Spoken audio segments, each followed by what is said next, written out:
just gonna go put the record away. Give me a sec.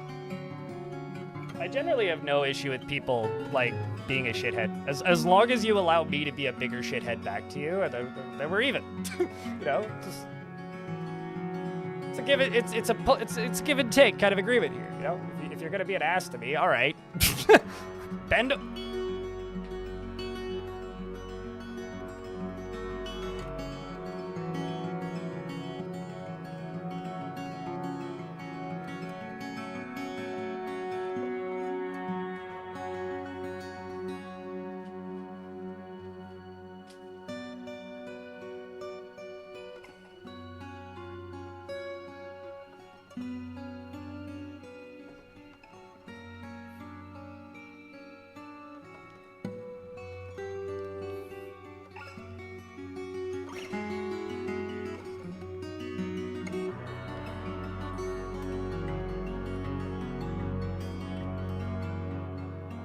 Yeah, once again, I don't know if you can make statues out of... I'm going to check, because, like, I've never tried to put food into an image before. So I will have to check. Like, try and make a statue out of a roast or a biscuit. I can tell you for a fact, I don't have any gold in the map, so it's like, I can't do that, but... I also don't have any fool's gold.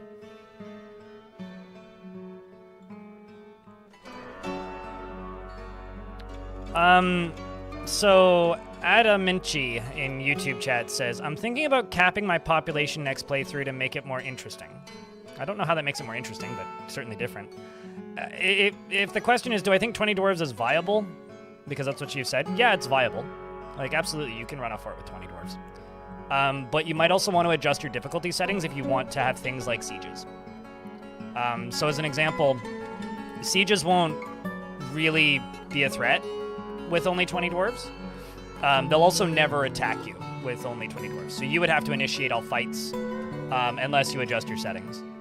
You would get swamped by the first siege if you don't, because they'll send like 50 people unless you adjust your settings.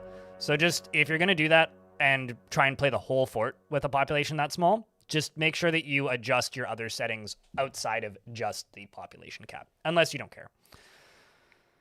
Yeah, you'll get, I mean, you can adjust that in the settings too, Nick Paw, but yeah, that's when they start. So you've wanted to die to a wild animal, Don Paraffin? You also know that moose don't have hands, right? They have hoofs? But yeah, that's right, Nick Paw.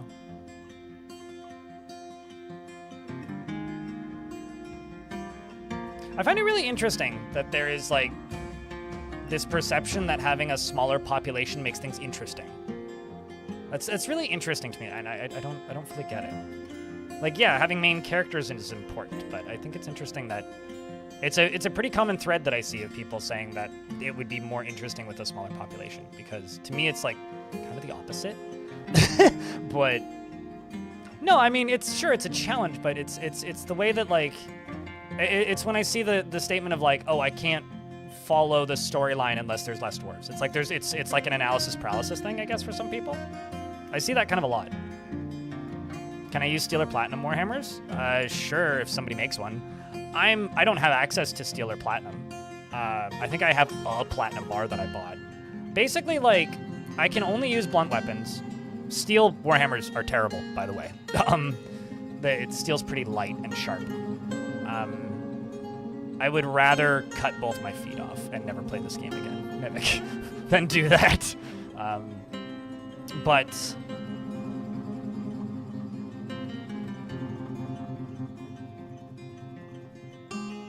yeah, I'm not limiting the material types, it's just blunt weapons. How to ruin Dwarf Fortress with one fortress challenge. Psycho.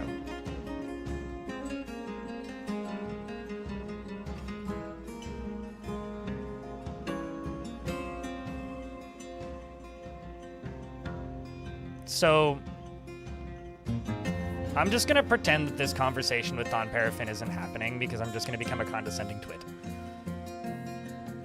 So you guys babble on, have fun. I'm just gonna read other things in chat. That's often what I do, Jekor. Yaroslav. I think if you want to play with a small population because you find it more interesting, you probably want to be playing Rimworld. I don't agree with that either, necessarily.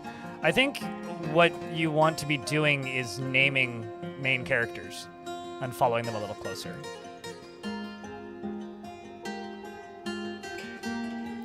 I think the reason to play with one dwarf or a very small population of dwarves is something fucked up happened to the rest of the dwarves. And that's a good story. That's fun. I enjoy doing that. I don't really enjoy being forced to only play with a small population. I find that kind of boring. There's less opportunity for hijinks.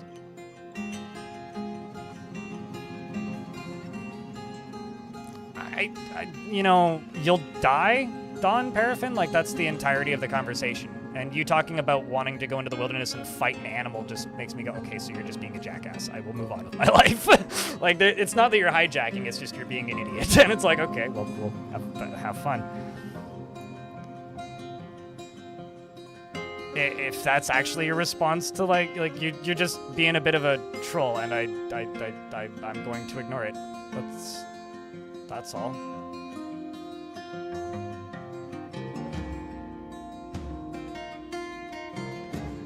It's literally not possible to accommodate every dwarf's need, though. Even if you only have 25 dwarves, or 10 dwarves, or 5 dwarves. If you have one dwarf, it's impossible to deal with every single one of their needs. If you want to die, I don't want to talk to you about how you want to die to a wild animal. Don Paraffin. Nor do I want to talk to you about how you are going around looking for wild animals in the wilderness to fight with. Like, just fuck off. Go away. That's not my fucking perspective. You're just being a dipshit. Go away. I'll see you in 600 seconds or never. It's up to you. Christ almighty.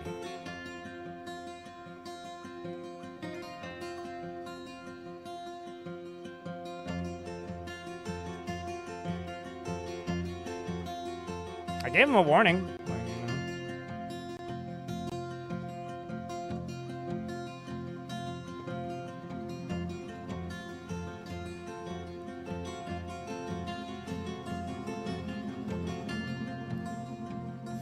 There's committing to the troll, but like, there's a very simple rule with trolling in this chat. Troll away, have fun, but be funny. If you're not funny, you're not going to troll in my chat for very long. You missed the drama? What's happening? Oh, it's just someone being an idiot.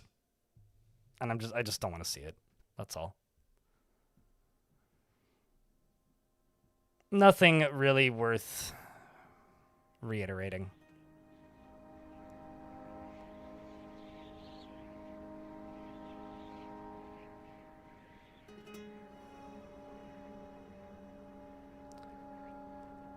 You like the chaos of not limiting your pops? Some forts just end up being low pop because migration. I mean, my last fortress I would consider to be low population. Like, we never consistently were above 70 dwarves.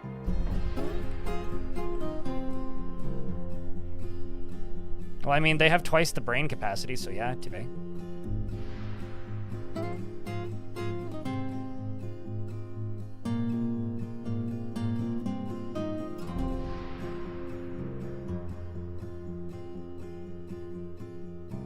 $3 gold a month rent. Gotcha.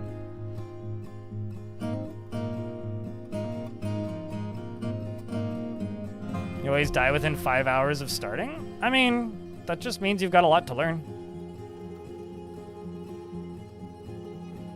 Or you're not trying to survive, which is also a viable way to play. I guess to be clear, when it comes to the low population comment, like, I don't think it's an incorrect way to play. I just think it's a really interesting perception. Like Dwarf Fortress is kind of the antithesis of the micromanagement game.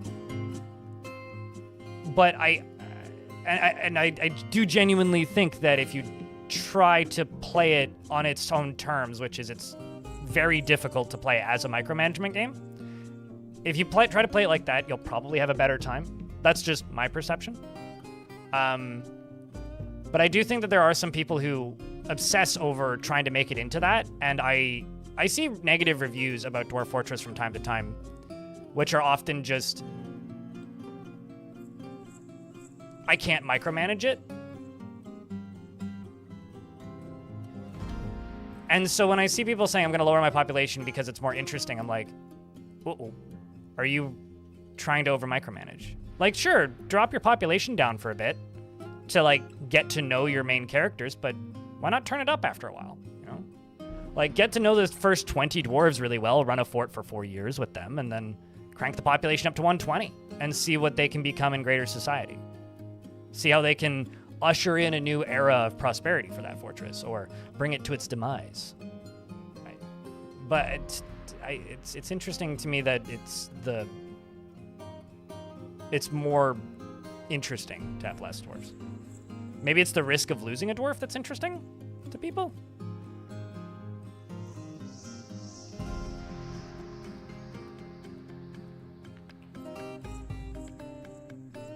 But I do think that like main characters is like the easiest way to find interest in the stories of Dwarfort.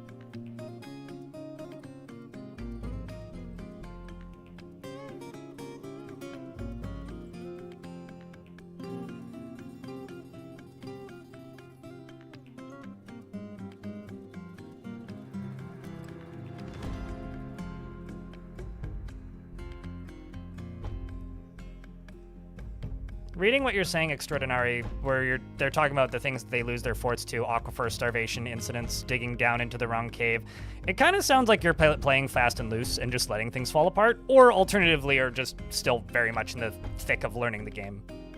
But there's a point that you kind of get to with Dwarf Fortress if you play too much of it, where none of those are really threats, they're just tools to be contorted into telling stories. Yeah, no, the game tries to give you some of those. I wish they were a little bit more customizable. There was a mod ages ago where you could add additional nobles, and you could just name them whatever.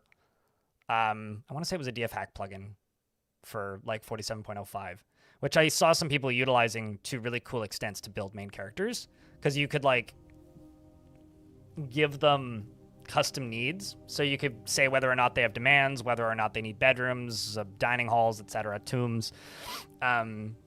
And so there was somebody in my chat who'd utilized this mod so that he had legendary soldiers, and he would, when he retired his soldiers, he would add them to that noble list so the game would remind him to give them a bedroom and a tomb.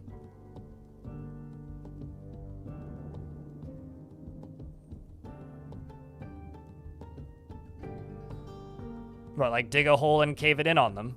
Psycho. Kill all 7 dwarves.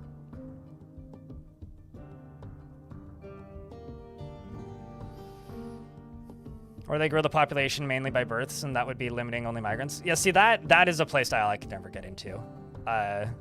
The like only situation I could see myself getting into that is if I quit streaming and like ran it as a second monitor game. Like you just fully automate the fort, and then you just let them get married slowly and build up a population that way.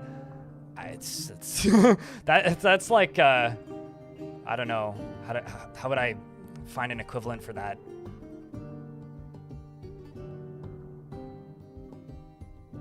To me, that would be the equivalent of like watching paint dry. I don't know. It's just an aquarium. Yeah. Like an idle game. Idle games are designed to be interesting to look at, though. Like, if you just have 7 dwarves and you're like, I'm gonna wait for you fucks to get married and make babies, like,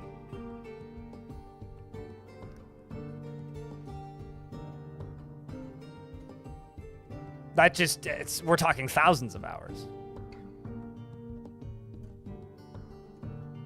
No, they're not. They really are not, though. Sanhel.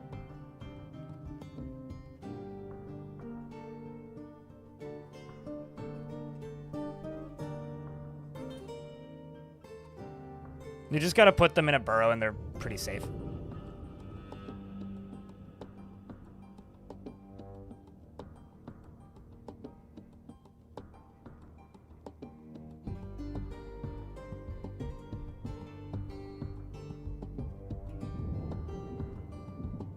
You have no clue what you're doing and you're struggling to learn it? Well, if you need help with things, like,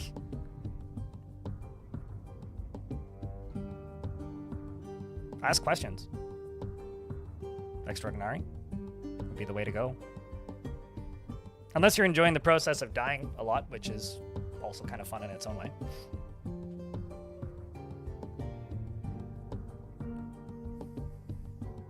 I think that, like, chores are one of the greatest and worst things that ever happened to dwarven children, because it's really tempting to just make them do all of the work. But at the same time, half of those jobs, the way most players set them up, are, like, actually extremely dangerous if you are a child. Like, you know, it's just, what do you got this child doing? Oh, pushing boulders up and down the stairwell. Well, where does that stairwell go? Oh, through 3 cavern layers? And, like, next to the lava puddle full of, like, magma crabs? And then everybody's like, man, why are my children so upset? And why are they playing in the corpse pile? It's like, well, because you left hauling corpses on. It's like, on one hand, it's like, they're sociopathic, suicidal maniacs. It's like, well, I wonder why. So would you, if you had to do their work at the age of 6.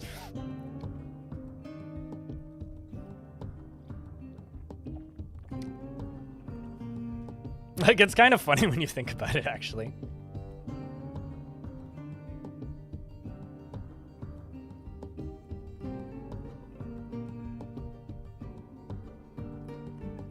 If you're still running into issues, well, there's difference between, like, so Extraordinary says, I'm enjoying learning by doing, but at some point I'll definitely need to ask some questions if I'm still running into issues. The question is, are you running into issues, or are you having fun adventures? Because if you're having fun adventures and dying in the process, great.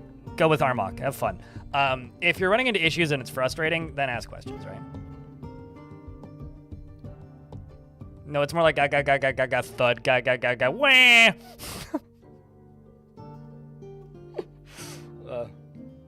You know, side tangent that has nothing to do with anything. They should make a Dwarf Fortress Tamagotchi, where you just have a little Eurus that you need to take care of. Like, he just sits there and just mines all day, and then, you know, occasionally you have to fire biscuits and beer at him. And his beard gets too long and you have to cut it.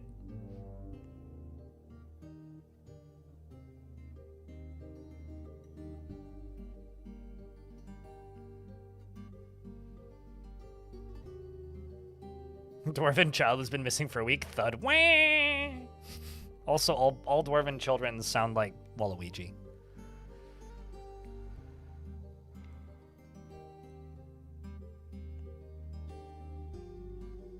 Still entertaining when a child puts a caged armored goblin into an arena like it's Tuesday and walks off just fine. Well, I mean, you just grab him by the ear and pull, right? Tamagotchi ideas to make? I mean, like as actual products, or just something to fuck around with for yourself? Although these days Tamagotchis aren't like a physical item. Tamagotchis are just like, you know, the desktop pet things. I think Tamagotchi's already patented our lives. Just saying.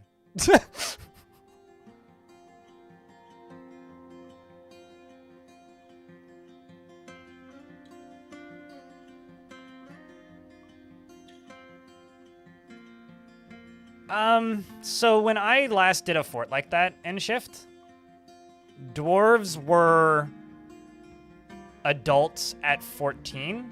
No, 12? I can't remember. They were able to do all jobs at a much younger age than now. They changed that because they thought that people would find it weird. But they're dwarves, they're not humans, so who cares?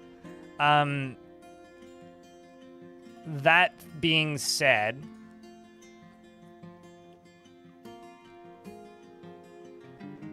the issue isn't the birth rate of dwarves. The issue is the marriage rate. Because in order for a dwarf to have kids, they need to be married. And if a dwarf is lovers with a dwarf, they can't get married to... So if dwarf A is married to dwarf B and lovers with dwarf C can't get married because dwarf C is lovers with dwarf A. So it becomes this obnoxious micromanagement of getting dwarves to marry. If you can get, like, I don't know, 20 dwarves and 8 of them are all married to each other, you're not going to have too much problem. It's still going to be slow as fuck. But the issue is having, like, whole generations of dwarves end up lovers with each other and not actually get married in time. That's the issue.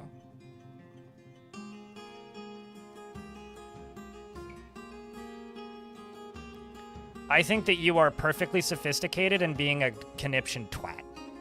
Like, you're just intentionally being a shit disturber, Don Paraffin. I mean, like, you made a joke not 90 minutes ago about my disabilities, which is extraordinarily low and fucking stupid.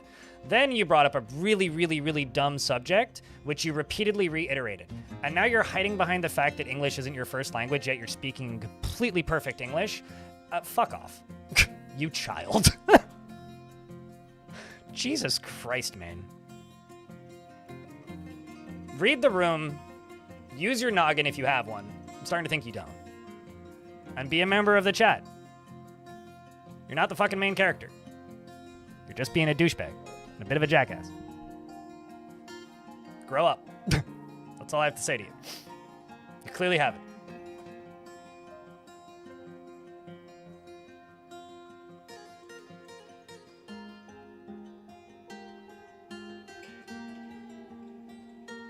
Yeah, even in very busy forts where you go out of your way to do it.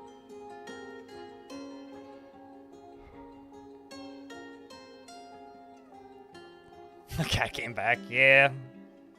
Cat always comes back.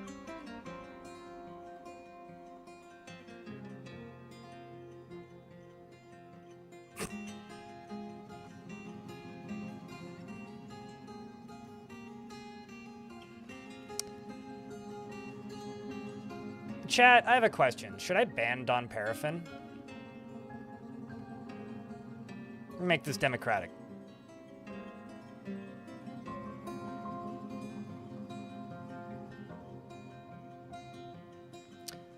No normal human being would say that somebody who is visually impaired and legally blind would like being called a cyclops. So I don't know who you're talking to.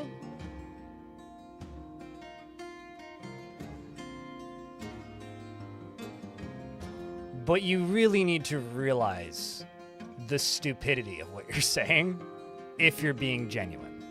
And if you're trolling, congrats. You won.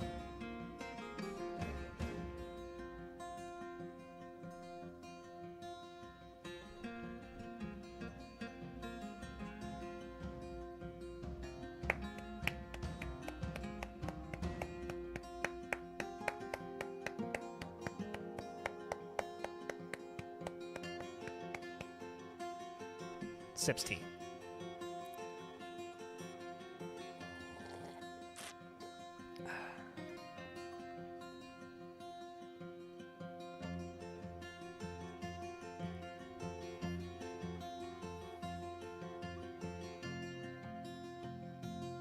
I mean, you get a pretty good idea of what kind of person a person is when you time them out for 10 minutes and the first thing they say is Pepe, please, when they come back. Anyways, back to Dwarflands. Like, I gave that person, like, 15 meters of leeway.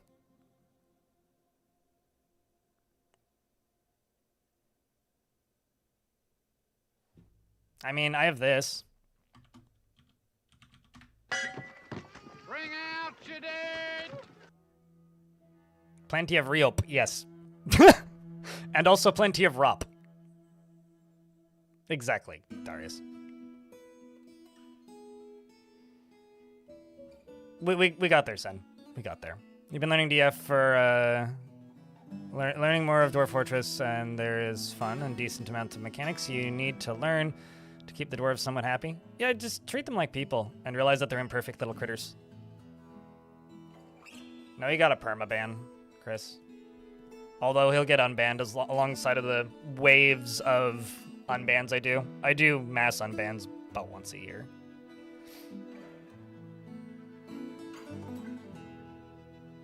No, it just gives you an idea. I mean, it's not the last straw by any stretch. Like, you're more than welcome to use any of the Pepe emotes in my chat. I don't really care. But personally, like, if that's your primary format of communication, and then you're good at, you know, anyway, whatever. You can't stop beating them? Sounds like they're working as intended.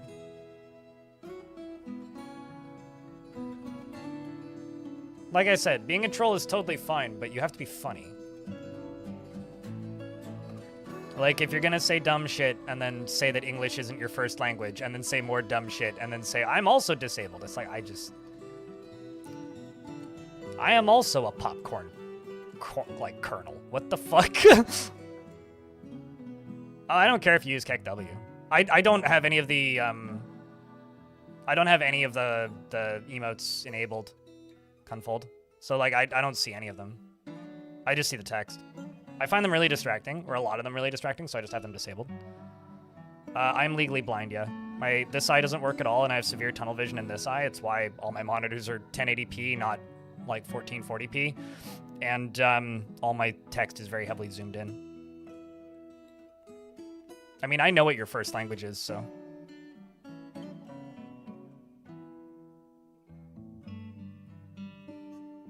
You would be a bad troll, you don't have blue blood. If you were a human trolling and your blood went blue, I think that might actually be a problem health-wise. I don't think you're a crab. It's the crabs that have blue blood, right?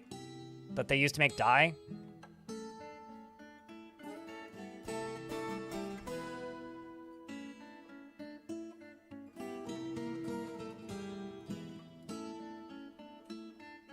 I think so.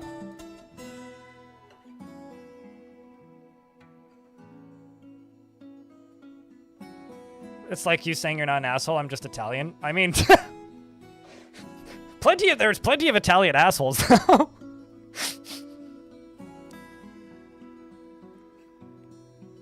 It's for buy, not for die. Got it. Right. But what if you buy the die? Why is the blind eye blind? So I love this discussion, Chris, because it really shows how little people know about this sort of stuff. So Chris in YouTube chat says, I'll read this out, not because like it irritates me for clarity here. It's just, I think it's kind of interesting. Why is the blind eye blind? A birth defect that I've had since I was born.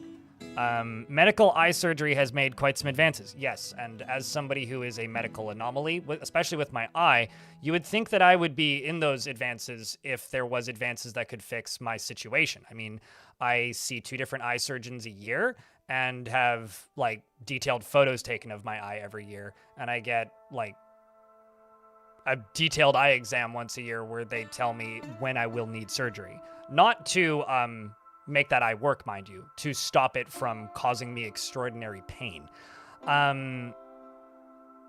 But no, there is no way to make the eye work. Why is it blind? Because of a birth defect that I had at the back of my eye. It affects this entire half of my skull, as well as the majority of my body. It's called coloboma. People who have it generally are completely blind. I actually have it in both eyes, but it's very, very mild in this eye. I'm a medical anomaly because I can see. Most people who have coloboma are just completely blind.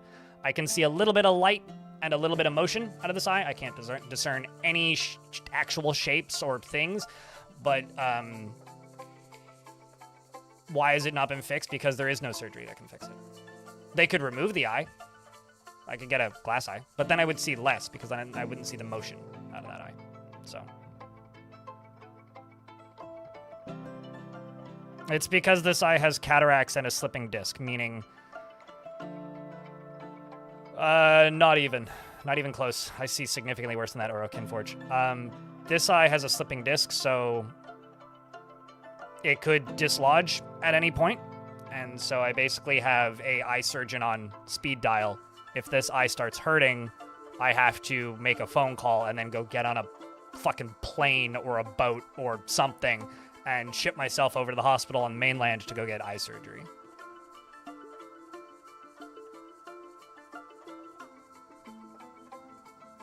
In the time that I was going to Children's Hospital in BC, Canada, in Vancouver, there was one other person within 40 years of my age who had the same thing as me.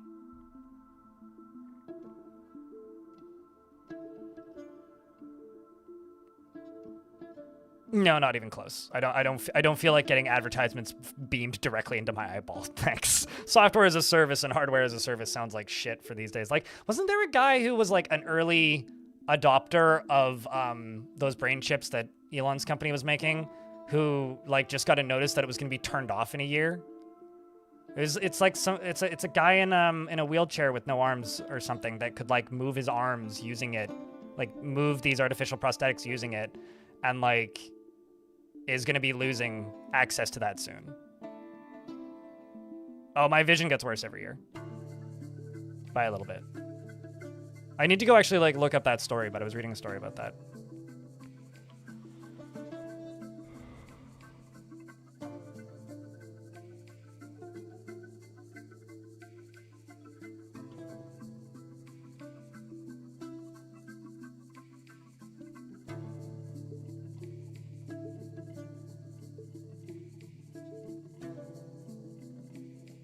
My bachelor chow?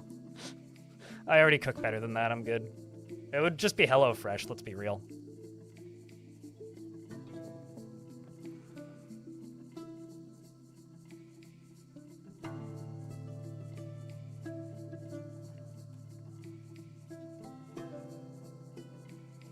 All right, so there's gonna be an ad running, speaking of ads, on the stream in about 4 minutes. I'm going to real quick go rinse up my coffee mug because it's almost empty and use the washroom, and then we're gonna get started. Sound good? Hold on to your butts, kids. I will be right back.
I think that, you know, I'm generalizing here, Jackbait, BB Sparrow. I feel like when people talk about implants and they talk about, you know, stuff like, as you mentioned, the Imperium Mad from 40K, with the exception of people who physically lost portions of their body, and obviously I don't speak for all people in my position,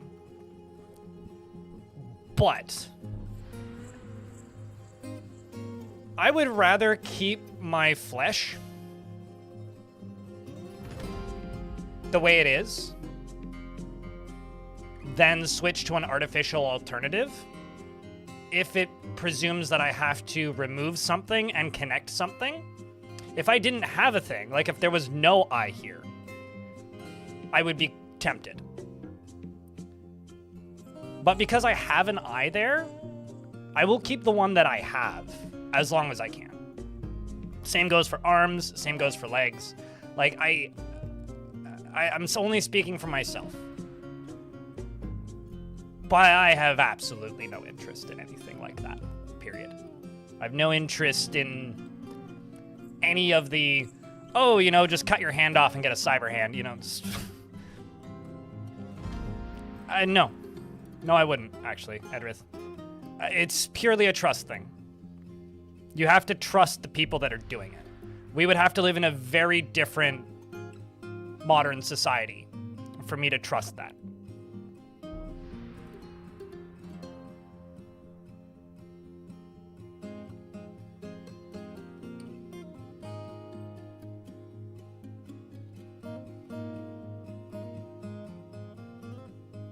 I mean, it's something that I've learned over the years that there's very few people that actually have empathy towards a lot of medical conditions because people just straight up have never interacted with somebody who has something like that. Greetings, King of Knowles. Hello.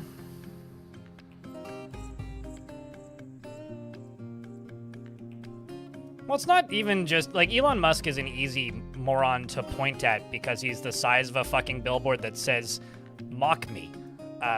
But, like, it's not even him. It's, like, you know, it's very funny to me. Just, here's an example of my brain versus most people's brains. When people were being very suspicious of COVID vaccines and going on about how they don't want to take any kind of hormone or thing from a company. Most of those vaccines were made by an American company, the ones that we have up here in Canada. If that company didn't exist, I'd be dead because they have the patents for the insulin that I use that I take 4 or 5 times a day, which is a hormone. So, like, people are just like, oh, I don't trust that. It's gonna do this and this and this, kill me. I'm like, I literally am alive because of that company.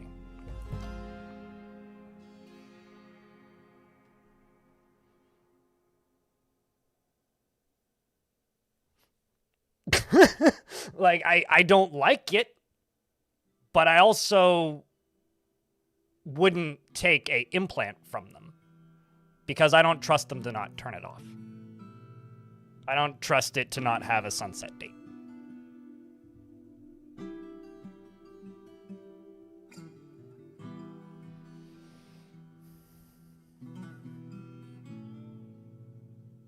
You know, the CEO of Palantir, like, what is it, Alex Karp, is such a bizarre figure. He's, like, somewhere between, like, a YTV cartoon villain and, like,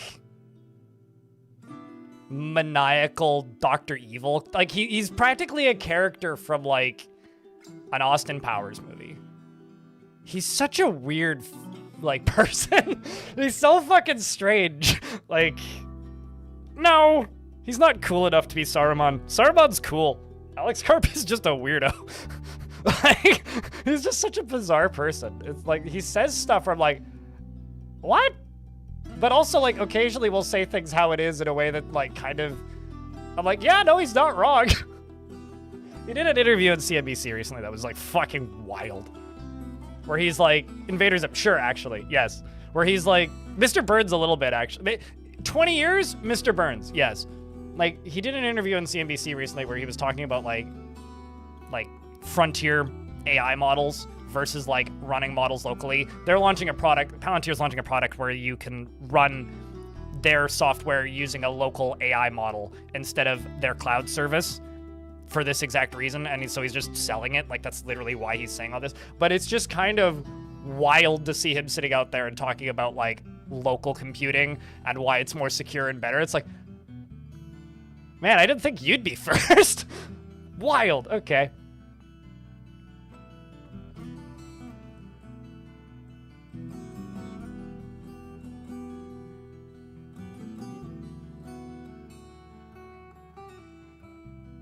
Anyways, I guess at the end of the day, I am exceptionally lucky that I have any vision whatsoever, to bring it back around.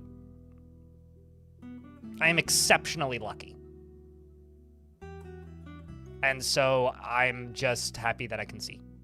And yes, I lose a little bit of my vision every year, but at the rate it's going, I'll still be able to see when I'm 60. So I'm okay. Unless I get hit in the head and lose all my vision, which I'm very prone to. So, you know, I try not to get hit in the head.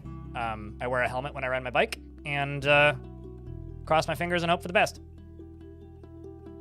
But I also have very, very low patience for people being senseless.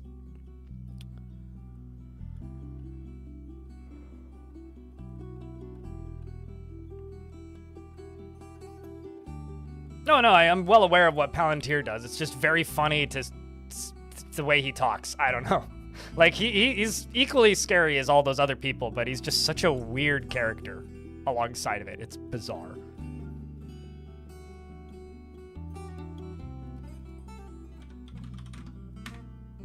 Like, I don't know, there's people that are high up in the tech world that are like insufferable and just make me angry whenever they talk. Like Jeff Bezos is kind of in that category. But then there's ones where they're like kind of interesting to listen to, weirdly fascinating, and also like, oh my god, we're all fucked. And that's how I feel when I see Alex Karp talking. Unlike what's his fucking name? Peter Thiel. He has a very punchable face. I just want him to shut up and go away whenever he talks. Same with like Mark Zuckerberg. Like Mark Zuckerberg just kind of makes me mad whenever I see him talking. I'm just like, shut up, you idiot! Like just go back to your fucking island that you rent evicted thousands of people from. Like just go away. Like just go away. Like just go away. I guess Bezos is kind of in the funny cartoon villain area, but like not quite. He still kind of irritates me. I mean, Tim Sweeney is my mortal enemy, and I will never forgive Tim Sweeney for what he did to Bandcamp.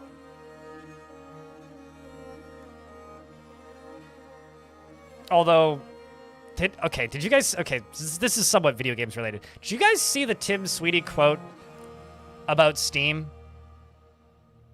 And why he's mad at Steam right now? Because Valve has the AI disclosure tag, right? Like, if you use more than like,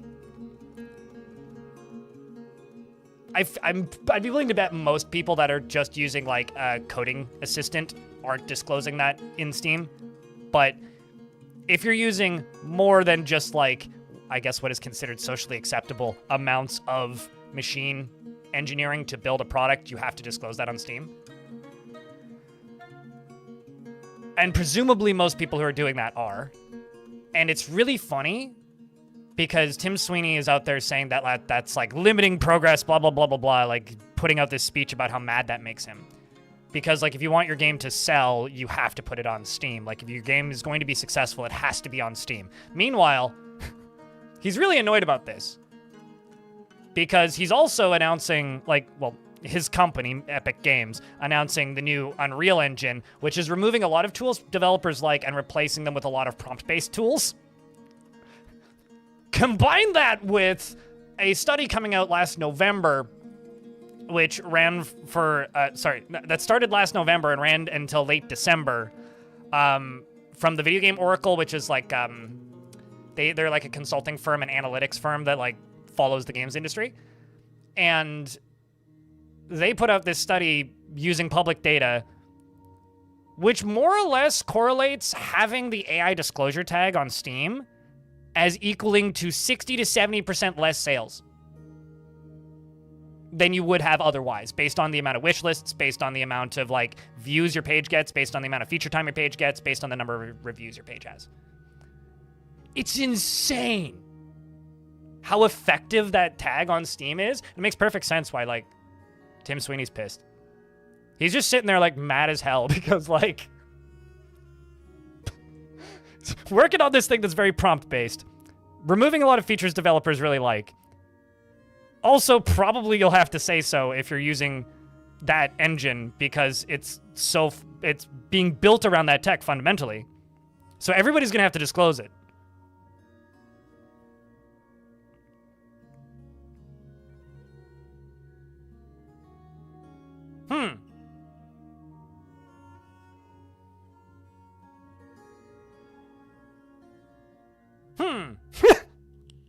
It's just very funny to me. It's like, I understand why you're all bad there, buddy. Like, calm down. Come back down to reality and stop suing Apple. Fortnite isn't making you as much money as it did 5 years ago. You're going to run into money troubles if you keep doing what you're doing. Like, seriously. I actually, I'm starting to get a little bit worried about Epic Games. Like, you know, there's a lot of turmoil in the games industry right now, and it's a lot of people pointing at, like, Xbox and PlayStation. I wonder about Epic. Like, I do actually wonder about Epic. Like, I know Fortnite still makes piles of money, but, like, they've spent a lot of dumb money on dumb shit. And that is how you tank a company. It's like Windows falling below 60% of desktop share for the first time ever.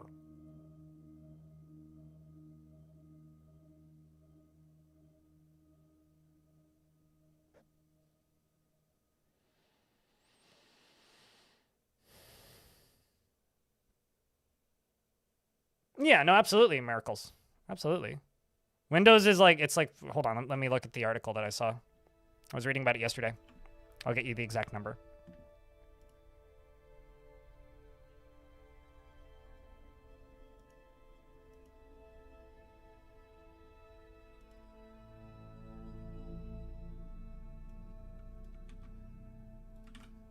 This was sent to me by a friend. Windows drops under 60% in global desktop OS share for the first time in years. Windows falls to 56.55%. Here, I'll link this if you guys want to go look at the data. It's about to be epic fail. I mean, Epic hasn't had an epic fail since Paragon? But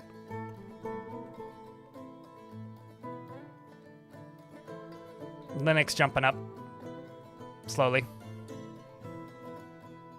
Like, that's kind of a heavy graph.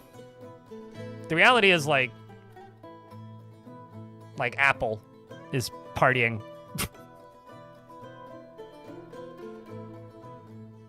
Because, like, they're going up as fast as Linux is.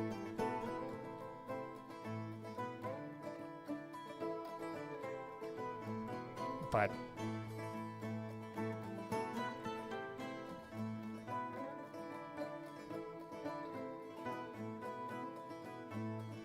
I mean, honestly, Apple gaining some traction is a good thing because it'll make compatibility for Apple products better too, alongside of compatibility for Linux products getting better. Yeah, no, I mean it's a good thing. There is zero issue with this. Like, Windows losing market share means they'll have to make Windows better if they want to keep having market share. It's good for, like, open desktops. If we could get to a situation where it's like 30-30-30, that would be, like, perfect.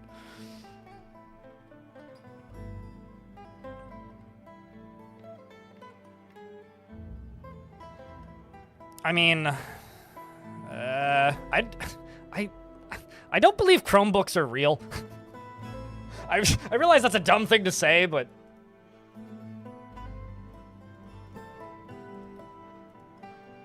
Chromebooks don't seem real to me. I don't know.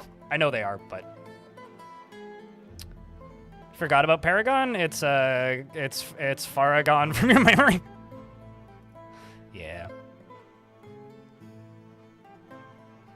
I do.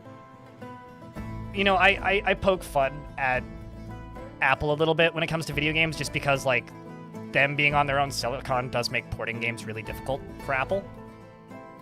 Does make porting games to Apple very difficult for developers. But I think a world where, like, things like Proton get better for other OS compatibility is net positive for everybody. You play DF on a Chromebook? Oh, hell yeah. Wait, hold on. Are you running that through Proton? Old man's ass. Yeah, there's a lot of things that Apple does that I don't like, but at the very least, they take user privacy pretty seriously. All right, so I have to make a Woodworkers Guild because I'm behind, and I have to make a Craftsdwarfs Guild because I'm behind. Let's do a real quick overview of the fortress and then dive in. Actually, before I dive in, a little bit of housekeeping. This week's going to be a little weird. I'm not going to stream tomorrow, but I am going to stream on Saturday. And I'm not going to stream next week. I've decided to do it this way because next week I go to a festival and I leave Wednesday night. I will be gone like Thursday, Friday, Saturday, and I will be back late Sunday. So if I were to stream next week, I would get a full stream in on Tuesday and like a 5-hour stream, maybe, in on Wednesday. And that would be stressful for me. So what I think I'm going to do is I'm going to stream this Saturday, and then Monday, Tuesday, Wednesday, I'm going to be working on a video. I want to do a video out of the last fort that we built, which was Witch Raptor, similar to, you know, all the other big videos that I make.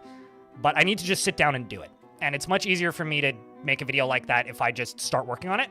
So I'm going to just sit down and start working on it. If I manage my time well, Friday, Sunday, Monday, Tuesday, Wednesday, I might be able to get it mostly done by next week. Because next week I start working for KitFox, so I'm going to have less time. And I would like to get another video done before all of that really starts, because it's going to take a little bit longer for me to get videos out. So that's my plan for this next week. So we get stream today, and then short-ish stream on Saturday. Does that work for everybody? I'll be posting on Discord and Fluxer about this. What you gonna KitFox for? So I will be working for KitFox temporarily for 3 months. It's going to be about 10 hours a week. I'll make some sort of video announcing it. It's going to be 10 hours a week. Pretty minimal. I will be helping with community management stuff. So I'll be helping with their social media. I'll be helping their YouTube channel. I will be helping with managing their Discord server. I will be helping with that kind of community-facing communication stuff. Yeah, the very corporate KitFox arc. It's just 3 months. It's a temporary contract for the summer because they are really busy. I mean, if you go look at their portfolio, they have a bunch of games releasing. And also, it turns out I know a little bit about 2 of their most complicated games. I know quite a bit about Caves of Qud, and there's Caves of Qud stuff happening. I know quite a bit about Dwarf Fortress, in case you didn't know. And so I can very easily work on those 2. And the other games that they have running in their docket right now are like there's Thousand Hells, which is like a narrative adventure, and there's Ostronauts. So there will probably be some Ostronauts streams because I need to learn Ostronauts. And it's like,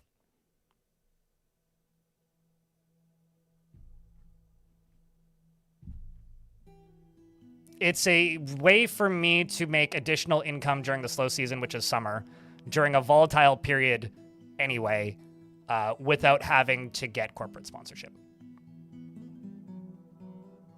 Where can you find my business email? My website. There's a contact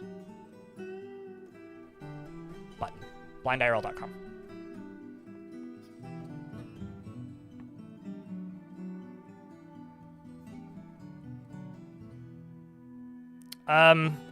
Well, not really, Cookies, Marcus Scream.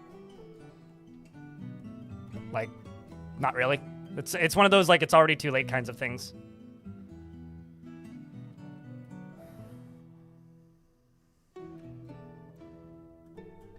Except for Streets of Fortuna, you played the other 3. Streets of Fortuna is, like, still very much unfinished in alpha states. So I think plan for Fortress right off the bat is I need to get a Woodworkers Guild, and I need to get a Craftsdwarfs Guild. Although we're running out of time, and I don't want to piss everybody off. So what I'm going to do is I'm going to do this.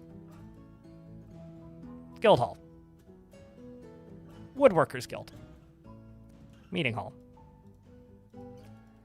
Guild Hall. Craftsdwarfs Guild. It's kind of cheaty, but that will give me a high enough value that those will just go away for the time being while I go build a proper one. It's just, no, it is legally employment, which is, I had the most confused phone call with my mom, like maybe ever. Like I was on the phone with my mom talking about something completely unrelated. And then was like, oh, by the way, I got a job. And she was like, what? It might be the only time in history that somebody's told their mom, I got a job, followed by confused, concerned, what? What are you talking about? Don't be silly. It was very funny. It's legal corporate bribery to get them to work for it. So, chat, I want to make a... Okay, so, you know the meme? It's like addressing the allegations when YouTubers just make a video where it's like addressing the allegations and it's something really dumb. I want to make a video called Addressing the Allegations. I know you're joking, don't worry. I can read a joke. That one's funny. I want to make a video called Addressing the Allegations. except it's just people accusing me that I work for Kitfox or Bay 12. Because people have, like, said, do you work for Kitfox, or did you make this game about as long as I've been covering Dwarf Fort?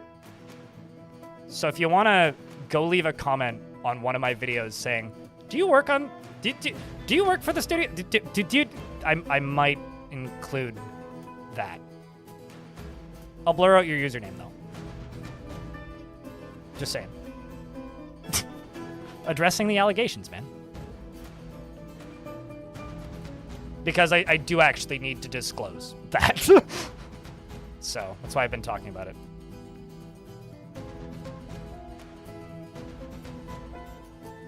It's kind of an honor. If you were to ask me that, like, 10 years ago, I'd be pretty precious and say that it's, like, a conflict of interest. But at this point, realistically, I don't do much in the way of journalism-type work. Like, I do interviews occasionally, but I think that the people who watch my stuff all know that I'm pretty biased towards Dwarf Fortress. So I'm a bit less concerned with it than I was a number of years ago. I'm actually going to set this all to blueprints. On one hand, like, yeah, no, it's like, what's the issue? There really isn't any, realistically.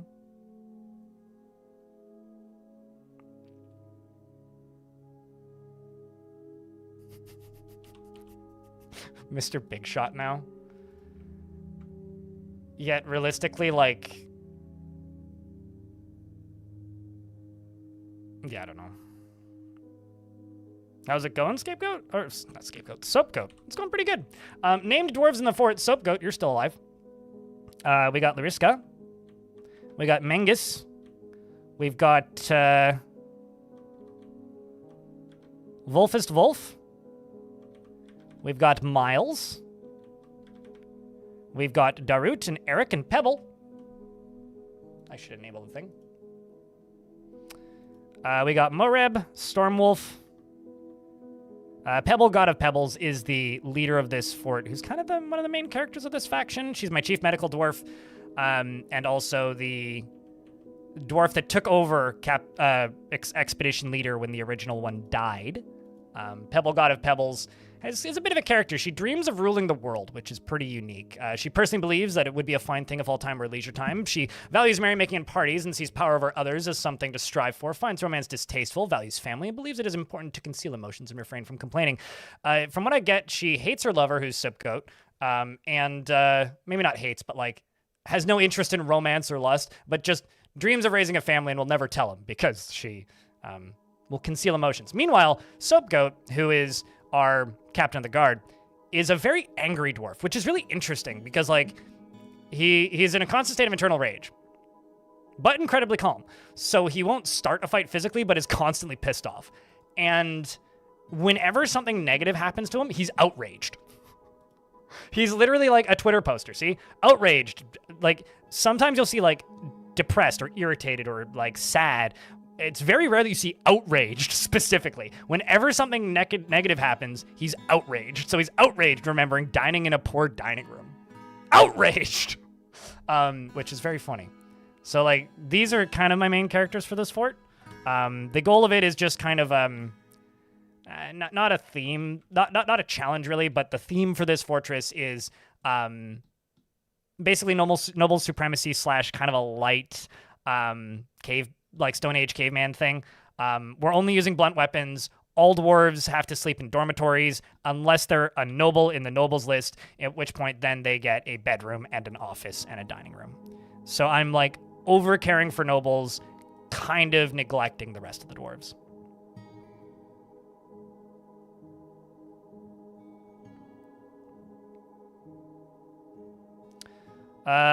You want a dwarf that bonks. You mean in the military? Beard or no beard? Terminal wetness.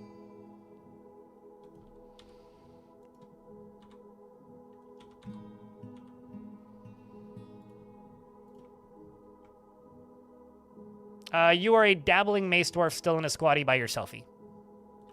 Beard.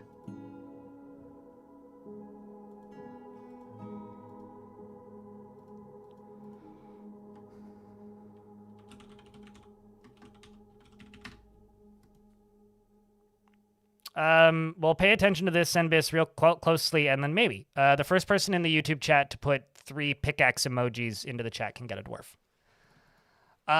He is confident, otherwise you need to get the dwarf redeem here on Twitch.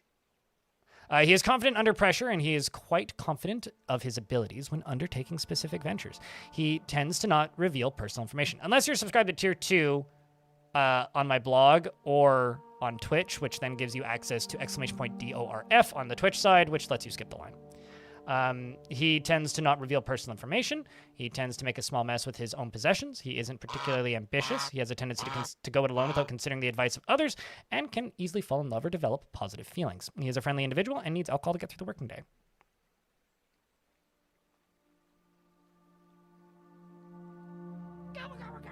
You don't have to be a member. You just have to be quick on the pickaxes. There you go. TBTB in the YouTube chat. Would you like a beard or no beard?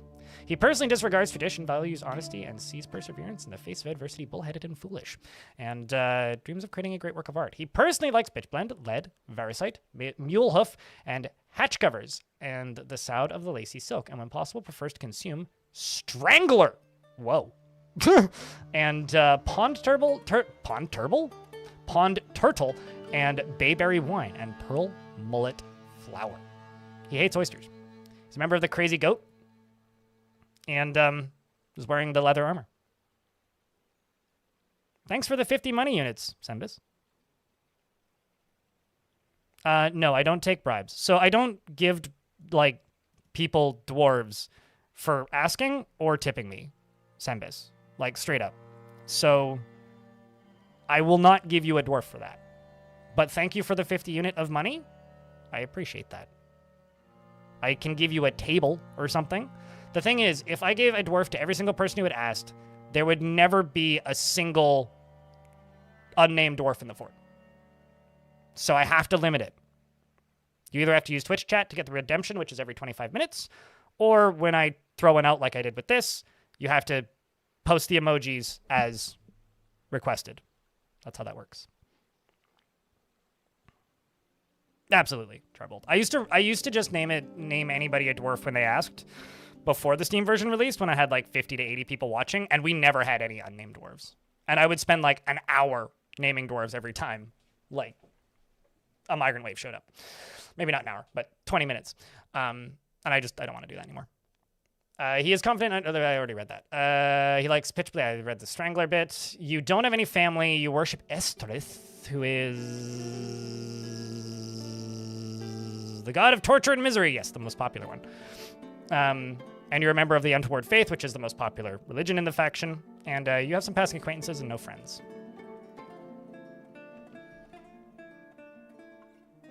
The Crazy Goat was your squad. Was your squad. No longer is your squad because you are captain of the guard now.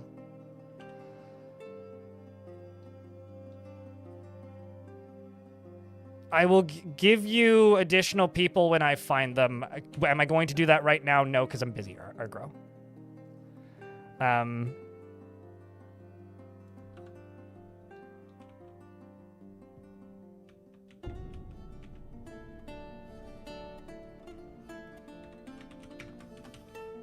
There you go. Just because you asked nicely. You now have this great, Senbis. Because you're great. TBTB. You got no preference? Could you get a minor? You usually have interesting stories. I mean, you can select one of these if you like. Got 3 near the top.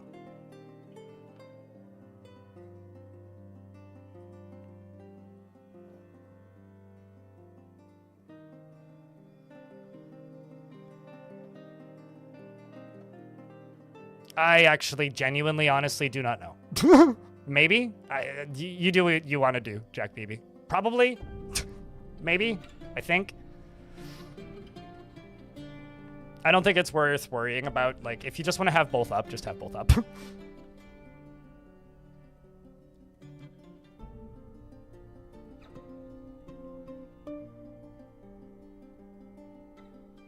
But let's go with this one for TBTB. Roughness Bristle.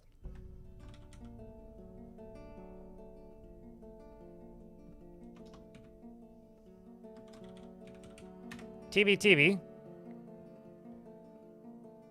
Oh, although they asked for somebody specific. I'll give you long enough. Unless there was somebody... in Saxel? That one? I mean... Yeah, there isn't one with a name like that, so we'll just go with that tour here. TB wants to be with friends and family. Has family in the fort, actually. You've got your nephew, Toasted, is in the fort, as well as Obak, your younger half-sister. He never falls in love or develops positive feelings towards anything. He has an overbearing personality and lacks confidence in his abilities. He tends to avoid any physical confrontations. He works to square this natural tendency. He has a noticeable lack of perseverance, not squares the lack of natural tendency, and he can handle stress. He is not particularly interested in what others think of him, and he can sometimes act without deliberation. He is a friendly individual, and he needs alcohol to get through the working day, and is getting used to tragedy. He dreams of crafting a masterwork someday, and personally thinks that the pursuit of skills of warfare and fighting is a low pursuit indeed. And he values hard work. He likes native platinum, brass and blue jade, green glass, coral, stairs, shields and armor stands, and goats for their eating habits. Giant capybaras for their resonant barking. What? And taro for their roots. Oh, we do have taro roots here. As well as the Festival of Pantomiming and the Site of the Wondrous Queen. And when possible, prefers to consume steelhead trout and artichoke wine, and absolutely hates purring maggots. You're a member of the Passionate Anvil, and here... That's interesting. You like different music than other people. You do have a lover named Udib, who doesn't live here. And who may or may not be dead. And some... Not a bad little family. No friends here, though. You haven't been here that long. That's a lot of webs. Yeah, that cavern layer is very webby.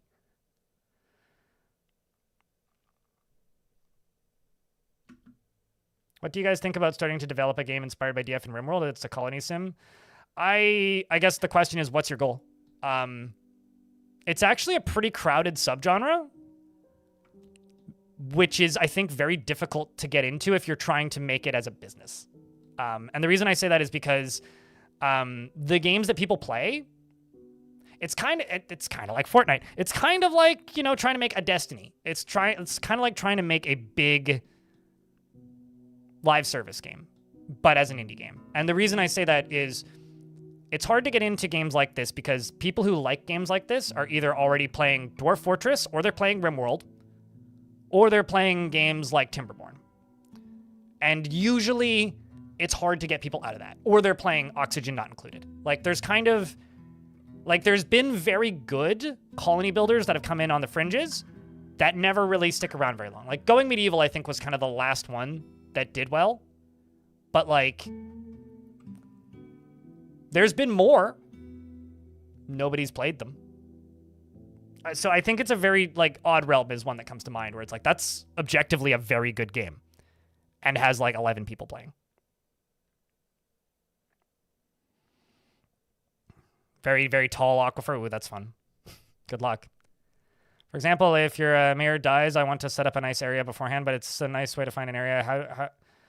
But what's the best way to find an area again, or how do you do it? Do you memorize the major bedroom office? What do you mean? Do you have, if you're trying to make an area for your mayor, you just, something like this. It's just an office and a bedroom, or an office and a dining room and a bedroom. But you can set it up however you want, in whatever order you want. This is my mayor's bedroom, this is my mayor's office, and this is my mayor's dining room. Up here, it'll tell you what their needs are if you hover your mouse over it. Also, you want me to make leather armor. We'll just make 3 per season.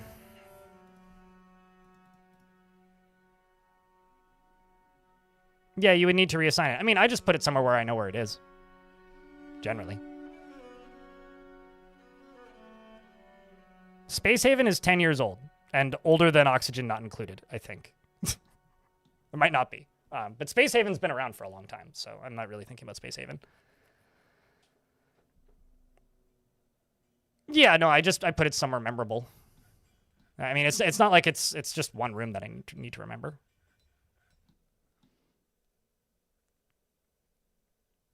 Norland's kind of almost in its own bucket, but yeah.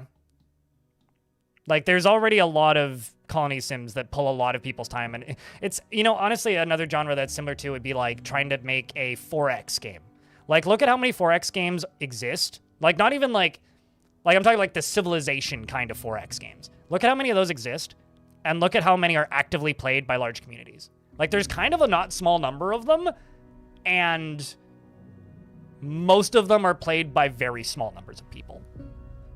So if you're trying to get into it because it's something that you're like passionate about and want to try and make for yourself, then go nuts. Absolutely. But like, just if you're trying to do it like as a business or an indie game that you want to get a publisher for, that's going to be a very big uphill battle, because it's a type of game and genre that people expect long-term support from.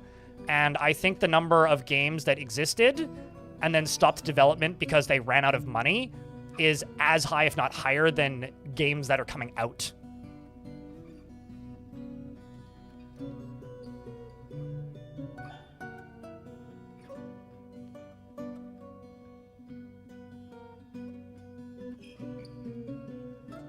Any luck finding any non-Ace Titan boas? I have not acquired any additional Titan boas. Midescent.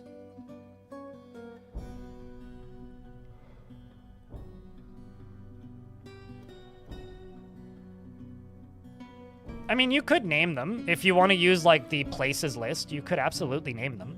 But I don't find that necessary at all. Like, I don't ever name zones unless people in chat ask me to.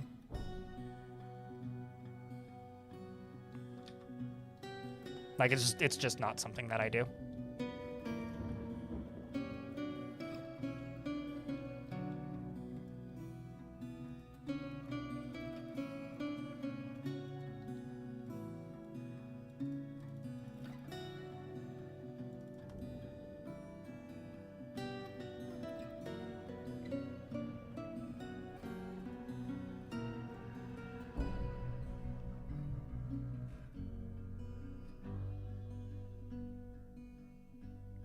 You know, to me, I read that as, okay, so you will be working on this game for the next 40 years.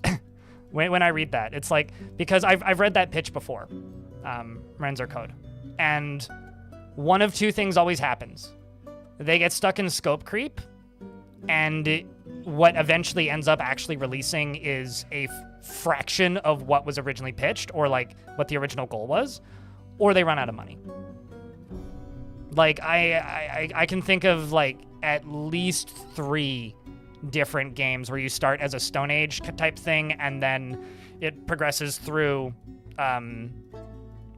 different ages up through technology, and every single one of them has bad reviews.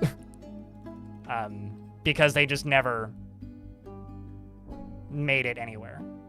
I mean, I like Odd Realm too, but I've given up streaming Odd Realm. I really like Odd Realm. I think that game is great. But, like, it is so categorically frustrating streaming Odd Realm.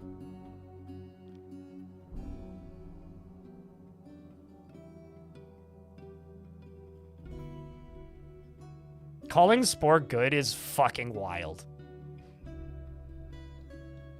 Civ 6 is the best colony sim there is. Uh-huh. Because Civ 6 is definitely a colony sim.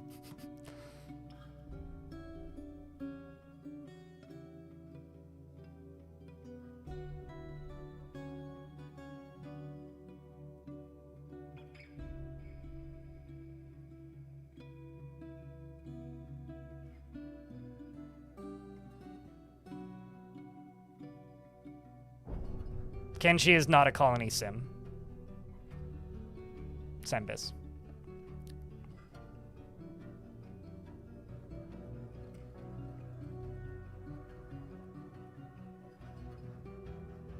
You also need to remember why games like Unreal World exist, YouTube chat. Unreal World exists because the Finnish government gives them money. Because they're exporting art. There's so many grants in Finland that allow weird studios to exist like that just do not exist in the rest of the world. So you do need to realize that. Like, in a normal capitalist society, that would never exist.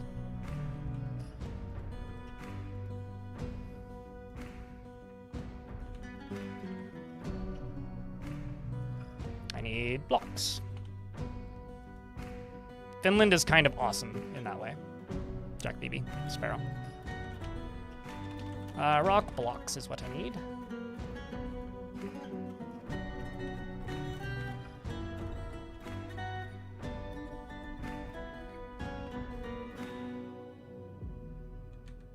Not to the point that Finland does.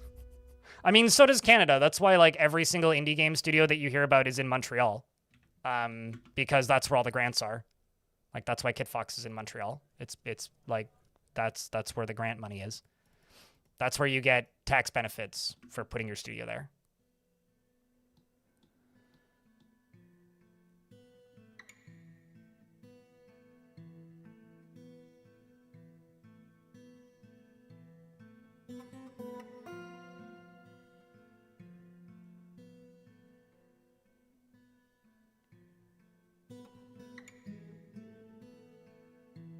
Senbis, I'm not going to sit here and argue with you about genres, but Kenshi is not a colony sim. It's just like neither is Songs of Six.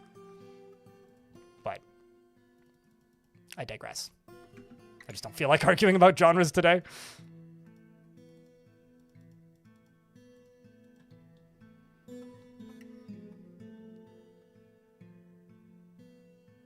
The Long Dark is programmed about a 30-minute bike ride from me.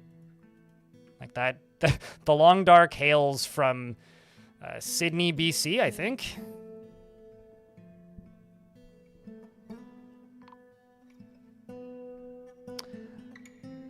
The human caravan from Kadambalath has come, and trade sentiments are lukewarm. These are the Gilded Confederation.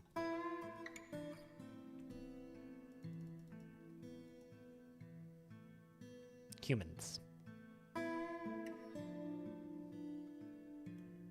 Why is lukewarm? Because Scott is cold.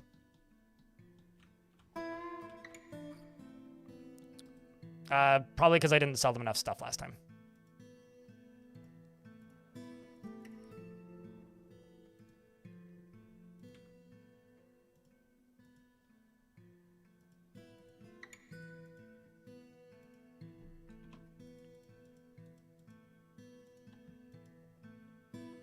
Oh boy, I just straight up got elephants in cages.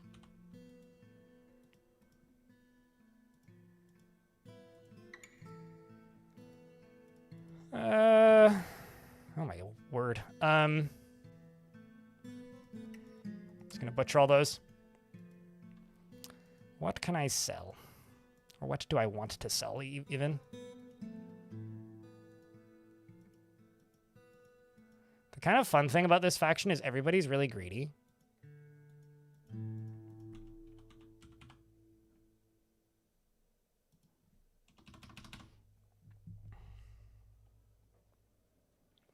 Because they're vegan, so you can only sell them rock-based stuff and stuff that does not utilize dead body parts, period.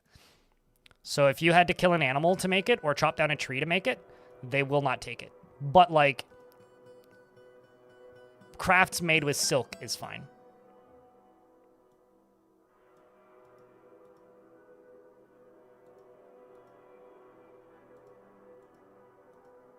It'd be like trying to sell alcohol to a culture with prohibition. Grown wood stuff is okay, yes. I like to buy grown wood cages from them and then sell them back to them. Songs of Six is a city builder, but people argue with me that it's a colony builder all the time. But it is categorically a city builder.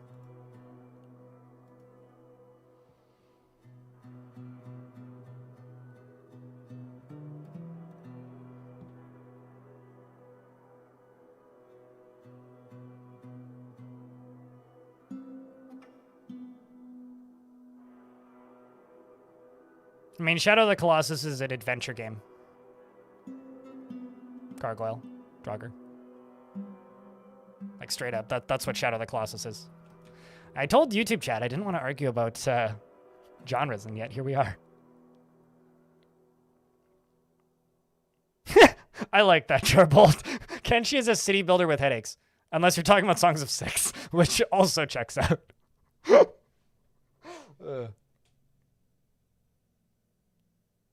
Songs of Six is a city builder with headaches, right? We're just naming games now? Not really.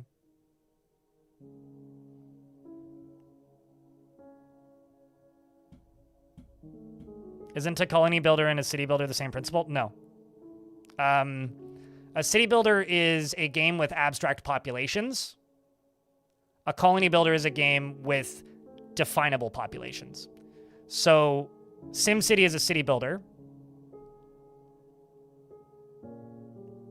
Dwarf Fortress is a colony builder.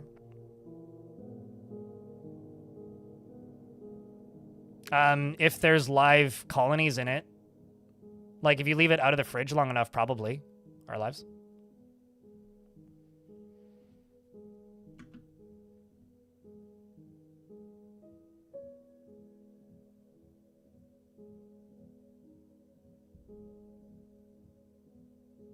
That's just because nobody makes good city builders. Enemy.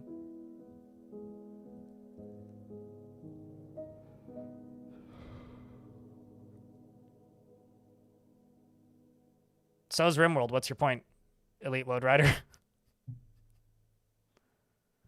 Frostpunk is a city builder, yeah.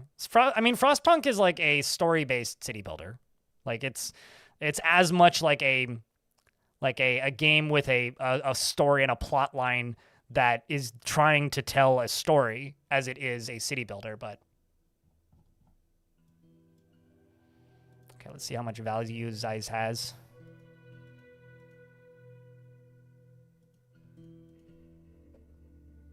They brought a lot of green glass stuff. No cages? That's interesting. Oh, shit! I got an Andrew. I'll take it.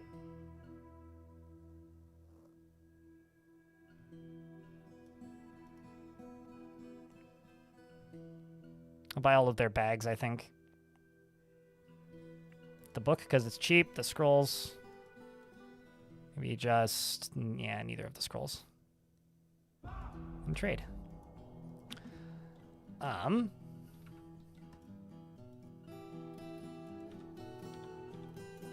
This guy.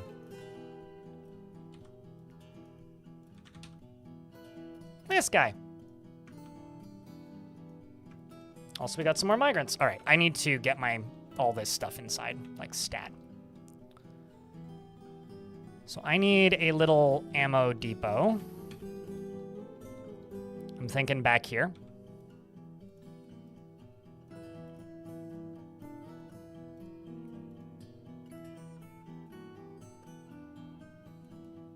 I'm just gonna say everything that is bolts can go there. I'm going to probably make an infinite stockpile for wood, but let's just go over here and dig out a space back here.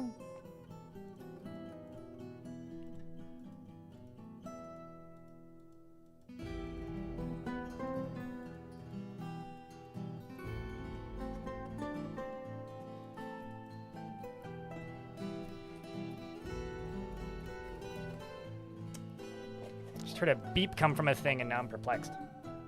What is beeping? Why are you beeping? I thought you were off. That moment when your old phone just like informs you that it's on, turn off.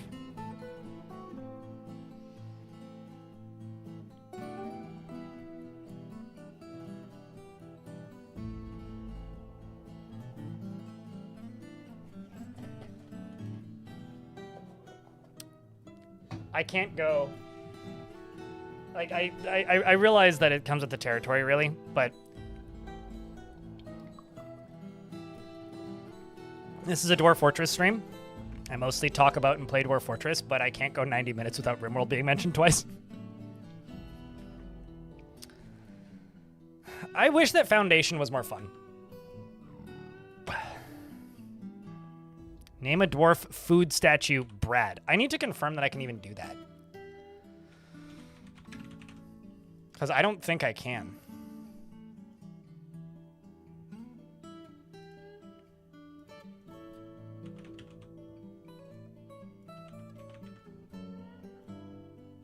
Yeah, no, I can't. Like, these would be...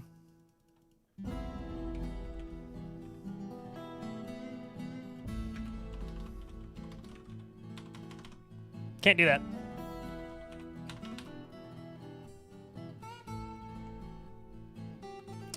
I will, tell you that it's probably best if you just let me name an unrelated statue or give you a dwarf, Merkles.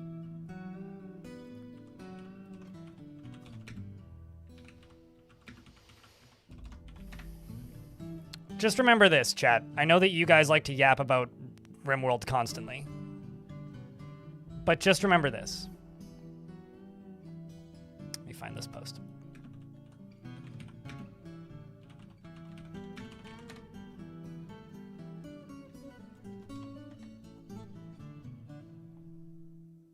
I always have to dig to find it.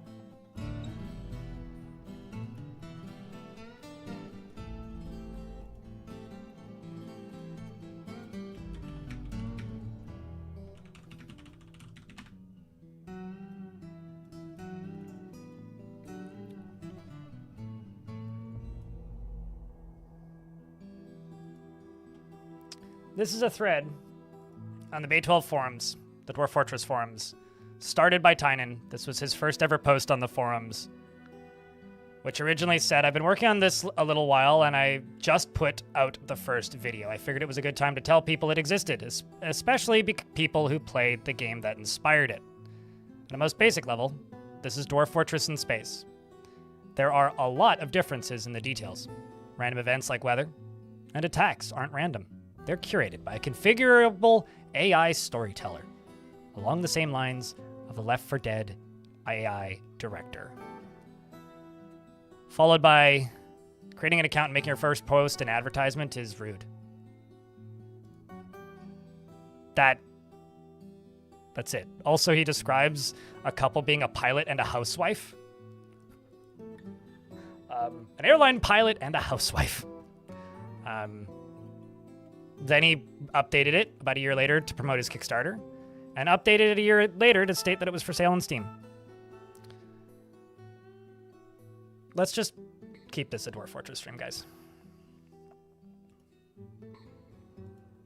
Comparing apples to oranges is just...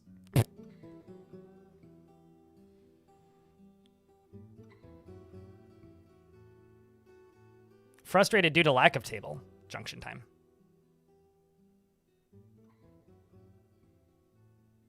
And besides, Dwarf Fortress just gives you 100 free dinosaurs. Or extinct animals and dinosaurs. Or Dwarf Fortress does that. RimWorld would never do that. RimWorld would charge you $25.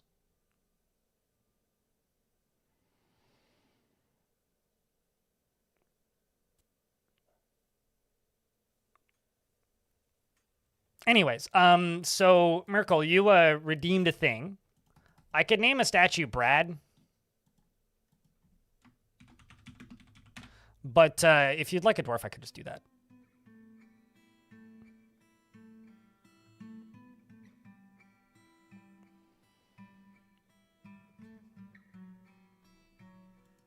As one of the pets? I mean, that sounds like that was your world gen settings. What would you like, though? Do you have any preference of dwarf type? This statue that I gave you is a statue of a silver statue of Kivish, who's screaming, who's being turned into a raccoon monster every full moon. A dwarf would be neat. Beard or no beard? Darius, thanks for the $1, by the way. Thanks for the first notification of money in 2 hours. And for being the tipper of like 95% of today's money. Thank you.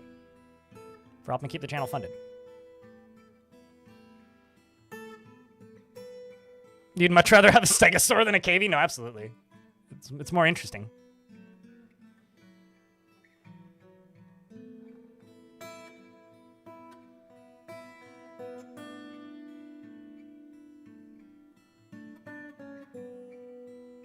You were working with the vanilla expanded? That's neat. Zortos, thank you very much for the 5-pack. I mean, it's like 3,100 hours in RimWorld, and I'm good.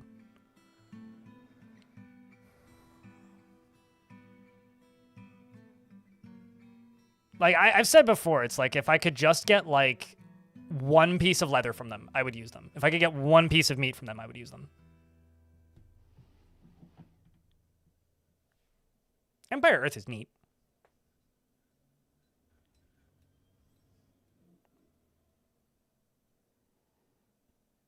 Sounds like you got good value for your money. Where was I here? Gotta scroll back up. Beard. Okay, so dwarf with a beard. You are now a gem setter.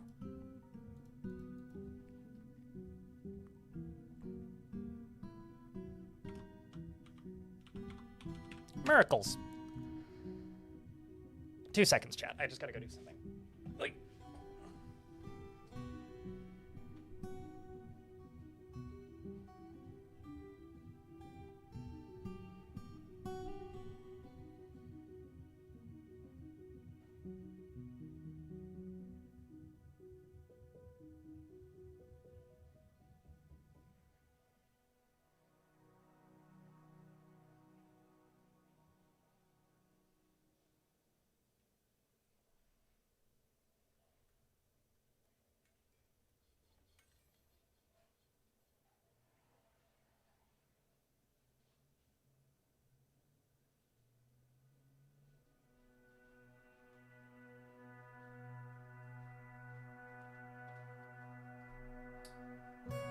All right, I made it back. All right, so your gem setter. I just wanted to go open a window because it just got sunny, which means it's gonna get hot in here in a minute. You feel satisfied after learning about simple formulas for certain arbitrarily large sums. He feels strong urges and seeks short-term rewards and prefers to present himself modestly. He generally is quite confident of his abilities when undertaking specific ventures, and he tends to hold on to grievances. He tends to not reveal personal information, and he tends to be a little tight with resources when working on projects. He is assertive and he is quick to form negative views about things. He can handle stress and occasionally can lose focus on the matter at hand. He is not particularly interested in what others think of him, and he needs alcohol to get through the working day. He dreams of mastering a skill. Wow, you are completely neutral. You are the baseline centrist dwarf when it comes to your personality. Wild. He likes alunite, zinc, and rhodolite, as well as giant armadillo tooth. The color crimson, picks and dingoes for their coloration, and watermelon vines for their fruit. And the words of the growl of tusks. And when possible, he prefers to consume squid and bumblebee meat, and absolutely hates moon snails. That's wild. You don't have any family, and you worship Ral. And you are a member of the Aquamarine Communion, and Ral is the god of jewels, which honestly checks out. How long have you been here? Not very long. You only just got here this spring. Bumblebee Mead with a D, not with a T. You're having great success having a legendary engraver who created masterpieces to greatly increase the quality of rooms for free. It's not really for free. You're giving up floor space for it, but... And they can be destroyed if they get lava on them, so be cautious. Okay, so all of these are probably coming in, presumably.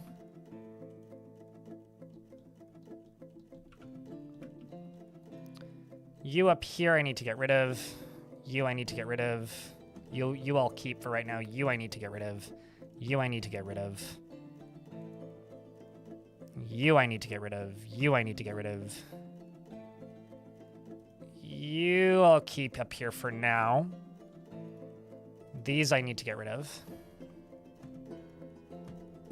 And this I need to get rid of.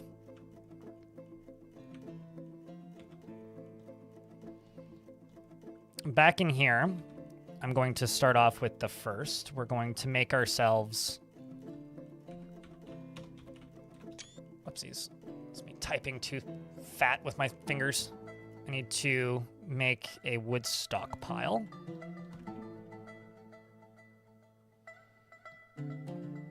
There is almost nothing to do with population for lag in me. It's almost entirely to do with what the population is doing. I've had forts with 400 dwarves that don't lag at all. I've had forts with 60 dwarves that lag like crap. It highly depends on the layout of the fortress and what's happening on the surface. And how many jobs are getting canceled, why jobs are getting canceled, who's doing what jobs are available, what the dwarves are trying to complete, what else is on the map. Dwarf Fortress is a game that can vary wildly, but as long as the frame rate's above 10, I don't really care. If it goes below 20, it starts to get annoying, and I will go out of my way to fix it. But I don't really have like a rock solid statement about lag for Dwarf Fortress, purely because like, to me, Dwarf Fortress will run on anything, but it will probably end up lagging at some point on anything. So it doesn't really bother me, really.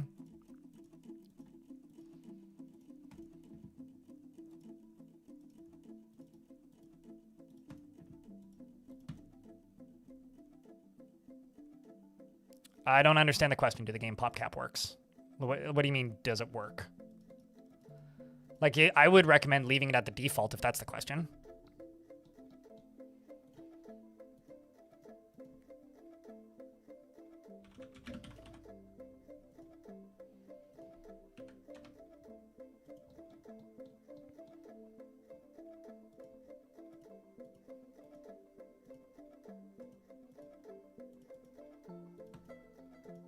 We're just gonna real quick make an infinite stockpile here for wood.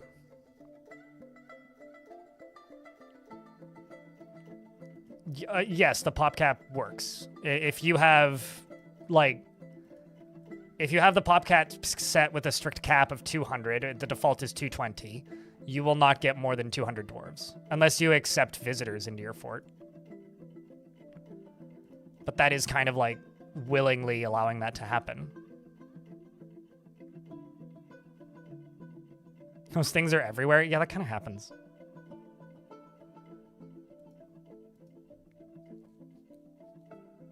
No, I can use metal. If you read the description of the YouTube chat, it'll tell you, or the YouTube stream, it'll tell you, Mr. Spoo. The thing is, I'm only using blunt weapons, I'm only using leather armor, and we're going with kind of a monarchy society where all dwarves that aren't nobles have to sleep in dorms. So only dorms, only bedrooms are given to nobles. I'm calling it a Stone Age challenge because I don't really have a better name for it. If you can think of something, let me know, and I'll rename it. We're about to get hit by ads. I will pause the game during the ad break until the ads are done. Community college. Yeah, basically.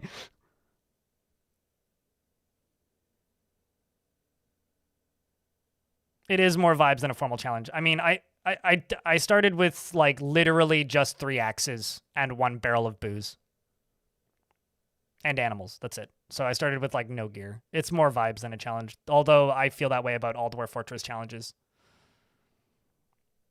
Aztec challenge, isn't that just make a giant flat pyramid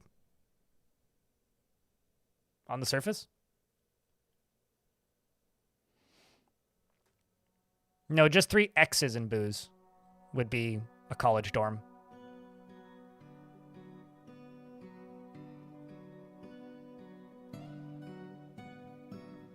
Yeah, I guess it's more of a penal colony.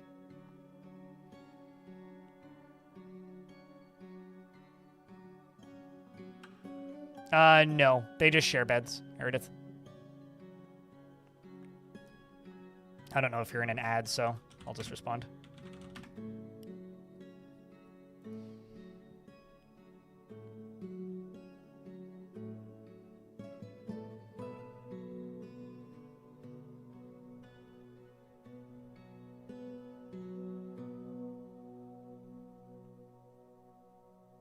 Yeah, I don't know who can hear me and who can't.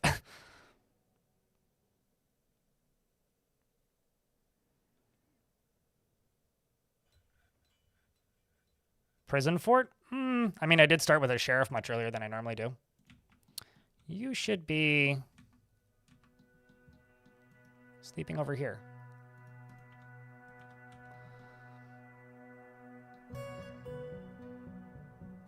2, but not directly to the waterfall.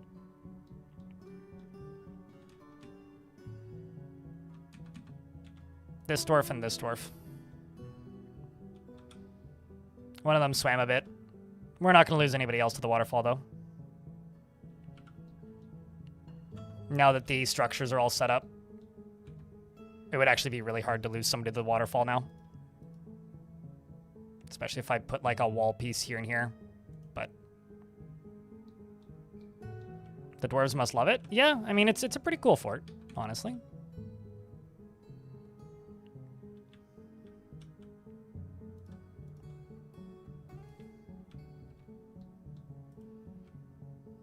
Like, I think the thing that I like more about this fort than the waterfall is actually just this lower river bend is much cooler to me. Why do I have a pump there? Because I had to get the water out of the way so that I could build underneath it. So in order to get these built, I had to lower down the amount of water coming down. So I pumped it one forward so the water was coming down right here instead of right here so that I could build underneath it. So that I now have this, so that if a dwarf falls down the waterfall, they'll just land here and probably not die even. So I put a pump up there to basically make it easier to build underneath it. Yeah, it is kind of novel, actually. Oh, by the way, this is the scariest creature in Dwarf Fortress. I just wanted to point that out. This is one of the, like, prehistoric extinct creatures. And this is, like, reinforcing my argument that real-world prehistoric creatures are maybe actually better for Dwarf Fortress than some of their made-up creatures. That thing is whack-looking. And I only learned it existed because of Dwarf Fortress. Which is super fucking cool.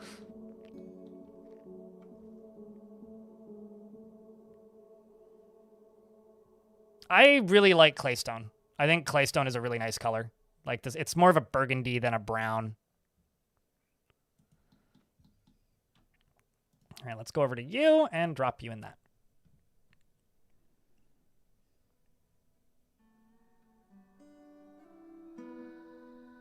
Is that your options menu becomes part of the grander UI? The options menu becomes part of the grander? What do you mean by that? I should adjust children's chores before they start having problems. Oh shit, there's another elephant I gotta train. And I will get those butchered, but I don't actually have butcher shops right now.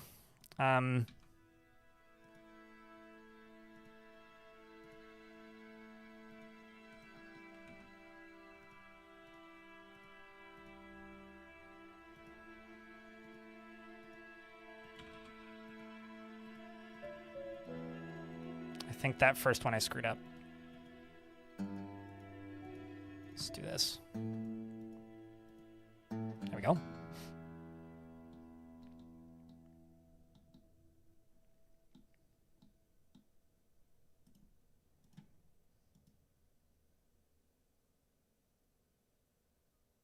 Trying to decide where I want to put the butcher shop.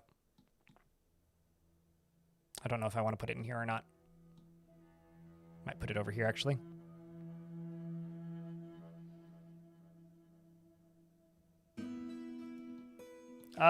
They attacked me in the last fort with giant bats from the caverns. Goblins bring with whatever they have access to, and what they have access to differs pretty wildly from region to region, let alone world to world. Because it highly depends on what the animal population is in the caverns that they reside above. Here comes that heavy as fuck lead minecart. Do they ride them? Yep. Giant bats live in the caverns. They're pretty common, Sir Budwise.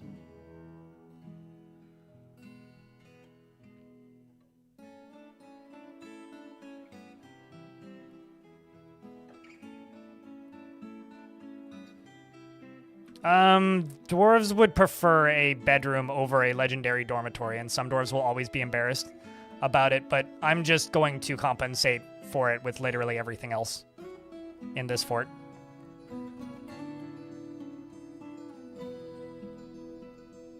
Yes, I have, Darius. They're just pretty uncommon. I think I see, like, cave crawlers and, like, like trolls and ogres more often, but yes, I have seen them. They're what I would call like uncommon. Not like rare, just uncommon.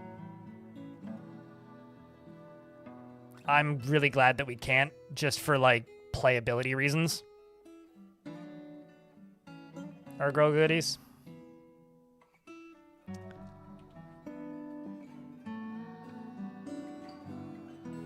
Are you in a squad? You are.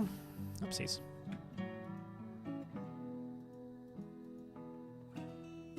You're creating a great work of art. I'm just like looking for recruits. You want to fight. You want to angry. You felt angry after getting into an argument. Why are you getting into arguments? A lot of these dwarves are very angry, which I think is kind of interesting. Likes to brawl. Quick to anger. Prefers to go alone. She has an active imagination. Dreams of mastering a skill. Bone carver. I think that was you, right? Yeah. You're gonna go help out in that regard. How about peasants? Got 2 peasants. You want to fight, be extravagant, help somebody, craft an object, skill mastery, off-putting. Okay.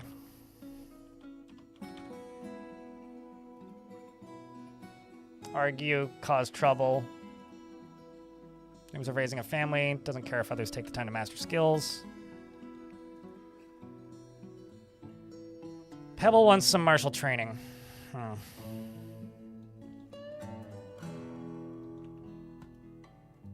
I need to get those indoors.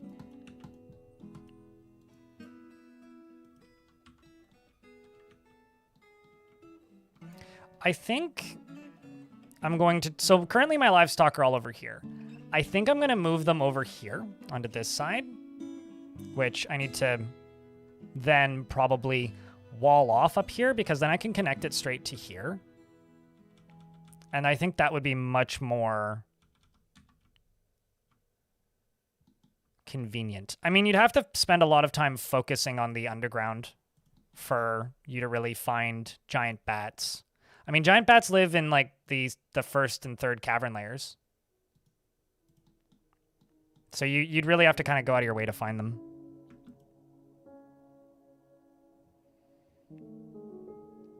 Goblins invade in their Dragula. In the Dragula! Doomed to the witches and burned through the witches and train in the back of my Dragula. Anyway.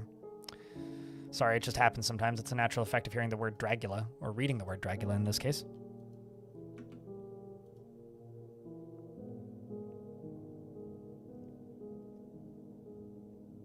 How to keep cause trouble ones happy? There's literally nothing the player can do to keep them happy. It's entirely up to them. So cause trouble would be like, go into the tavern and start an argument with somebody. You have no agency over that. This is why I say do not worry about this, right? Like, it is a guideline, it's not a checklist. If you treat it like a checklist, you will go insane. If you treat it like a guideline, you'll be okay. The human maceman Nebo has shared many tales from beyond Pebblebrain. Good to know. That's like uphold tradition. There's probably nothing you can do to actually influence whether or not that gets done or not. I did not own any of the big shiny tunes. I've seen them. I've seen the discs. But no, I did not. I owned CDs and spent a lot of time on LimeWire. I think I had the Matrix soundtrack, though, which has Dracula on it.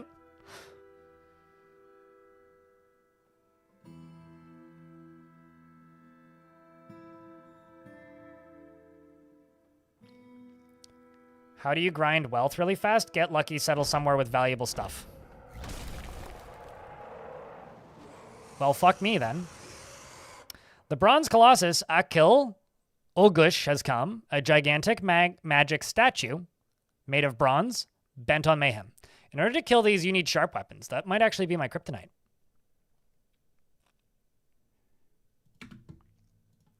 That might actually be my kryptonite.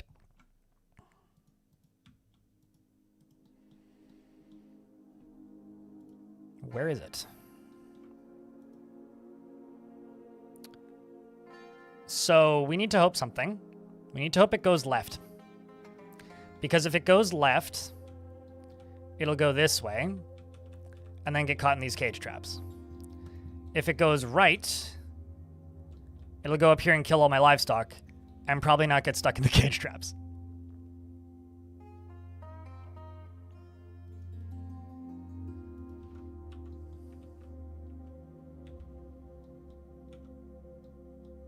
Good news is, or actually the bad news is, I don't actually have any way of keeping it out because it can just climb down the roof. Casualties on this are going to be something. Wish us luck, chat. Wish us luck. There is no such thing as archers in dwarven culture. That is a human culture. Marks dwarves. And yes, they can. But I don't have any metals in this fortress that is sharp enough to actually do damage to this thing. I literally just have silver. Yes. Never mind. We're good. Got him. No need to panic. Everything's fine. We do have a cool pet now, though.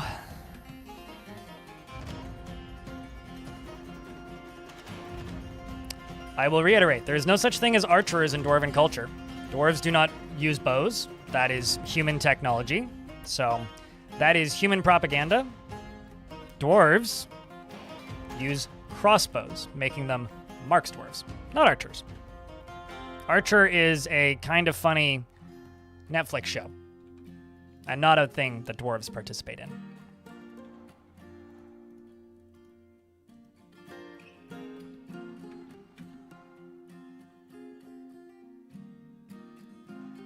Well, the thing is, like, if I go here, and I just type in the word bow, there's only crossbows and then that weird instrument down there. If I type in arrow, it's all ballista arrows. There's no arrows. If you have bows and arrows, it's because you're trading with elves or humans or goblins, which you can't trade with.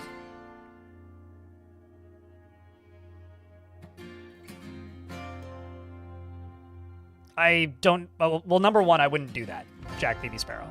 If I want to use them as training, okay, chat, do you want me to use that dude to train my Marks dwarves? Do you want me to? Because if you want me to, I'm not going to put them in a pit. That would be moronic. That would be like the fastest way to kill a bunch of my dwarves. If you want me to use them as training because you think it would be fun, yeah, I can do that. But I ain't putting them in a fucking pit. Because that's just suicidal. I'll just climb out.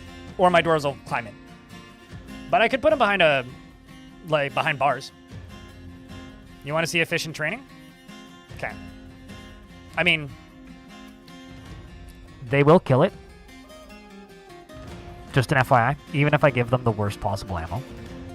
But sure, we can do that. I need to make a farmer's guild, though.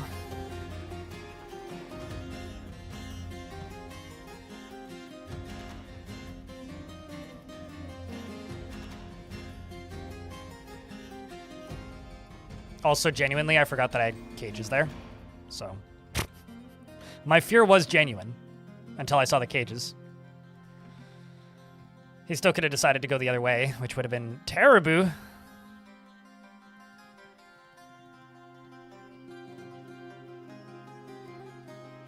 Eventually. It'll take a while. Nimrus. Basically, if someone rolls a nat 20 5 times in a row, it'll kill it.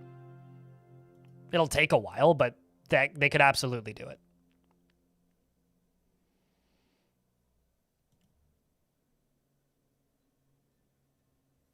Have you always been able to build walls over open space? Yes, as long as something is supporting it.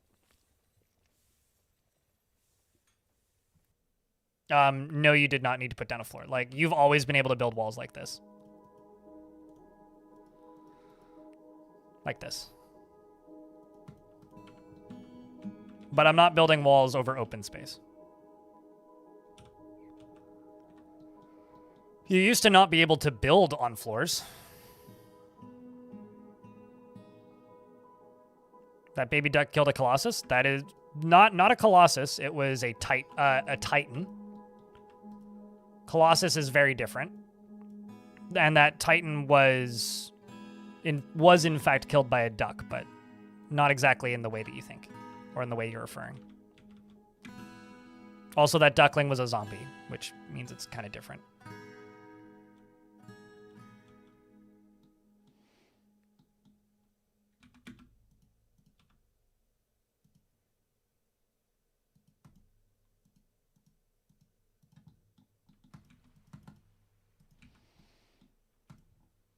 Kinda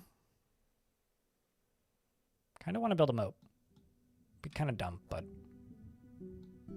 be pretty easy.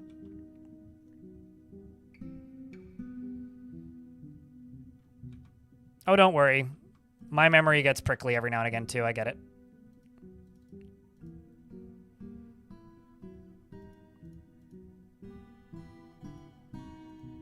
Now, if you mean building across, like as in building across something like this, I'm just queuing it up. They can't actually reach anything but the first one if I do it like that. This is a lot of work. Yep, they still drop statues. What is the Stone Age challenge? Blunt-only weapons, leather-only armor.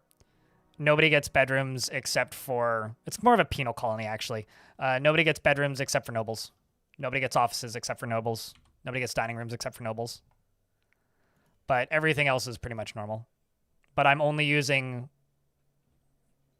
bolts and hammers and maces and leather armor and shields and wooden stuff.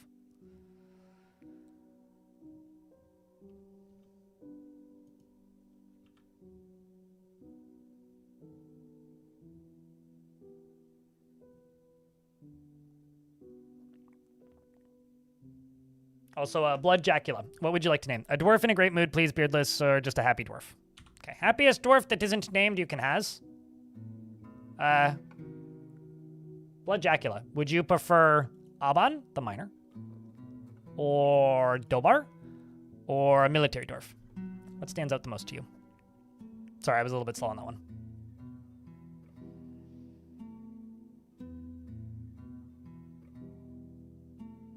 I really like it when bronze colossi pick up a random piece of clothing from the ground and start whipping people with it. You want Aban?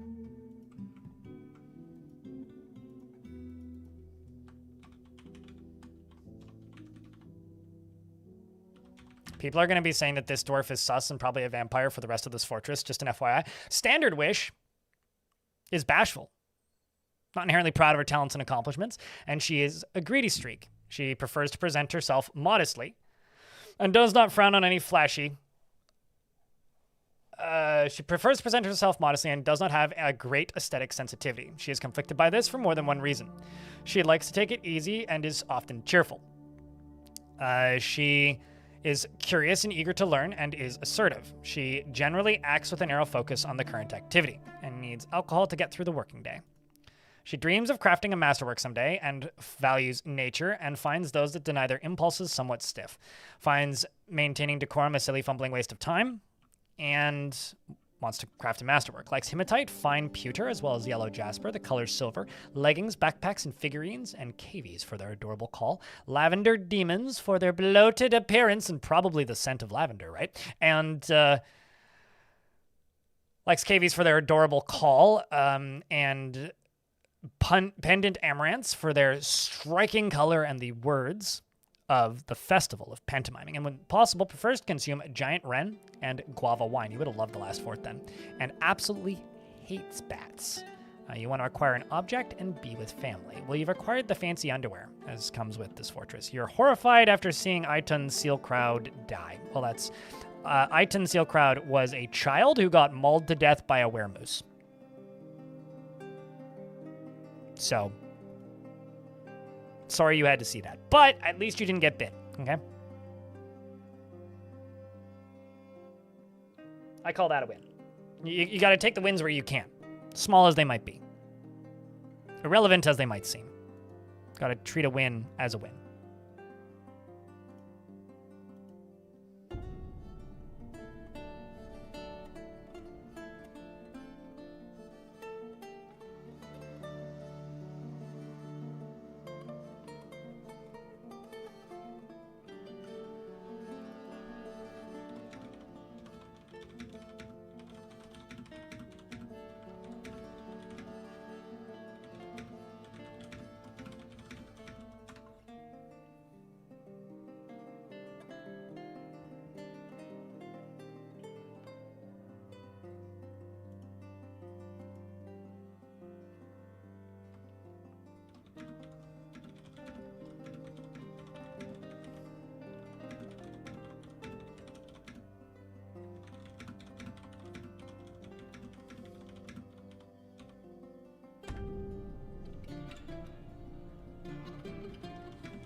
You're picturing a horror film where the protagonist turns into Bullwinkle every full moon and goes on a murderous rampage?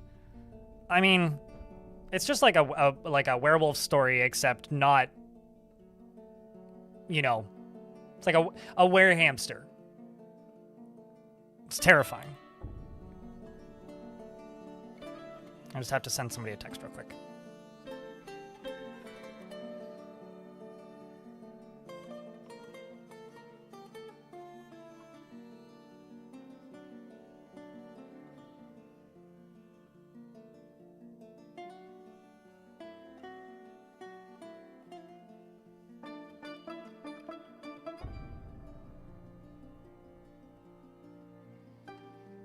It's been about 2 years since you last played DF. Anything in particular fun that has been added since then? The entirety of sieges have been rewritten.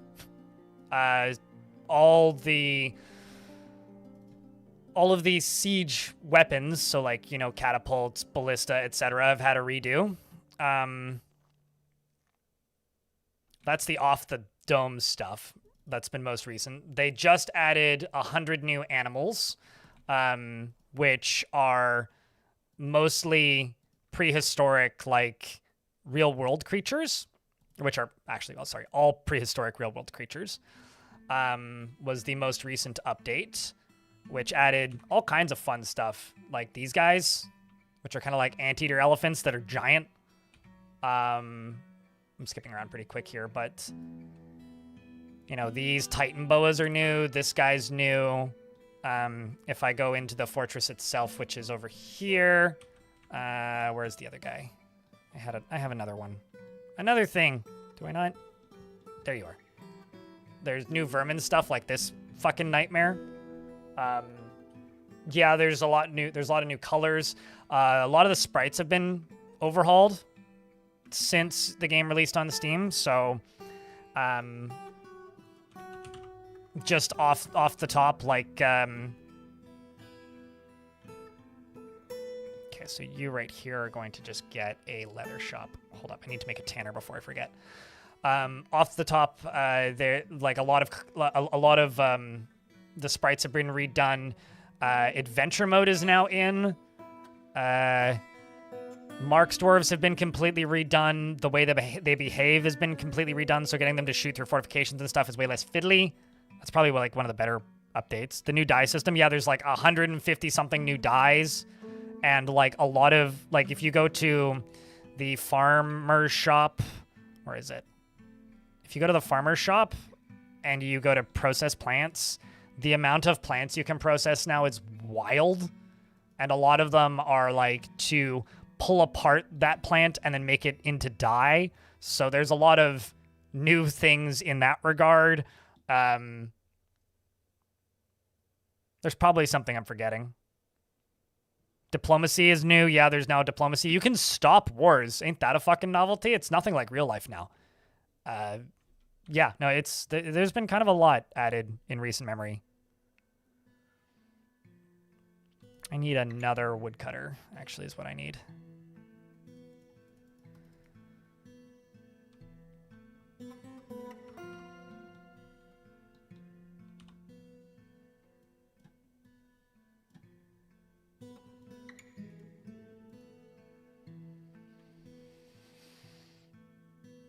But that's just off the top of my head. There's probably other stuff. I think in the last 2 years, Tarn expanded the creatures that goblins can bring as part of sieges.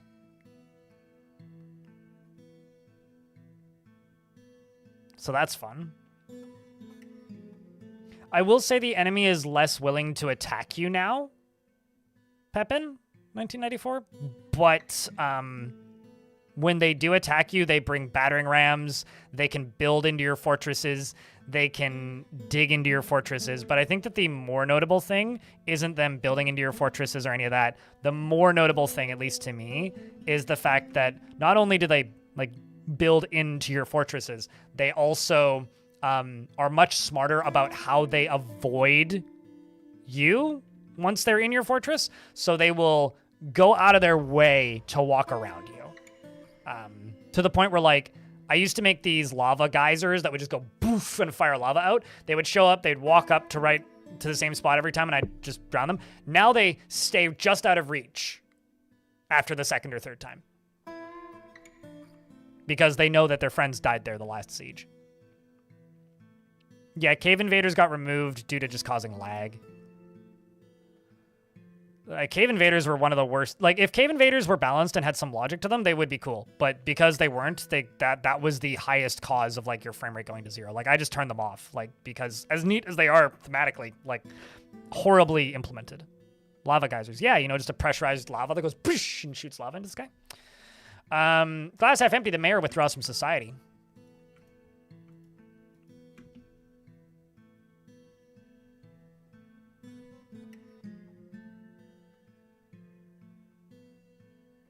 Oh, you're a talented gem setter. And I don't currently have a gem cutter.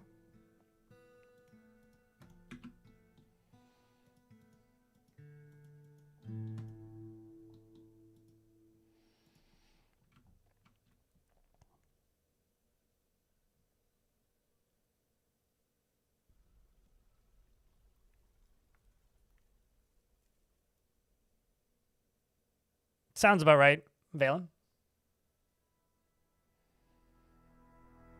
They need some time in the oven. Yeah, well, I mean, they were implemented specifically because Tarn was worried the game was going to be too easy for people. Like, they were a last-minute addition to the initial Steam release. Like, as I understand it, those were added, like, a couple weeks before the game released.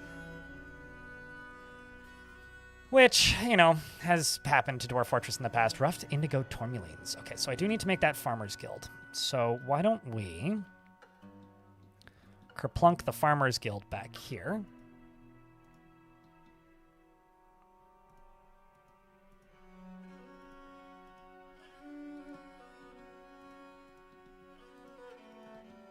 Ring, ring, ring, ring, ring, banana phone. Okay, and then in the middle here, you go there. We're in an ad, so I will pause.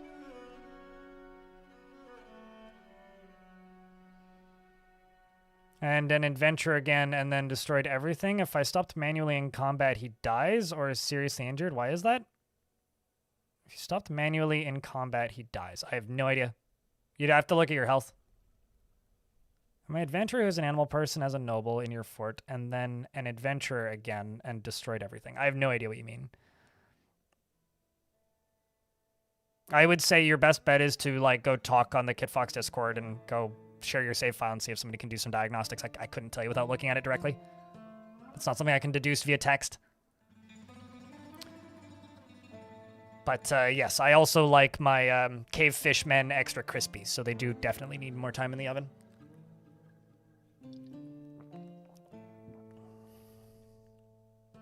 But honestly, I think I'll put it this way. As neat as the idea of Cavern Invaders are, I think that the game is in a better place without them. I know some people disagree with me on that, but that is the take that I will have for quite some time, probably. It's not the worst thing that they've added to this game. It's not the best. It's a neat idea, and I do hope that it gets reworked and works its way back in, because I think that would be cool. They just need some like scheduling and logic to them instead of just being like, it's a thing that happens. I think this could be actually 2 guild halls.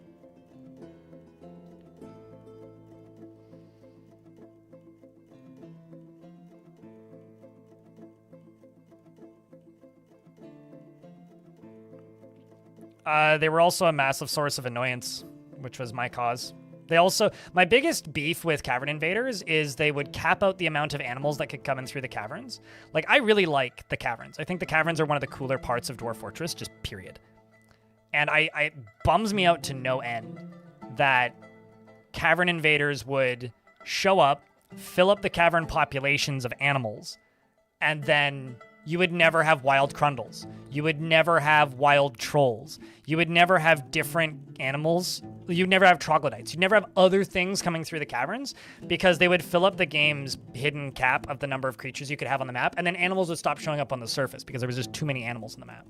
And I actually think that sucks. Like, that was by far the worst part of the cavern invaders unless you were constantly cleaning them out. Constantly. And I would take, you know, random cavern animals over cavern invaders any day. And the fact that if you did just have like a pile of them in the caverns, a Forgotten Beast would appear and immediately die, and that just sucks. Like, nothing about them sucks. Like, nothing about that was good. Like, it was just bad. But as a reminder to chat, though, before I read this artifact, this is a crowdfunded channel. I make a living because people are kind enough to help keep the channel funded by cheering bits, gifting subs, and all that kind of jazz. If you want to help keep this channel funded, one of the best ways to do if you happen to have a Prime subscription. Think about me when it's available. That's all. Thanks for hanging out. If I could get a round of beers in both chats, that'd be cool. Glass Half Empty, the mayor has created Ron Zokel, an indigo tourmaline figurine of dwarves, and offers it to the Pebbleland of Pebbles. I think that he should just walk around with it.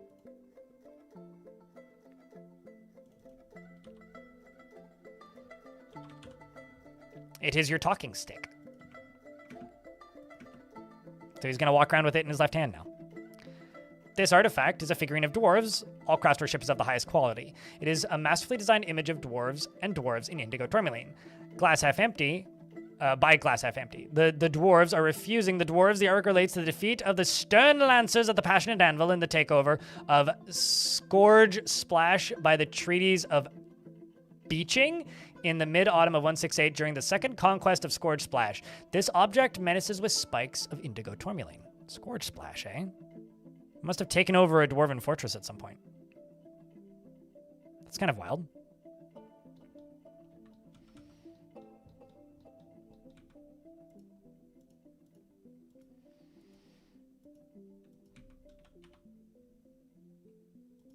And Shift cheered. X500. Behold this crypt beer. Thank you very much for the $5 in Shift. Appreciate you, mate. Check, can I get a big round of beers for the $5 from Enshift? Please and thank you.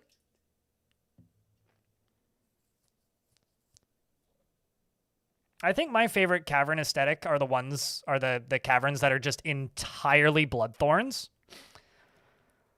Mostly from the old ASCII days, because there was something about just like a sea of red that was fucking cool, but I still love the way they look.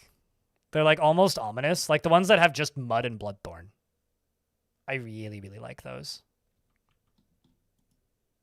It's just such a neat look.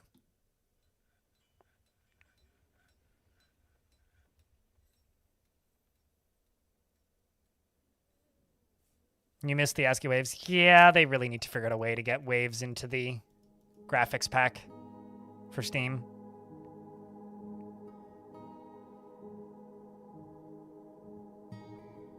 Sofita says that they have my favorite aesthetic in their current fort. Well, that's cool.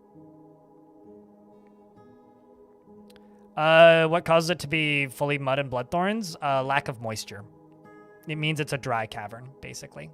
It used to mean that you had a certain type of demon in the underworld, but that was changed when the procedurally generated demons were added, which was a long time ago, turns out. Which is actually a little bit annoying to find via patch notes because it's just said, added fun. It's like non-specific because Tarn added a lot of fun back then. Added surprise, smiley face. It's like, well, which one?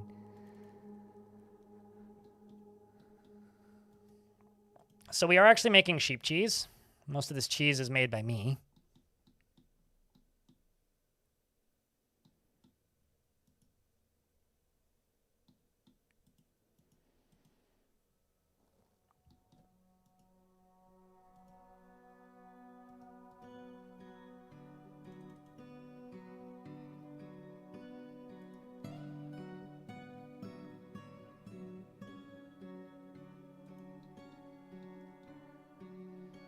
There's always fun which surprises you. Yeah, I mean, some of the fun gets less surprising as time goes on, but... By the way, this fort is doing almost no farming. Most of my food, and soon to be all of my food probably, is coming from livestock farming and harvesting stuff on the surface. which actually means I should move it to over here, because this is where we're going to be moving pretty soon here. As I slowly continue to block off all this.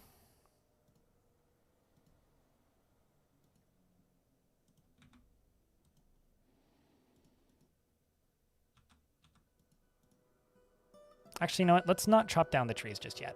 We'll chop down the trees once I have some stairs built. Because I need to get this connected to a lever, and I need to get this deconstructed. And I need to get another bridge built up here.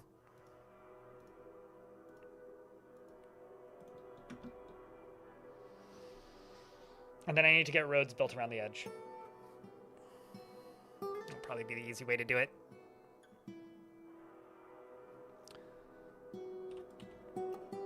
Let's follow a dwarf who's gathering plants. Hello, Dulkin. Give me a few seconds, chat. Chat's a little lurky, and I need to go use the washroom. I will be right back.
All right.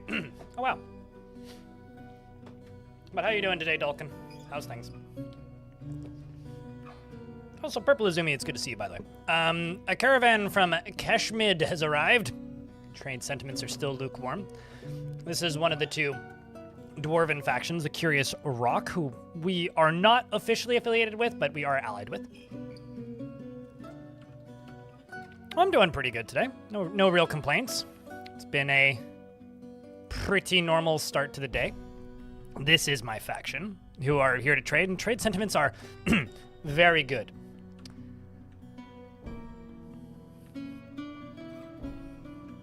Which is optimal, if you ask me. But I do need to trade with them. I think we're just going to bring prepared meals because they asked for that once before, and even though that's not what they're asking for, now that's what I'm going to bring them. So that's what you're getting.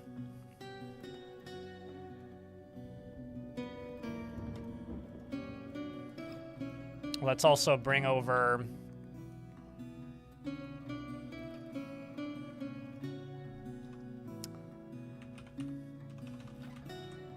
I need to make some more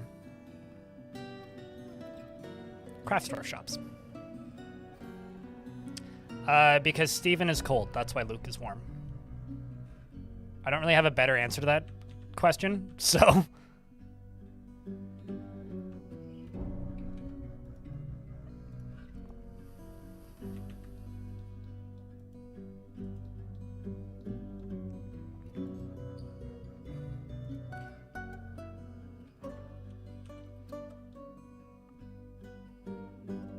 Although I think I did make that joke several dozen times yesterday in regards to Luke being warm.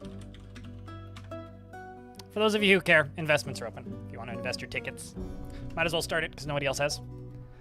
Just a little bit of housekeeping, chat. I won't be streaming tomorrow, but I will be streaming on Saturday. And then I won't be streaming next week at all. I've decided to just not stream Tuesday and Wednesday because I won't be streaming Thursday regardless. I'm going on a short trip next week. And I think that instead of streaming a day and a half next week, my time is better spent editing and trying to get another big video project rolling at the very least, if not finished.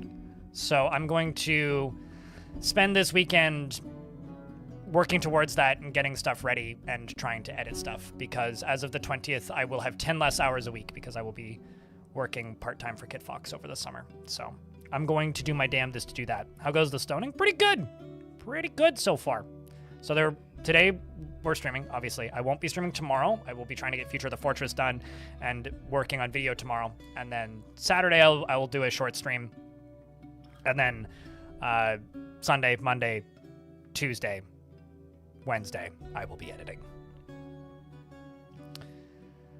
Glass half empty meets with the Outpost liaison, Tosid, and they say, merit deserves reward. I come empowered to establish this colony as official land of our realm. Of course, there are responsibilities, and the nobility must live well. Do you think we're ready, chat? I think this is a bit early. I mean, I know who we'd give it to, but what do you think? This fortress penal colony situation.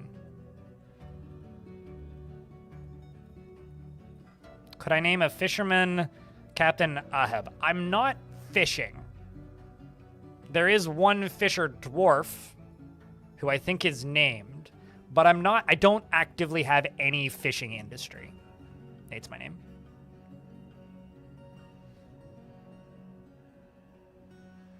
That sounds like elfin propaganda. Linkarill? Not very dwarfy of you. Why not? That's not the question. That wasn't the question. We only have 86 dwarves. My population isn't really that solid. The fortress isn't that stable.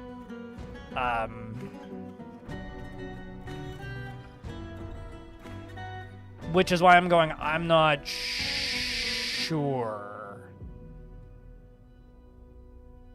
It's a challenge? Not really. It just makes me deprioritize defenses. There really isn't challenges in Dwarf Fortress. It just depends on what order I want to do things. I think the fortress will be more interesting if I say no and then say yes next year.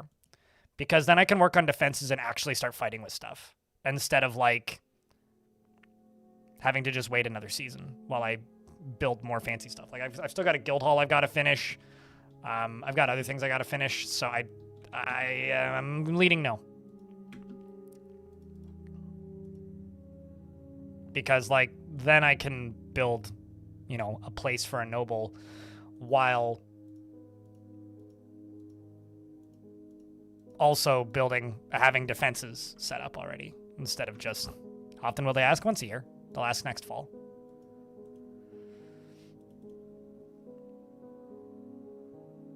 I have not signed a single NDA. You know, fun fact, Furkick, people always talk about NDAs in this industry. In the entirety of the time I have streamed, so since 2013, I've signed 2 NDAs, and neither of those games ever released. So I kind of doubt it. It's generally, in the vast majority of cases, it's don't be a dick is the ruling. And if there is an NDA, it's usually... like, the ones I do hear about are like, oh, you signed this thing and you can't talk about it until next week. Which basically is like, you go to an event, you see a thing, and then 2 weeks later, once you're home and have had time to think about it and edit your footage or whatever, then you can release the thing. I can tell you factually, on all legal grounds, I have not signed an NDA for Half-Life 3. Holy fucking shit. Because there's 330 plus in a stack for that meat, that's a valuable meal. Jeez. Valuable pile of meals, should I say.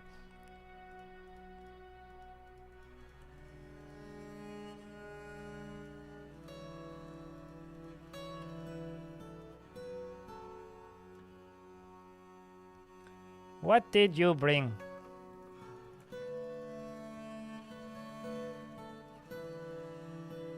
They did bring 2 dogs. I'm going to buy these dogs, and I'm going to be a horrible person. You'll know what I mean in a minute. I'm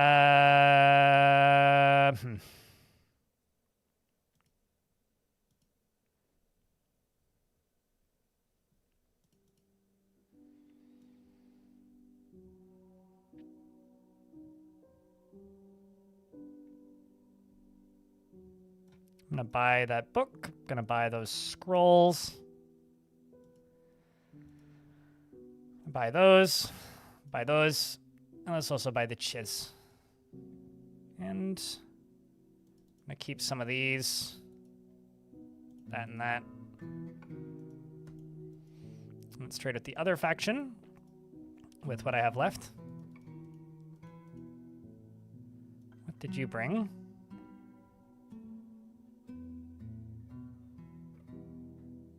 No Stegosaurus, Big Sedge. Buy the fish.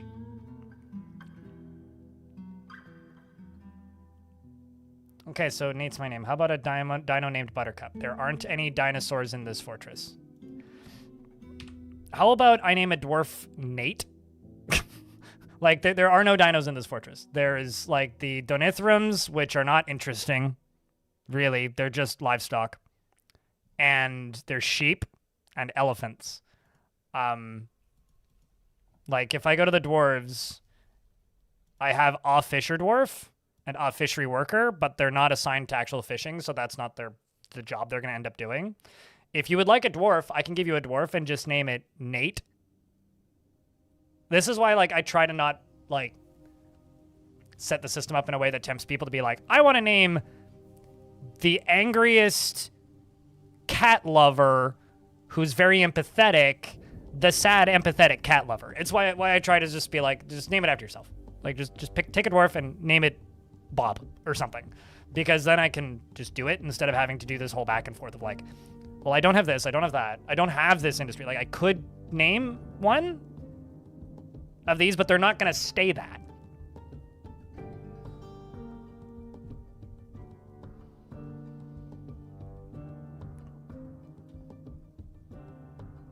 Something wholesome about this penal colony fort full of greedy dwarves cooking up delicious meals. That is true. Yeah, they're talented chefs. Dwarf Fortress is the sequel, actually, Skins. It's the sequel to Slaves to Armok. Anyways, I'm waiting, Nate.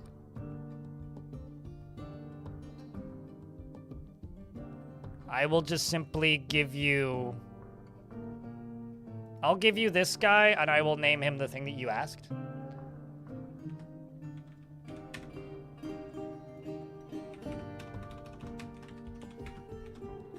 But just remember, he probably isn't going to stay a fish cleaner professionally. He's always tense and jittery, rarely feels strong cravings or urges, he isn't particularly curious about the world, and he tends to hang on to grievances. He finds helping others emotionally rewarding and tends to be a little wasteful when working on projects. He tries to do things correctly each time, and he tends to share his own experiences and thoughts with others, tends to be swayed by the emotions of others, and tries to do things tries to keep his things orderly. He does not have a great aesthetic sensitivity, and he is conflicted by this as he values artwork and its creation. He has a sense of duty and is not particularly interested in what others think of him, and generally acts impartially and is rarely moved to mercy. Cheers, Nate. But for future reference, just the harder you make the selection, the more complicated things are going to be. He dreams of mastering a skill. Chad has a will? I get that's good for a kick. That means that your worldly possessions will be given to your next of kin when you pass away, most likely. He likes alunite as well as lay pewter and praise opals and hornbill tooth and the color dark brown. Breastplates, ghosts of brine for their bloated appearance, and when possible prefers to consume wine, bumblebee royal jelly, and mangoes, and absolutely hates oysters. You are in love with Brutal Pebble, or you're married to Brutal Pebble. Brutal Pebble is the dwarf that single-handedly tried to beat the ever-living shit out of the Weramoose person after they turned back into a person. So your wife is a hero. Just would like you to know. You joined the military because of her. Welcome to the fort.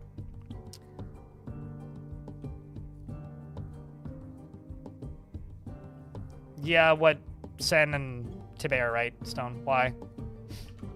What are they doing now? do I have to say welcome back somewhere?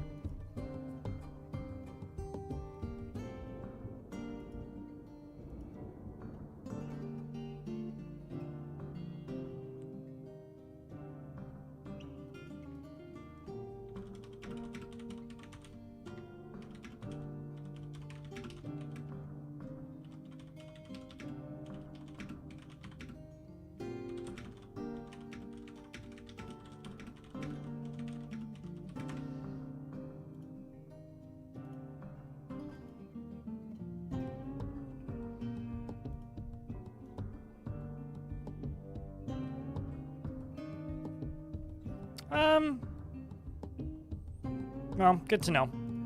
Keep an eye on them then, Stone.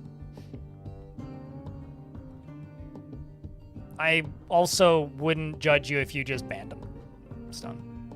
Because I would kind of call that ban evading. I'm like tentatively calling it ban evading for the minute. Do I want to sell them anything else? Not really. Need to finish that Farmers Guild.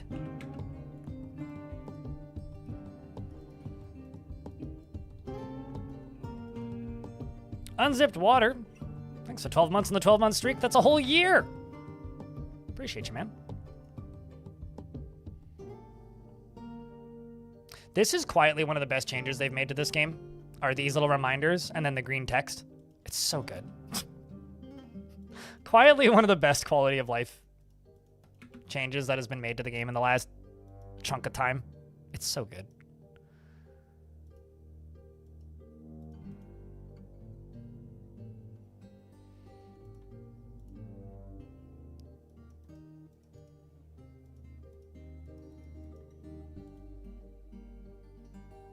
No, it's not DF hack.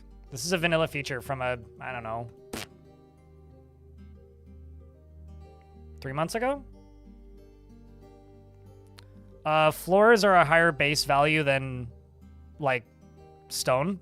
So, if you have floors and you engrave them, they will always be higher value than if you have rough stone and you smooth it and engrave it.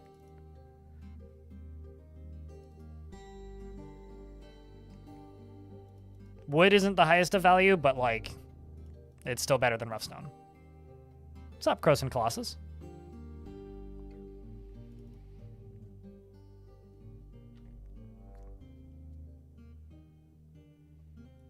But I don't use DF hack UI elements, so I wouldn't do that, Zapdos.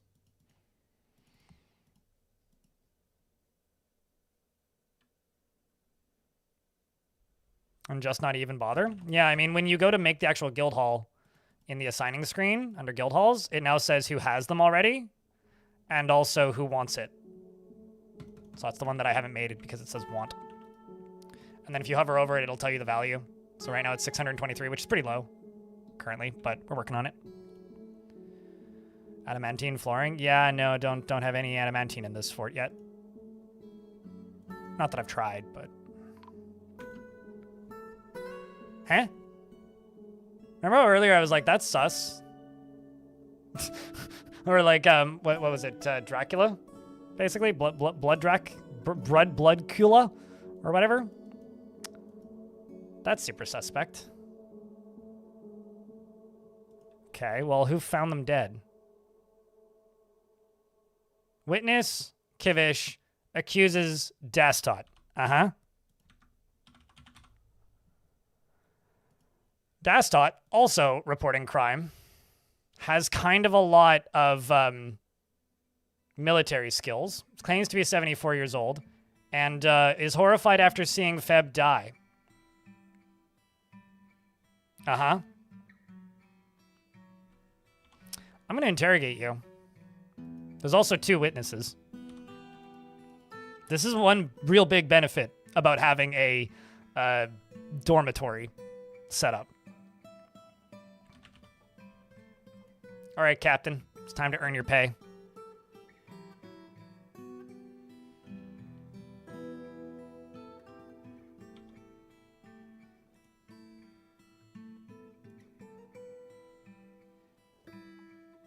Bloodjacula. That was your name. I couldn't remember if it was a J or a D. But let's see how this goes.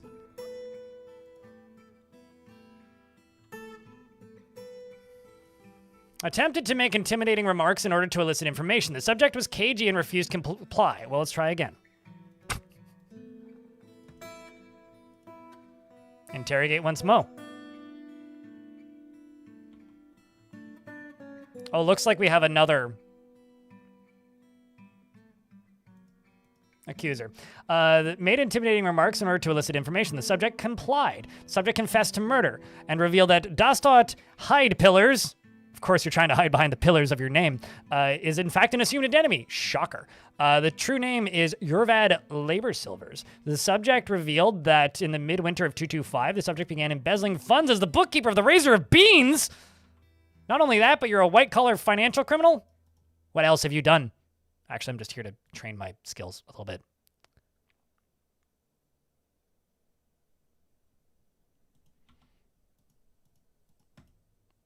Just gonna hit this a few more times. Who let you in here? You're overwhelmed by terror? You're a traitor. You should go do trading, not run around in my fort.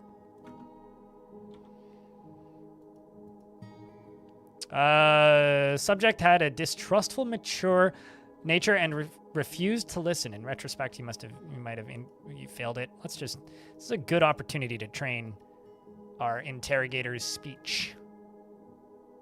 You know, judge of intent, negotiator, intimidator, etc. We have an ad break coming. I'm just going to sit here and interrogate this dwarf the entirety of this period of time.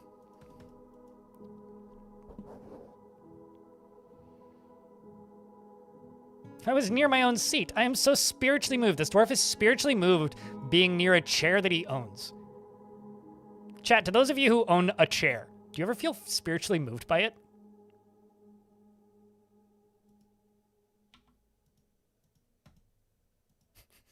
Serious question. Novice, dabbling.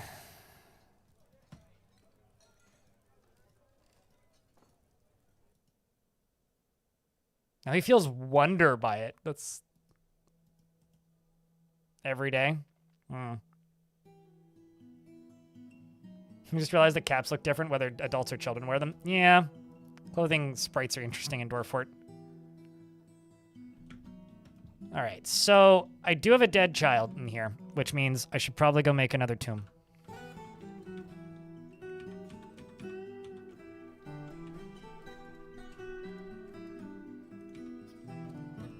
Except I need to make this out of a different material. So I will queue all this up while the ads are still running.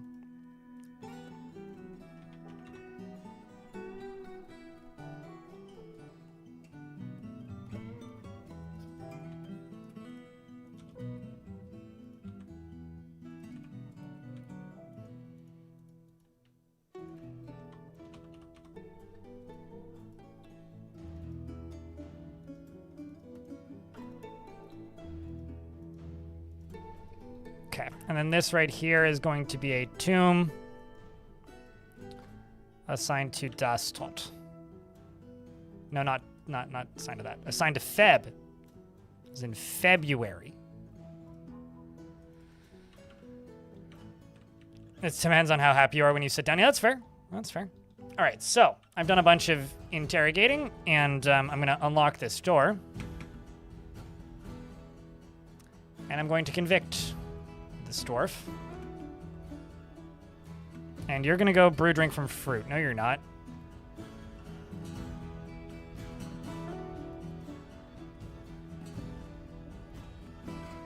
You're gonna go chain up this animal caretaker. Throw him down the waterfall? No. She's gonna get imprisoned first. In her prison. And then we'll figure out what to do with her. Once she's done her sentence of probably not a super long period of time, 224 days. Besides, I still need to train my Mark's dwarves on that Bronze Colossus. Maybe we can make her train against that Bronze Colossus. Okay, what's the value of you? Not very high.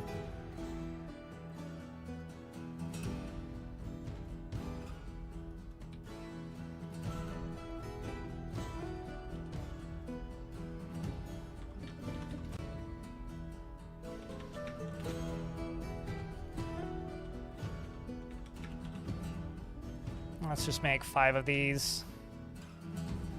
5 of these, except I need to actually make 6 thrones, 1 from there. And then you, I'll just put it no, okay. Rock pedestals.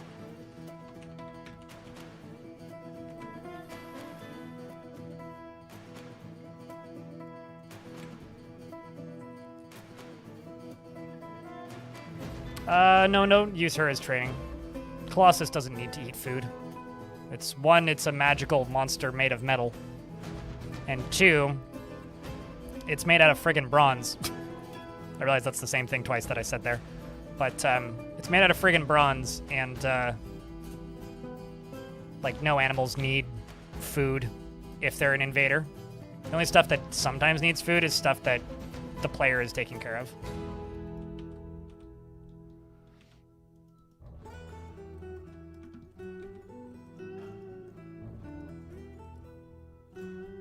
So, like, horses need to be pastured. But an imprisoned horse from the enemy army doesn't need food.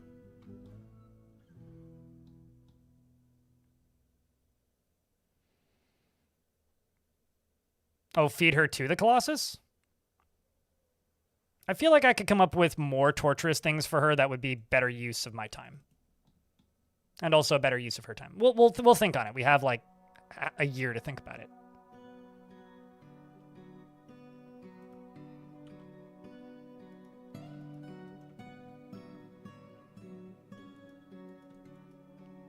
What were they afraid of? That was weird. Needs 3 lead bars, yes. Well.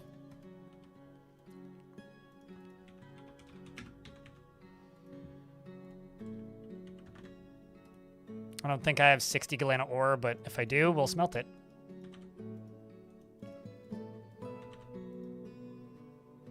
Although I think... Oh, maybe not. Okay. I'm not out of coke. I thought I was out of coke.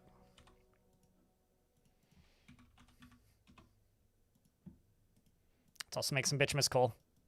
Because I guarantee you I got some lying around still.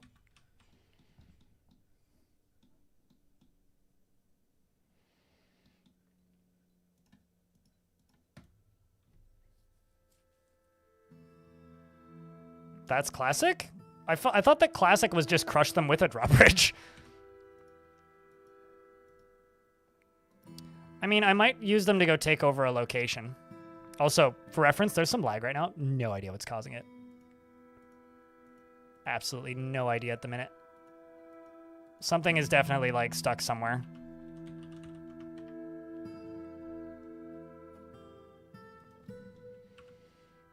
Something's going on, and I don't know what it is.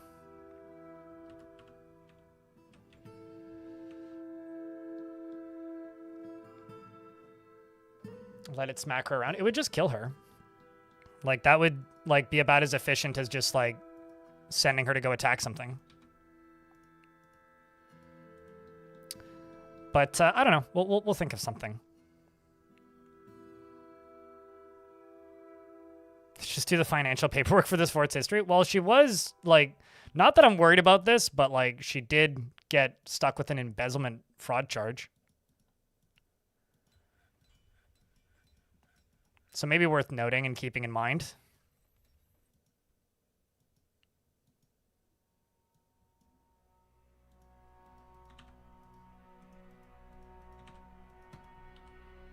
What's my manager up to? Out here managing work orders. Okay, so what I need to do...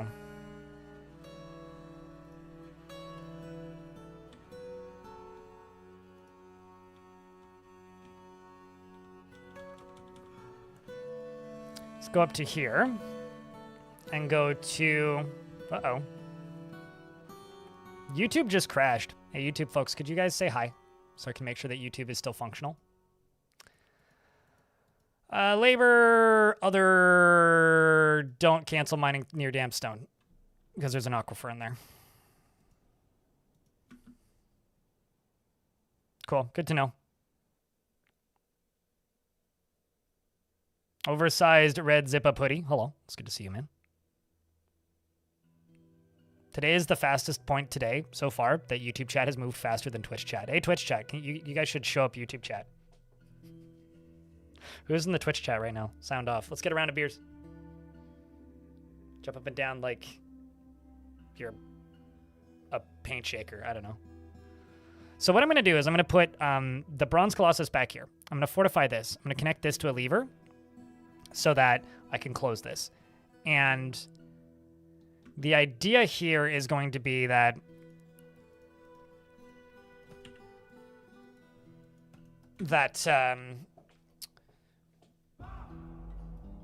when I release the Bronze Colossus from its cage, I can close off and open up vision access to it. And then I can just station my Mark Dwarves in front of it. And they'll just sit there and go pew pew pew pew pew pew pew pew pew pew pew pew pew pew pew pew pew pew and shoot a bunch of bolts at it, and then that's it. That's the plan. Any questions?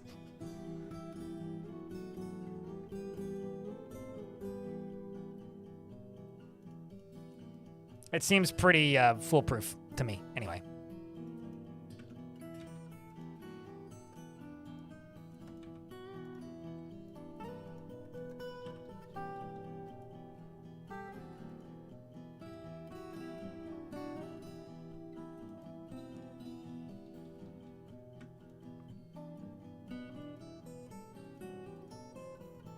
Are you? Okay, I feel like you're not supposed to be here. If you're actually part of the traders, I'm sorry. I'm just gonna get rid of this duder, because you're causing issues.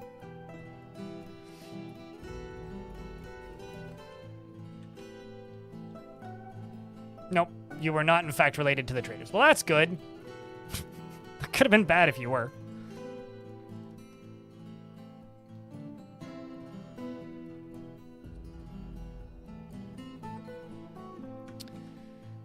All right, let's go into here, throw in all this shale. Shall we say it? I think we shall.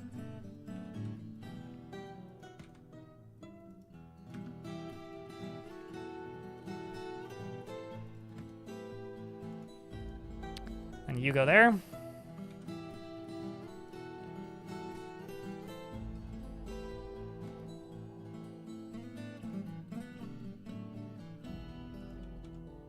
Oh, really? I thought that was going to go through an aquifer. Some migrants have arrived. Oh, it did. Okay.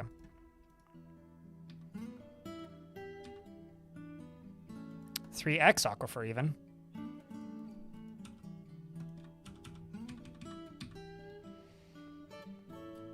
A little bit of mud landing down here.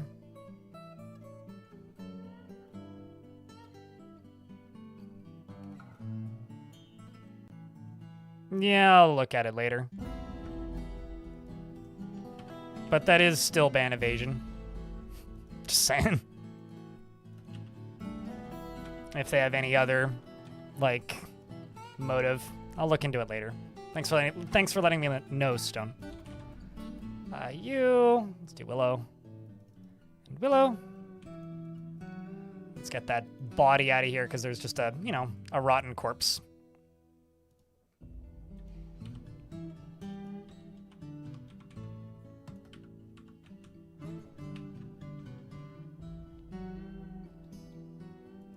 Just sitting right here. Chunky old aquifer. It's a nice small one. It's only 2 levels. I think maybe 3 in some spots.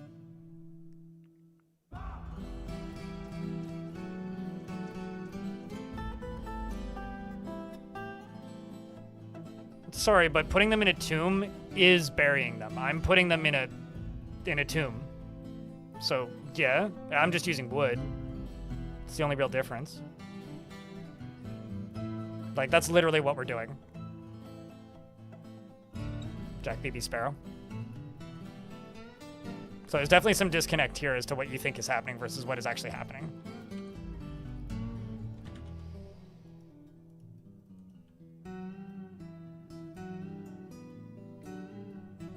Like, what do you think I'm doing?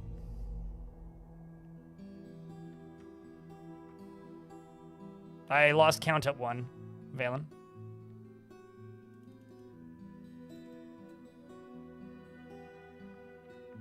I mean, when I say, like, burying bodies, I mean, this is pretty unique for me. I don't... Chat, have you guys ever seen me make little tombs like this in a pond before? I don't think I have. I just kind of did the first one over here because that was my original expedition leader who died here. And I've just slowly added more. Oh my god, snatchers, that's wild. Not where I was expecting those to show up.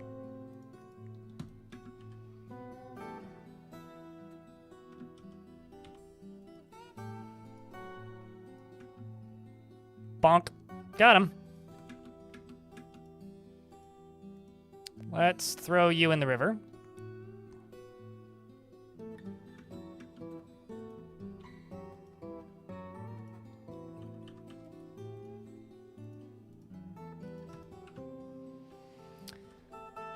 I think what I need to do is I need to go over to this side, and I need to go pen pasture.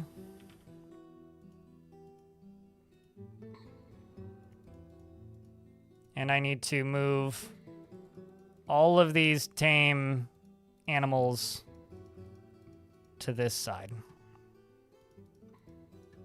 I've also got goats to eat, apparently. And I don't know why, but I have a hornbill.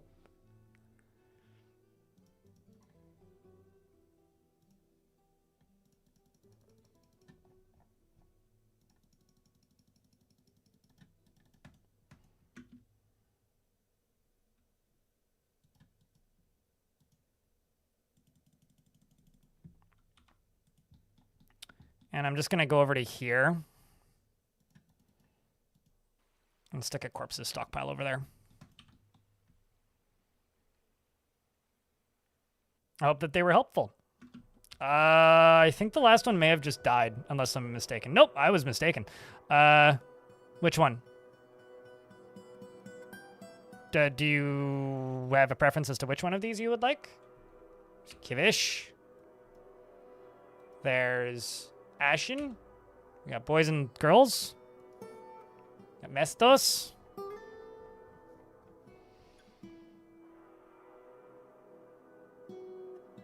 Maybe you're thinking of a shoe bill?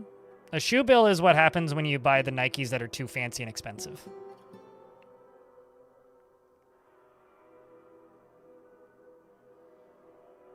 How to make a daycare? You don't want to. It's not very effective at doing what you want it to do. If you want to make a daycare, make a semi-indoor, semi-outdoor area that has a public guild hall in it that teaches the skills that you want. So if you want to train like combat-related skills, have a public hunting guild that incentivizes children to go hang out there.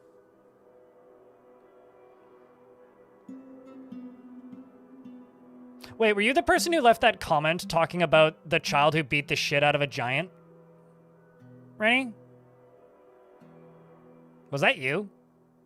Okay. I screenshotted that and stuck that on Discord because I got a cackle out of it. Hold on, let me reread this.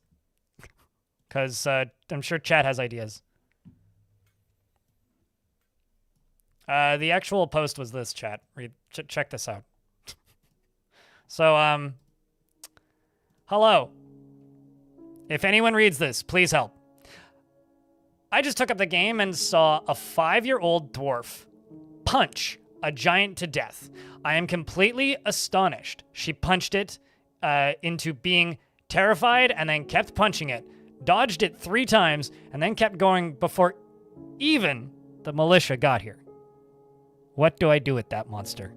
I want to train that kid. She surely is going to be super important characters in my fortress. Advice is welcome. I'm willing to mine any ore and smith any gear to make her reach her full potential. I have about 20,000 money in cut gems already to be invested in her. So far, I figured out how to smith steel and silver. Piles of toys? Like, if you wanted to live, piles of toys, public guild hall, and allow her to live basically in that guild hall in a pile of toys and let other dwarves come in and teach her. And also a big nickname.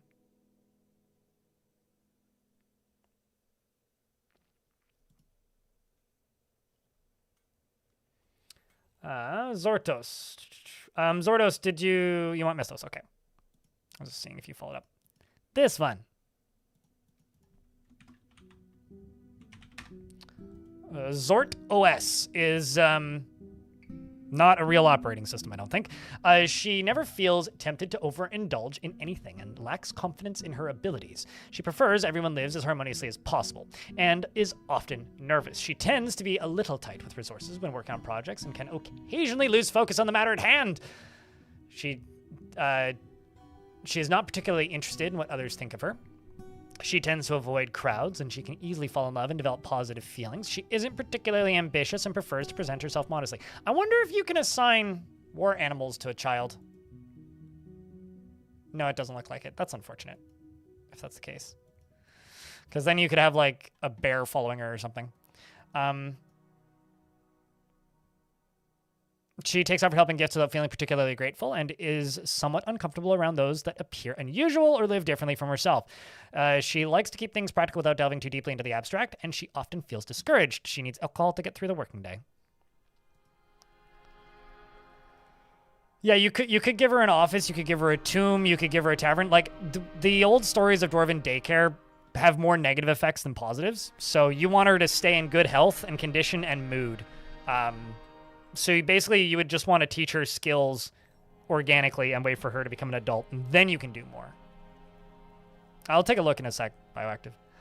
She dreams of raising a family and likes brimstone, electrum, green jade, giant moose hoof, gems, spears, and thrones, and rabbits for their ability to burrow. The words of the festival of pantomiming and the sound of the large shocks. And when possible, prefers to consume Dimetrodon, squid, hard wheat beer, and sheep's milk and foxtail mullet, and absolutely hates bats. She's very thin and has a very round chin. Welcome to the fort, Zortos.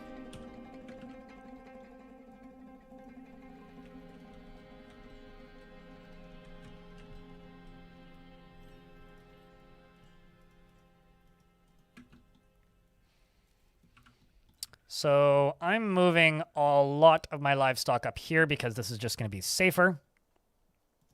We need to get all of this finished being blocked off. I need to get that deconstructed. I need to get you deconstructed. I need to get this all walled off, basically.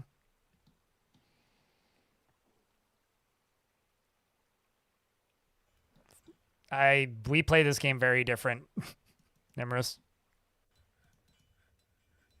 Children in your fortress are the most valuable members of your fortress.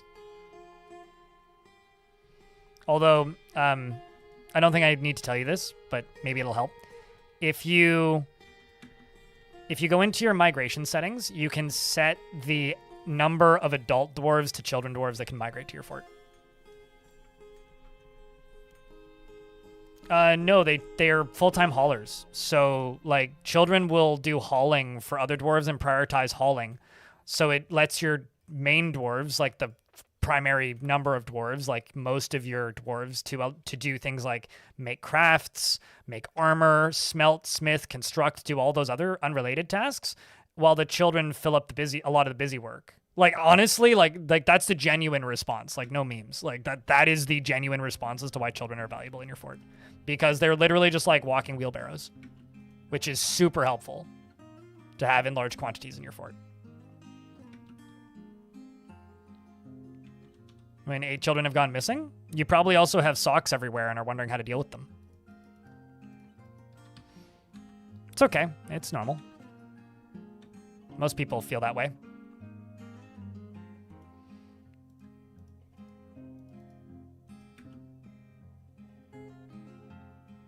I mean, sounds like your head got hit by too many of them. in regards to minecarts.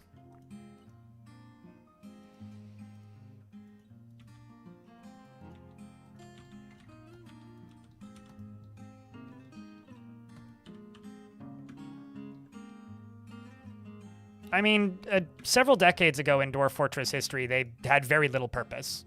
Like, all they could do was deconstruct stuff sometimes. Now they have all sorts of purpose and are super useful. Like, I'm not memeing when I'm just like, they're very handy, especially in large numbers. Like, sometimes people think I'm memeing for some reason, but I'm not.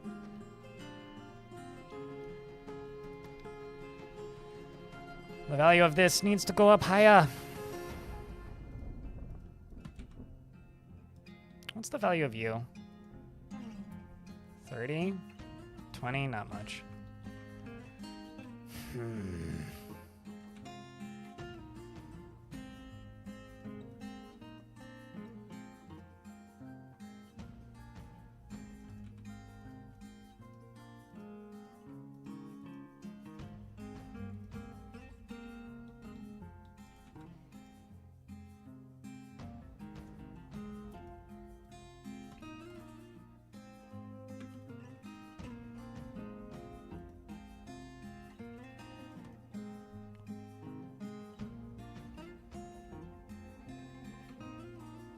I literally have one right here, Brucey the G. Why would it be bad? If I'm not doing something specifically the way that you are used to doing it, why would it be bad? No, I'm blind. You're Brucey the G. Don't be silly. Not observant, for sure, but that's not you. That's me. Thought you were doing bad? No. You need to know this about me. I do nothing optimally in Dwarf Fortress. It is very, very rare that I will do something that is optimal in Dwarf Fortress. When I'm playing Dwarf Fortress, I play suboptimally. I play brashly. I do things for purely aesthetics and no practical purpose, and that is the majority of what I do. So if you're looking at something that I'm doing and being like, oh no, I'm doing it wrong because Blind is doing it different. No. I'm probably doing it wrong because I think it looks pretty. So just remember that. Like, I am a Fashion Fortress player, primarily, not like a micromanaging optimization player.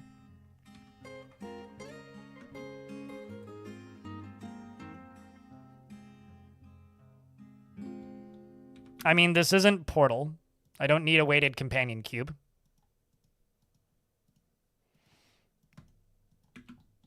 Nor is this the hit film Cube, the movie, featuring square rooms and guy that got cut up by lasers once.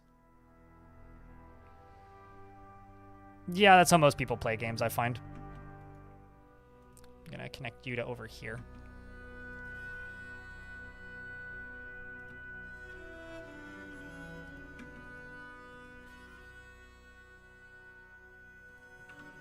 Like, if I played Dwarf Fortress perfectly optimally, you wouldn't even want to look at my fortresses. They'd be so ugly.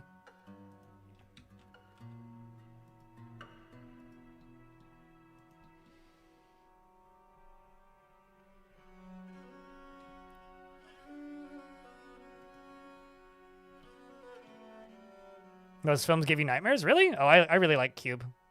I've always found Cube to be a very fun movie. I need that Colossus.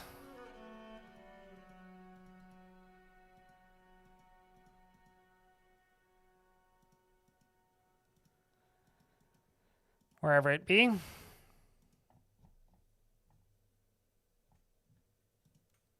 There you are, Bronzy. You go right there. And I'm also going to go right here.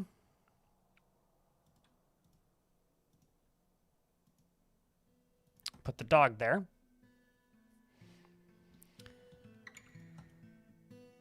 And I need to increase the value more.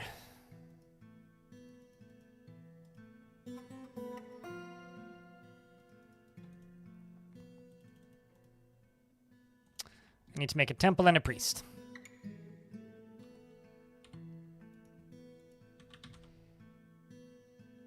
Yeah, Yeah, that's one way to do it. I like to just simply cut corners. So anything that's like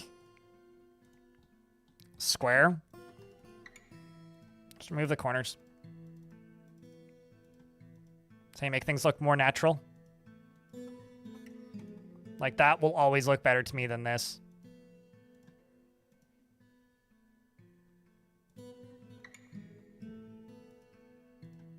Just period.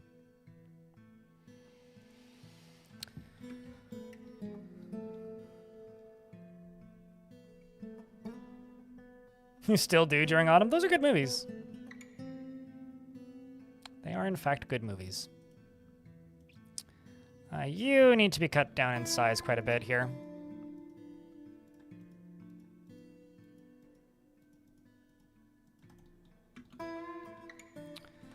And then in here...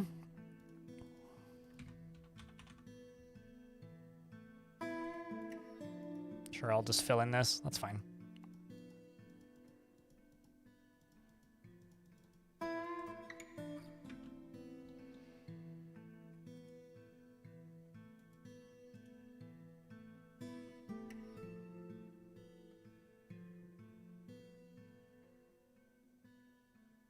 There's a lot that you need to unlearn, because RimWorld tries to reinforce how much it's like Dwarf Fortress, when in reality it's very little like Dwarf Fortress.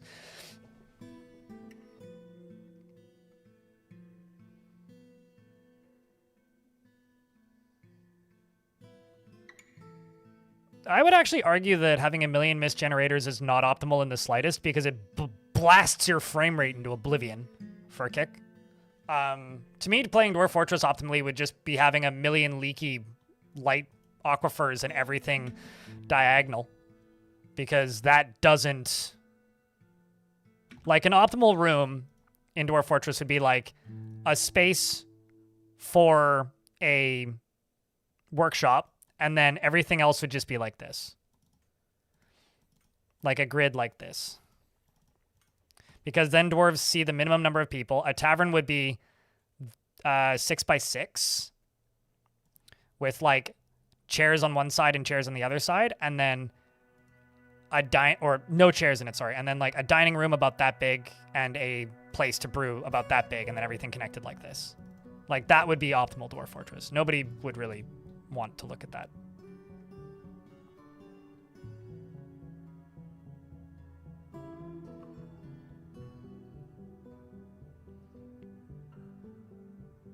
You remember how I said earlier, chat?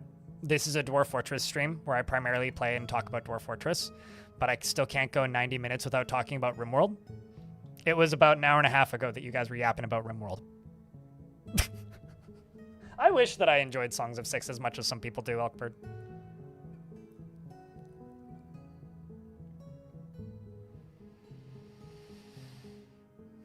I mean, someone should go do it. I mean, there was that one person on Reddit that had a fortress with 1,500 dwarves and 75 frames per second. Who built a fort like that?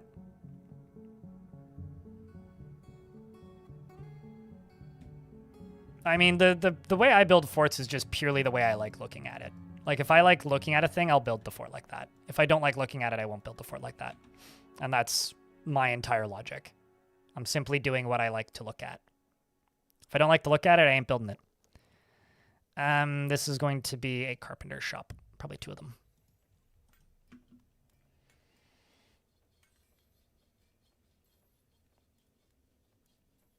More like the gift shop of Moria, because Moria is so much bigger than this. There you go. So you're high enough value now. Let's just get all this up here done.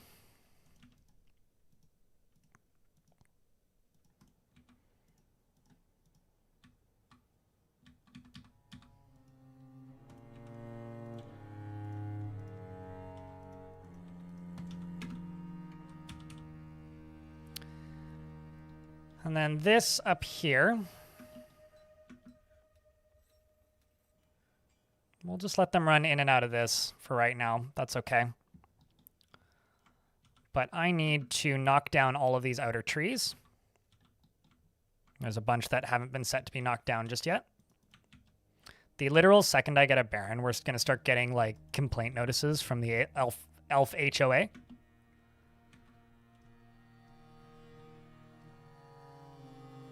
Great name for a fort, Gift Shop of Moria. It's like the Dwarf Fortress Saturday morning cartoon.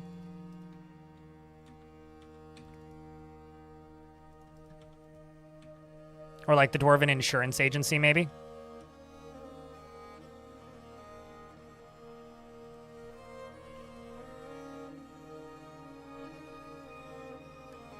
Let's get all that channeled down one. And then I think first I'm just going to build dirt roads along here. But I'm going to rebuild them as constructed roads.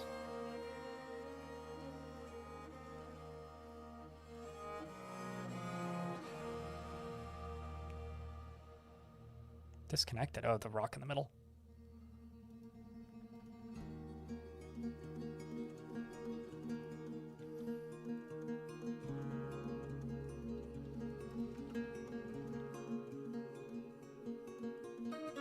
You know, every now and again, somebody pops into my Discords and is like, I'm trying to build Moria. And I just respond with, good luck. That's going to take a very long time.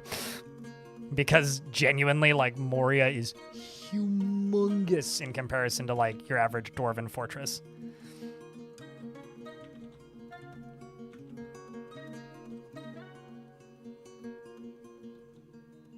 You're better off trying to make, like, you know, an accurate representation of downtown San Francisco. I mean, okay, some Dwarven forts I've built are probably about that big. Because a day in Dwarf Fortress time at the frame rate I'm currently at is about 40 seconds. So if you think about it like that, it's actually not that ridiculous. Dwarves sleeping on the ground? They shouldn't be.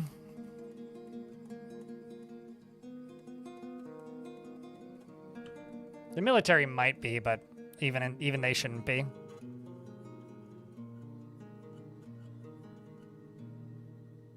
Dwarves don't poop. Silly. Sup, goat? More like plump helmet wine salesman.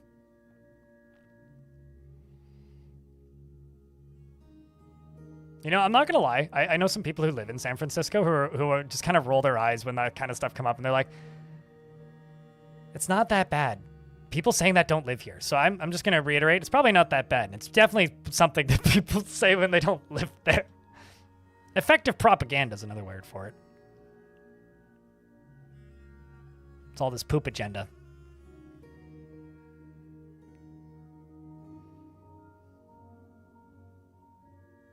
No, think of RimWorld, like, this is the way I think of it for a kick. Think of RimWorld as a tower defense game where you have to manage moods, and Dwarf Fortress is a story generator.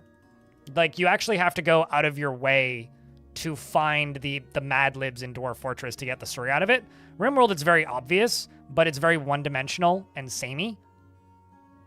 In Dwarf Fortress, you have to go out of your way to find the stories, but if you're able to find said stories, you'll get a lot more out of it. Like, RimWorld is a game, Dwarf Fortress is a sandbox. Here we go again. It's like fucking Groundhog Day.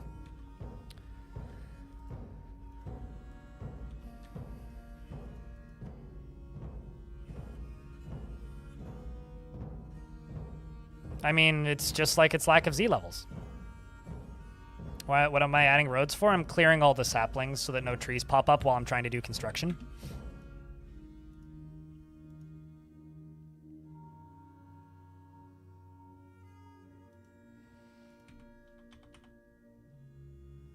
Because I know it's going to take a little while.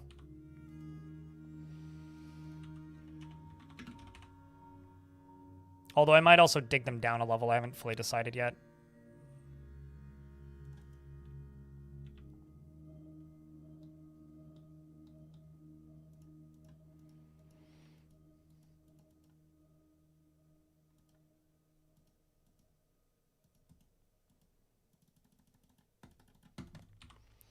Let's go wooden wheelbarrows.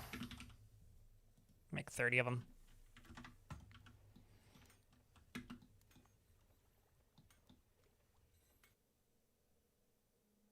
Yeah, that would be super cool. If you could make tunnels that were travelable in adventure mode. I kind of wish that if you settled on a highway, you could get traders through them. That's like the thing that I want the most. Oh my gosh. Okay, so I need to upgrade the value of one of the temples, which I'm gonna be a little cheaty with. What's the value of you? 1,400. What's the value of you? 5,000. Actually, I'll just accept both of them.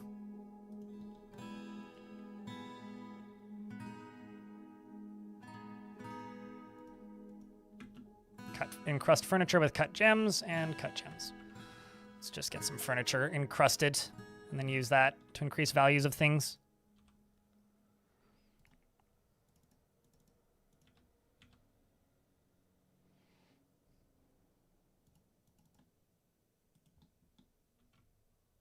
Yeah, you can. If you're talking about in Fortress mode, you can absolutely access them. If you're talking about in Adventure mode, you absolutely can access them, and you can fast travel using them. How's the fort going? Pretty good, I think. Chat, how do you think the fort's going? I mean, we had a child die to a vampire.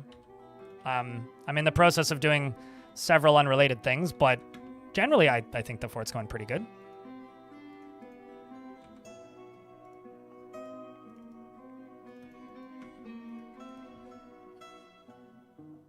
Nope, that is not true, Elkbird.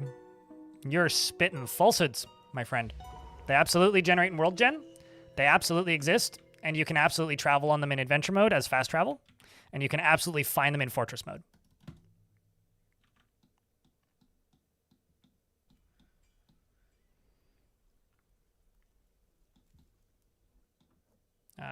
Where was I? There it is. Herbalist has been taken by a Fey Mood. Gotta check that one. You took it from hearsay? It's best to just look at the wiki. But no, I've had many forts on them.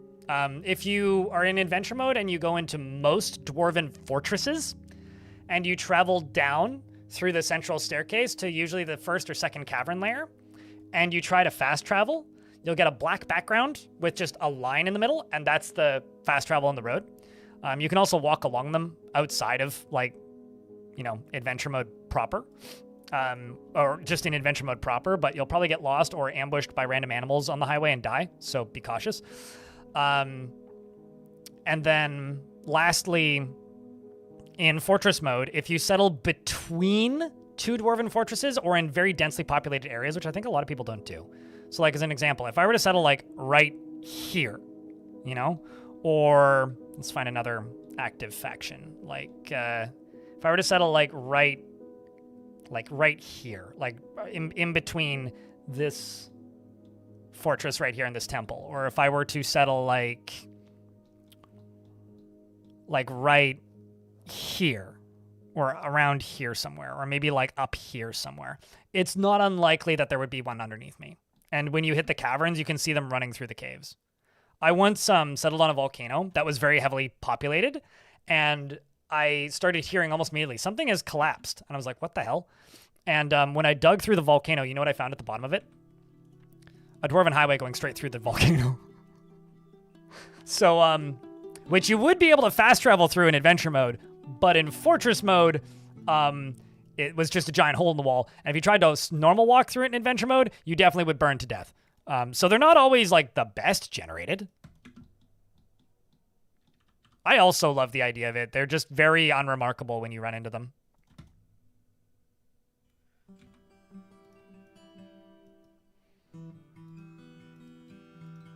That's the actual issue, is they're just not all that interesting. It's just like an underground road.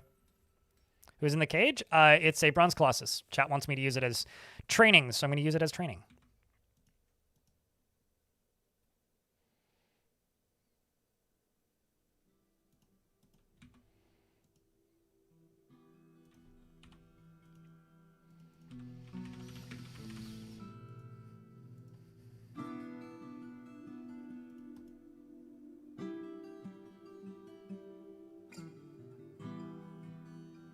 What sure contradicts is the destination is not the journey? Yeah, well. Okay, you can just get deconstructed. We're gonna take the Marks dwarves and go station them right, maybe not right there, like maybe slightly back there.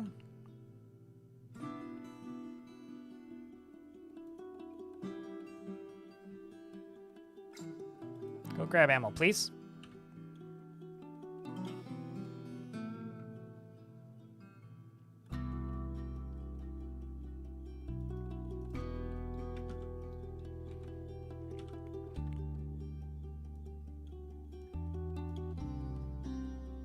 No access to table. You for realsies? Just thrones? Okay.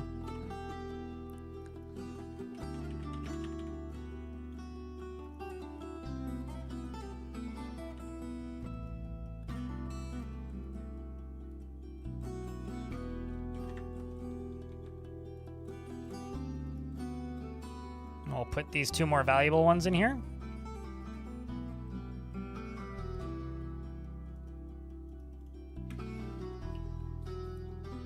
Which aren't stupidly valuable, probably, but they're more valuable than the other ones. Because the Untoward Faith must be elevated up to 10,000 value. It's currently not even half that. And this one needs to be constructed.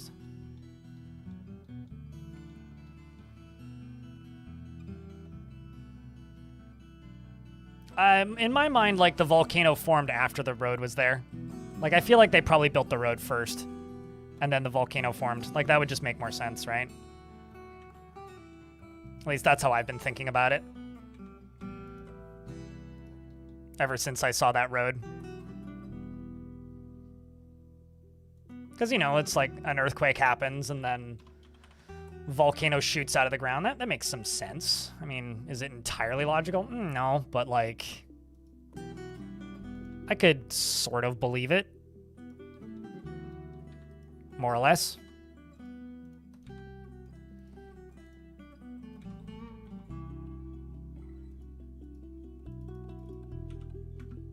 All right, we'll get most of this finished. So this is just going to take a little while, but they'll do their best.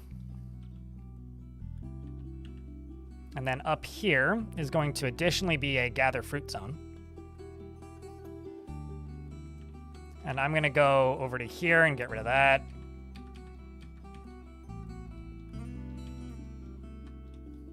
And start cleaning out these zones, because I've got a ton of them left. It's probably going to take me a while, but...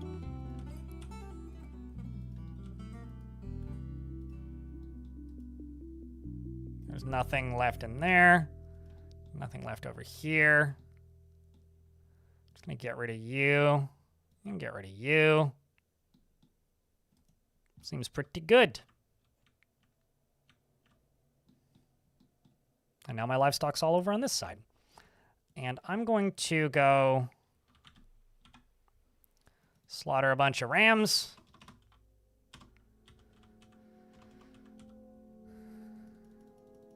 Slaughter you, because I've got a bunch of baby lambs. Slaughter the llama.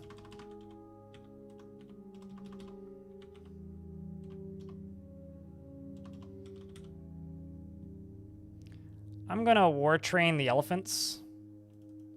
Leave them up here as guard puppers. You're going to get butchered.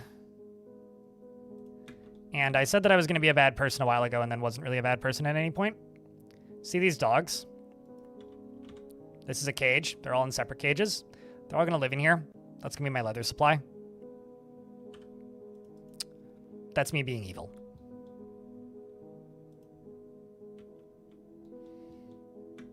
Okay, so now that I've got these dwarves here, I can go over here, do this, and this, and this. Let the training begin.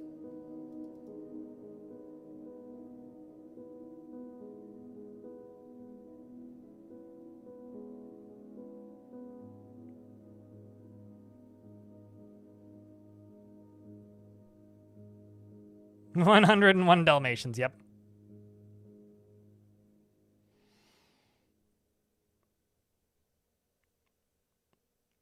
Corella de Blind. Sure. Cruel Dwarfus de Blind, for sure.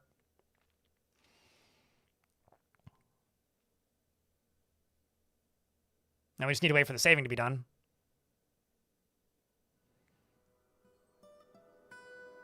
Bolt throwers don't do shit for archery. Or any other skills. It is entirely just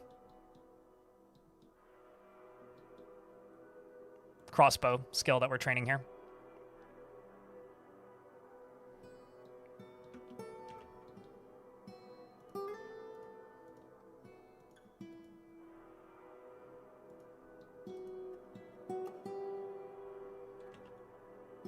I'm being cheesy down here. There you go. The untoward faith now has a high enough value. And you right here can now recognize the high priest. So Darut is now the first evil. There, as opposed to the second evil. And we're going to elevate terminal wetness to the sacred trifle. As opposed to the first evil. They're so evil. At least we've got one temple down. As for other temple, I don't know where to put it just yet. I'll figure that out. Probably like back here. Or maybe like up here. This would be a nice spot.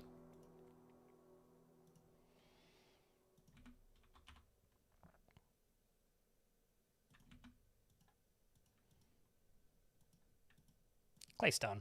12. There you go. That can be my claystone pattern thingy. And I don't quite have enough shell blocks, so I'll use some boulders. That's fine.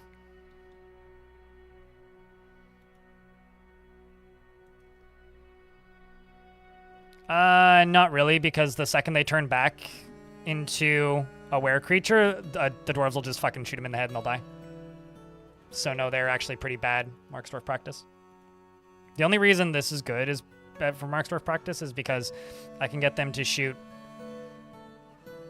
at this guy and then get out of the way without actually killing it. Otherwise, most normal dwarves would just kill it. So the only reason these are any good is because they can use bone bolts. But like, bone bolts will kill a werebeast. They won't kill a bronze colossus. Maybe if you could get like a forgotten beast or something that is made of metal or some other strong material, or like, I don't know why this dwarf's not shooting. It's just spectating mostly. If you can get a dwarf that's what's the word I'm looking for here? Or a creature that's made of metal, or a zombie that can't die to soft blunt attacks like that, then that would be more what you should aim for. Anyway, we're going to get that sealed up until I get some more dwarves into this squad, and they're a little bit more useful in this regard. Otherwise, I'm just going to stress them the fuck out. But no, werebeasts are basically useless for everything except for killing. Like, you should kill werebeasts. Also, check out these step ladders, chat. Look at these dwarves using these step ladders.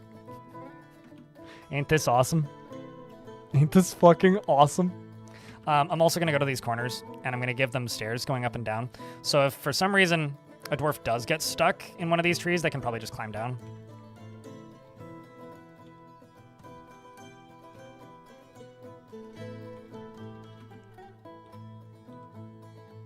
But look at them at it.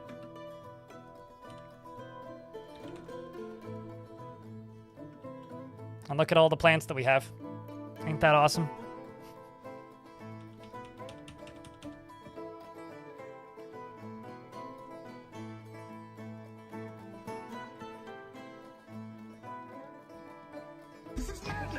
Bringing them all down here. We made that joke many times yesterday. Did I do olive oil? I couldn't figure out what workshop I needed to make and then forgot about it. Do you know what workshop I need to make olive oil? Because I don't. I didn't look it up on the wiki. I mean, I can make oil, press. Yeah, but okay, so press liquid from paste. It doesn't let me specify at all. So it's just gonna make general things. Like if it is a screw press, it's just gonna make general things. It's not just gonna make olive oil. And I kind of would want it to be specific. But I could just make a press and make it do its thing.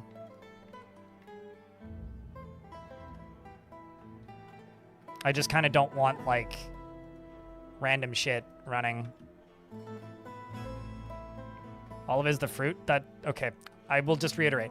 It doesn't let me specify, and we have like 1,000 different fruits in this fort. Not 1,000, but we do have like dozens of different fruits in this fort.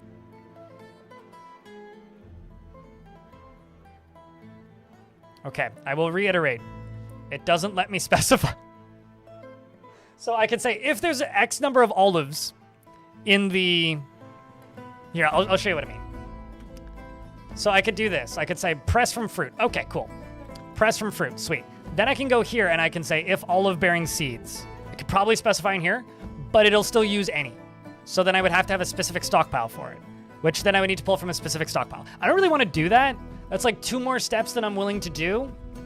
Also, it's asking for probably jugs, which do I really want to make jugs? I guess my question is, I don't think this is worth it. Why are my dwarves not throwing up? Because they're spending time outside. They get cave adapted if they spend too much time underground. Yeah, then I really don't want to do it if I need to make jugs. Like, that's just kind of not worth it. But, like, I'll make a deal with you, chat. I got a subscription an hour ago, and I'm not even 30% of the way to the daily minimum. If somebody tips me $10, or if we get 5 gifted subs, I'll start making olive oil. I'll do that for you. I'll take that bullet. But we gotta help make that daily minimum. 1 sub scrub in a tub. In fact, I'll even make the beginnings of the stockpile for you.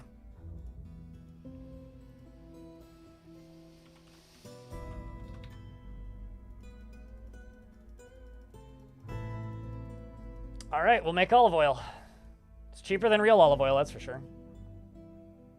Are they under tools? Where the fuck are those hidden?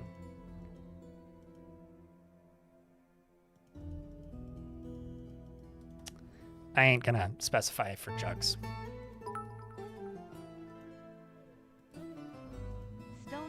Stone_hobo cheered. X1000. Hobo, thanks for the $10. And Crossing Colossus, thanks for the 5-pack.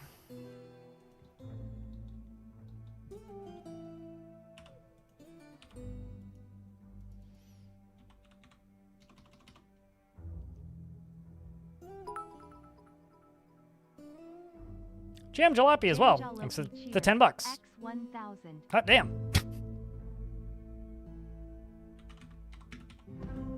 Let's make wood jugs, if I can. Yeah, wooden jugs. 40 and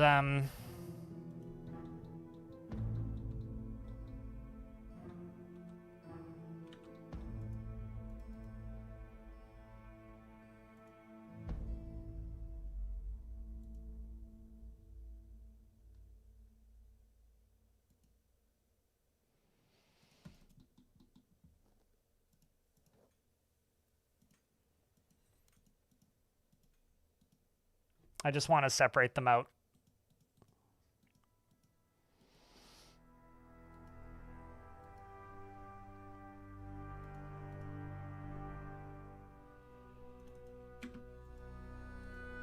Okay, so you need a zone. Cheered. X500. Also, that's a hype train. Thanks for the $5. And shift. Appreciate you, mate. Temple. Jesus, this is a... There's a lot of different gods. Like, there's so many. There's so many gods of the sky, the wind, and hunting. What the hell is happening? That is bizarre.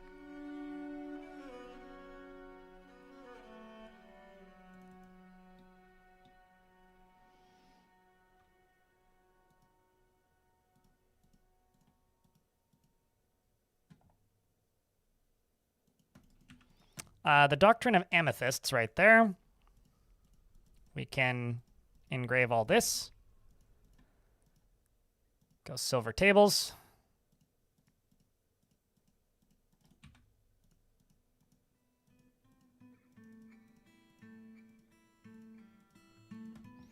We'll see how that does.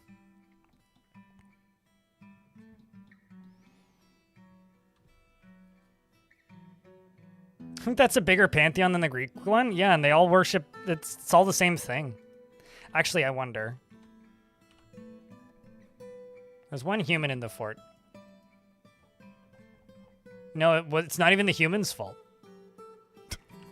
It's not even the human's fault, chat. And I was just presuming it was the human. That's crazy. That it's not the human's fault. That is a level 3 hype train. It needs 1 subscription or $5 in bits to level up. But thank you very much, chat. You're very kind. Sounds like we should make a Crosswatch Squad in tribute. I have one. It's just not in tribute of anything in particular. Also, they're pressing the liquid from fruit, and I will just say whenever there's fruit available and liquid container is above 5 and above 5. Although, guarantee you liquid containers aren't actually high enough at the minute.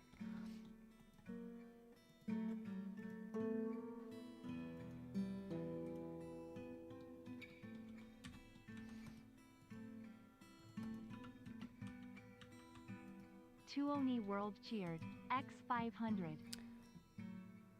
Enshift, thank you very much for the $5. Tuoni World, thanks for the $5.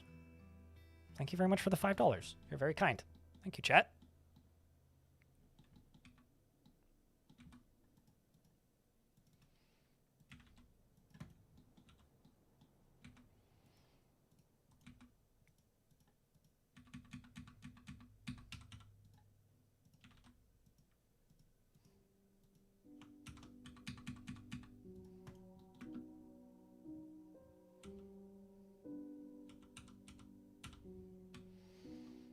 It's raining something, that's for sure.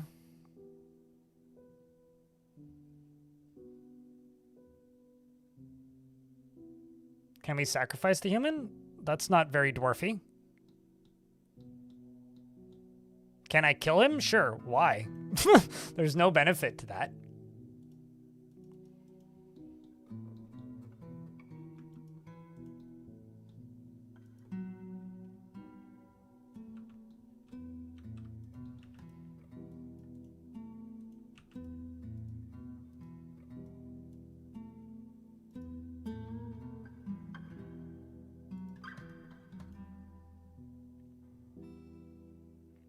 Is this one of the other jug requiring jobs? You press fruit so rarely. I mean, I'm trying to make oil, but yes, it is one of the other fruit, like jug requiring jobs. The main issue with jugs is you have to keep them separate from other things. There you go. Assuming I have at least a jug, which I do. Crossing Colossus, thanks for the 5-pack. Cheers, mate. You're very kind. I am abort to have Willow Jug. Olive oil. Are you happy, chat? Dude, real olive oil is like more expensive than Dwarf Fortress. Like 750 milliliters of olive oil in Canada, like the real stuff, is more expensive than a copy of Dwarf Fortress. Let's just make sure that's set to cook. It should be, but I should actually stop cooking most of my alcohol. Because I got so much other stuff I should be cooking instead.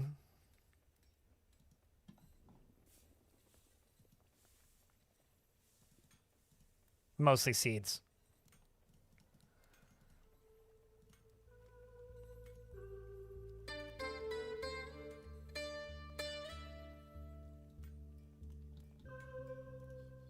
You should be sleeping in the barracks, you goof. What are you doing?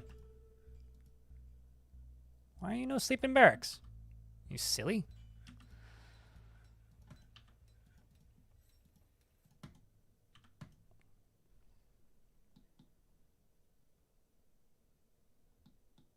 You'd use dumpster oil? I actually do pay for fancy olive oil, mostly because I like it. That's the main reason.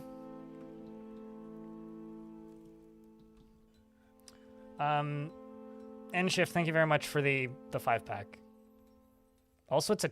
Hold up. It's a... I didn't even notice this. It's a treasure train, which means shit's on sale. That makes sense as to why you guys are going crazy. I only just clocked the fact that it's a fancy train and not a normal train. So that's cool. Fancy oil tends to be worth the money. Generally.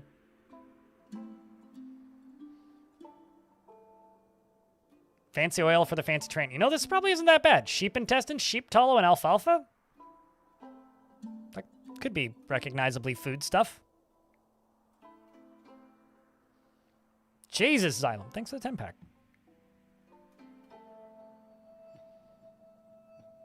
Jugs of oil is the first step to training your dwarves to be legendary wrestlers. I'm not sure that's true, but maybe sport wrestlers. It's also not really that valuable, which is kind of a shame.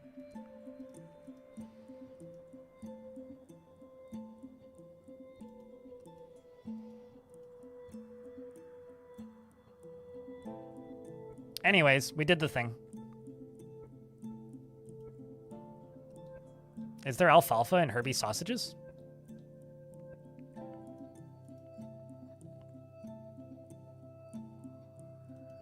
Brewing drinks. Making meals. Out of taro, sheep tallow, sheep cheese. Again, that's probably an edible meal.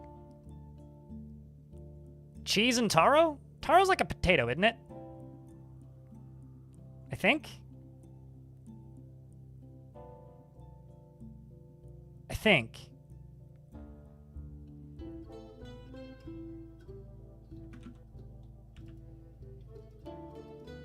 I don't need visitors here.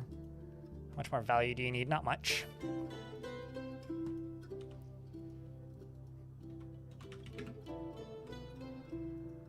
We're gonna alter the lead's history and make a lead altar. You were watching the previous VOD and you got a gift sub. You don't need to be watching the stream to get a gift sub. There is a setting on Twitch that you can enable or disable if you like, which stops you from getting gift subs to channels you don't follow. But outside of that, like, Twitch just prioritizes based on people that, like, have watched the stream before generally. So sometimes people will get gifted subs and be like, I don't think I've ever actually watched the stream before. And then, like, they probably just got rated in once 5 years ago. That kind of thing happens quite a bit. There are, in fact, gorillas in Dwarf Fort. I think they're war trainable. I had some gorillas in the last fort.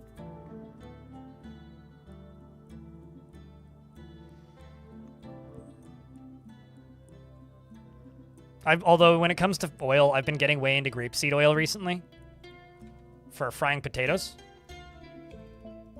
Because I was, like, cooking, like, making this one potato recipe that, like, specifically says to use grapeseed oil, and grapeseed oil was on sale, so I bought it.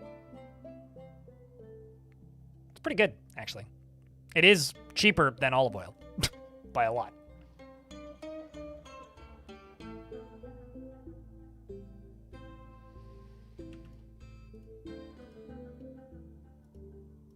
This will probably get us high enough value. There we go. So the Holy Mine. Moreb, are you in chat? Yes, you are. Would you like to be the Holy Mine? The god of minerals. I know that you're a scholar. It would overwrite your scholar, Jerb.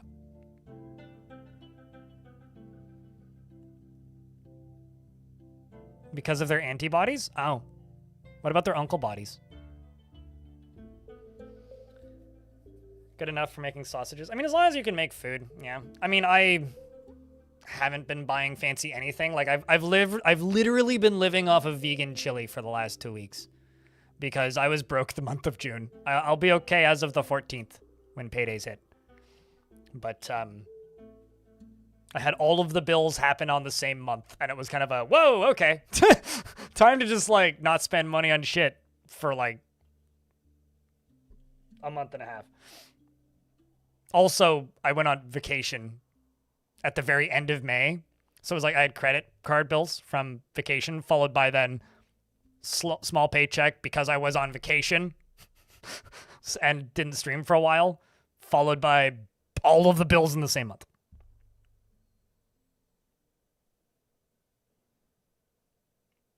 23 eggs? Hell yeah.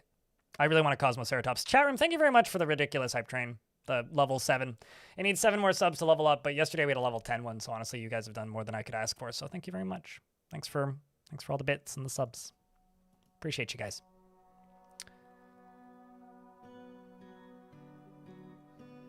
So what do you think, Moreb? Do you want to run this religion?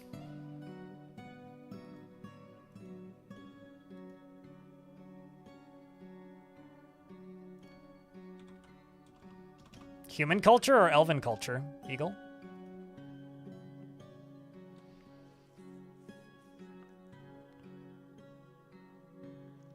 You took a class in the food industry, and one of the main themes was about olive oil. Funny thing about olive oil is that people used to cut it with candle wax to make it to get more of it by liter. Yeah, no, I mean, don't look at what they used to cut whiskey with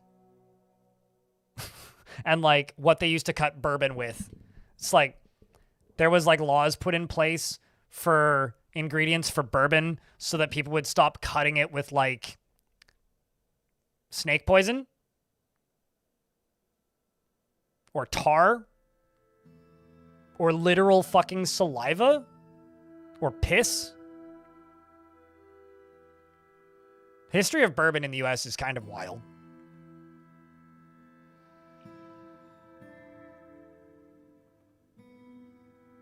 Yeah, it's kind of the way of things right now, Elkbird.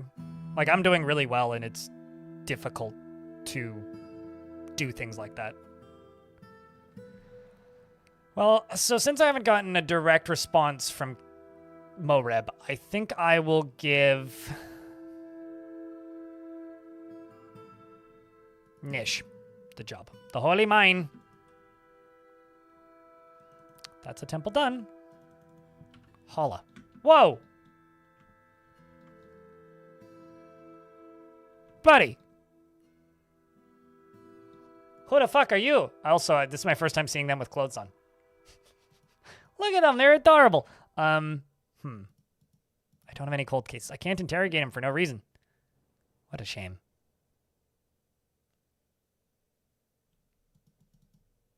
You're a criminal from Secret Civilization and a criminal of the League of Walks.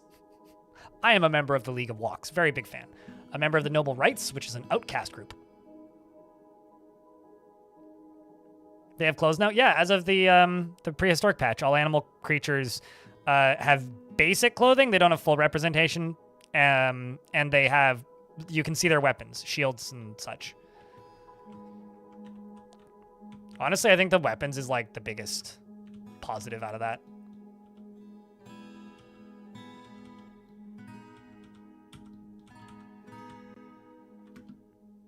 Dwarf was stricken by melancholy. Oh, shit.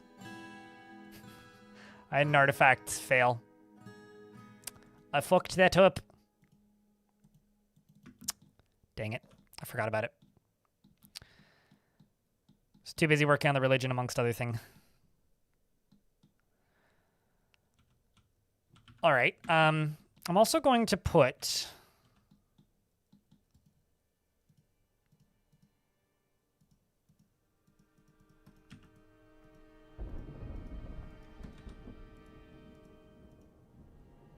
a barracks up here.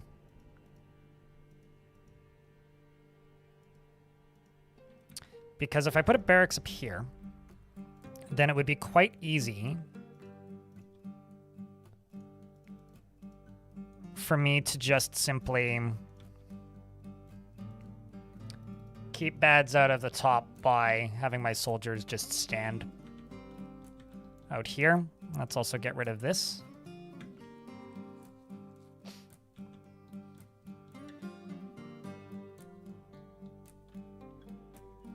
Well, I mean, at least you'll get a lot of triceratoplets. Omelets? It's triceratops omelets. Triceratomelets. We'll go with that. A triceratomelets. Not to be confused with a microcera omelet. That's completely different.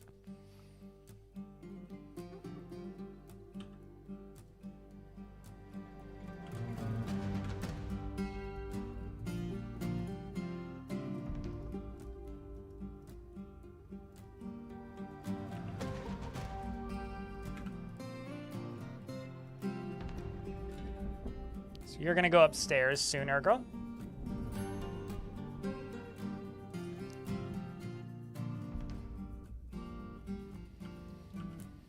You're gonna make them into war animals? Sounds like a plan. You know what I should do that would really help a lot of the cave adaptation? Is put a dormitory up here. That would really help with cave adaptation, is just have a dormitory like above ground. So I'll have two dormitories primarily, one above ground and then one below ground. And they'll just go to whichever one's closer, but because they'll be coming up here anyway to harvest fruits, if I can incentivize them to go here, that'll already be kind of huge.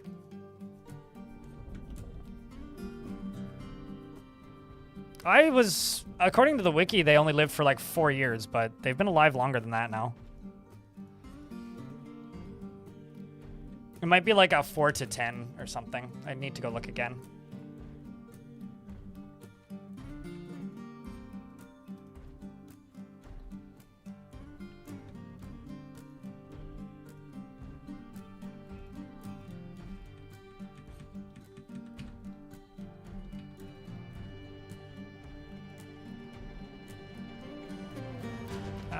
Where was the other one? It's up here. So this, you can store ammo in. This, you can store ammo in.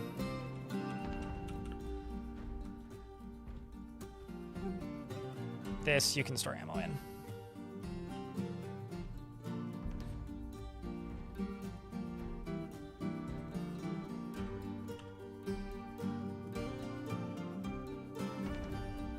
Who's the most pissed off dwarves in this fort? There's this militia captain who fucking hates his life, but actually isn't that pissed. Just experienced trauma once. Oh, I was gonna delete that anyway. And who else is pissed? Oh, one of them is like insane. One of them's the vampire, that makes sense. Saw a goblin's dead body.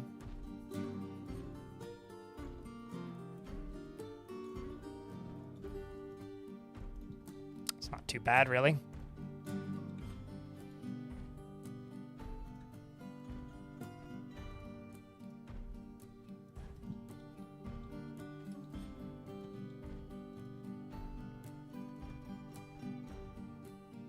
I would like to see them...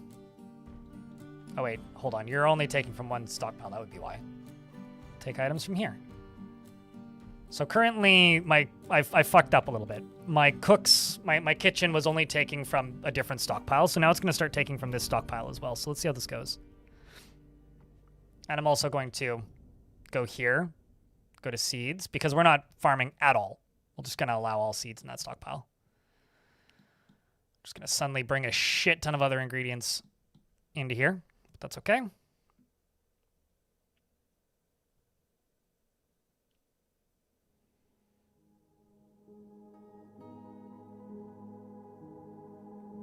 Max age 10 to 20. Well, good to know, Moreb.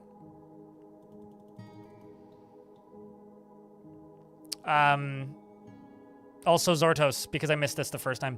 A representative is not a chance to recruit. A representative just purely means that they are running a criminal group. They're probably just an agent coming to take my stuff. It doesn't have anything to do with them, like, being recruitable.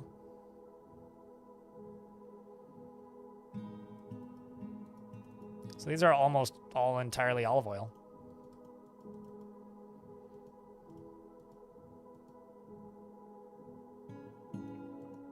I just want to see them cook with olive oil.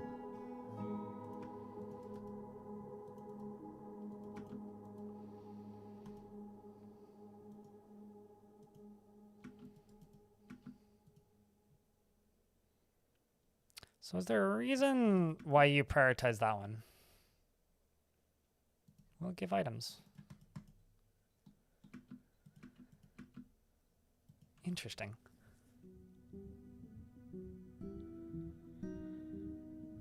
What if I actually go to you? Just get rid of both of these. Let's see where they will prioritize this. Well, you just grabbed Dwarven Syrup from up there. Well, that's fun. Or not Dwarven Syrup, I misread that. So that's just ratweed and a pile of meats.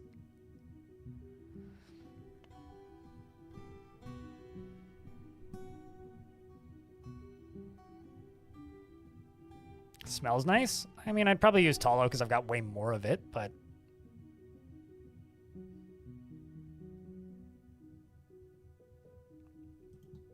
Can they not cook with it?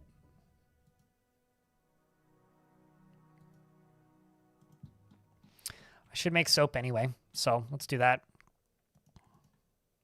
Pretty good, Ranger Rick. How goes life? Hopefully well, based on recent news.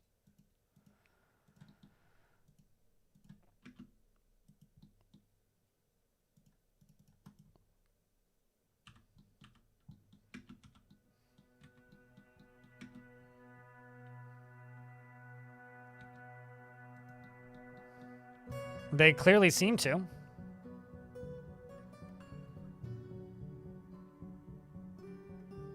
I mean, I'm sure there's more substance to, like, solid materials anyway.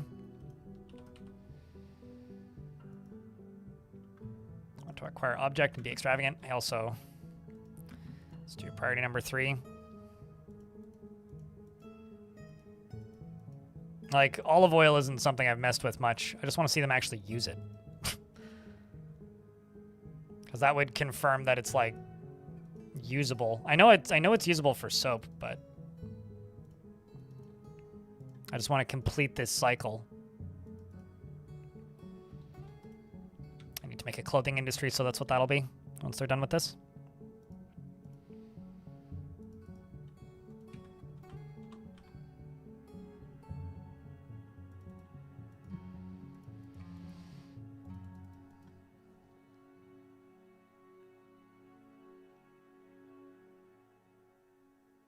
Is there a new animal larger than a giant sperm whale? I don't think so, but I know that the animal Brontosaurus man and whatever the aquatic one that looks similar is called, it's like Moss's something saurus, are bigger than the whale man. 117 days left in prison. There's been olive oil for a minute. I just never do it.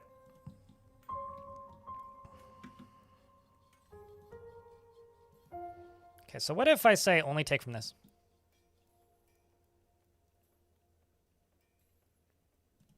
There we go.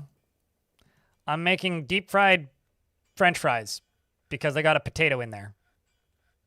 A potato and avocado wood jugs. Okay, so it does work. Well, that's good to know. The thing is, though, they're going to need to go through all of this in order to use this. So olive oil... It's a stack of 5 superiorly minced olive oil and superiorly minced olive oil and superiorly minced olive oil and minced potato plant.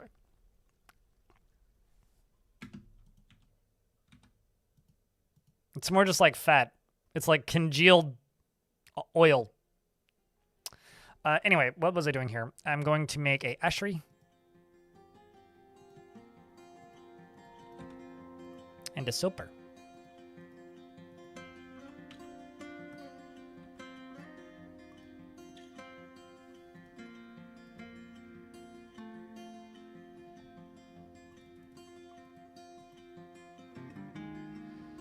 Certainly something maxing.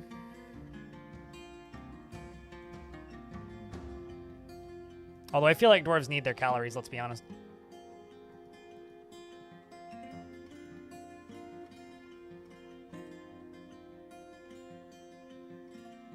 I don't know what I'm going to do with this animal caretaker when you get back, because you're just going to immediately start eating somebody.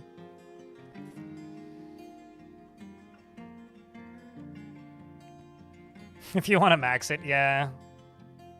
Yeah. It's kind of a shame that, like, they don't prioritize a mix. They prioritize just solid or soft because there's just so much solid food. I guess, like, what I could do is I could just make a separate... Okay, actually, here's what I could do. I could say, you will take items from here, and I'll go to food, and I'll say fish, egg,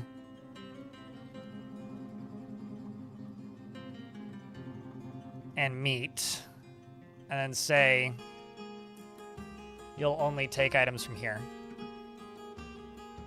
Then I could make a second kitchen like up here that just does whatever.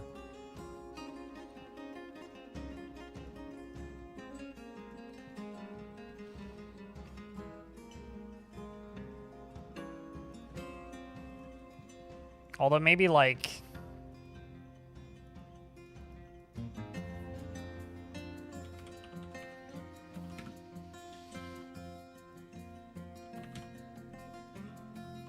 Let's do just elephant meat.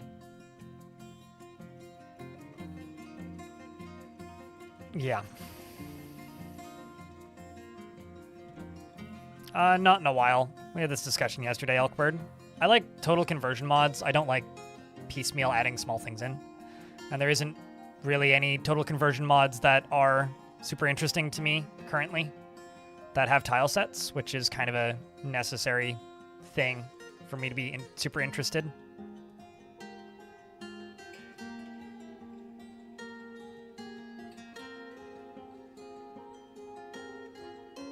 So let's see what you end up making. It's gonna be a whole lot of meat.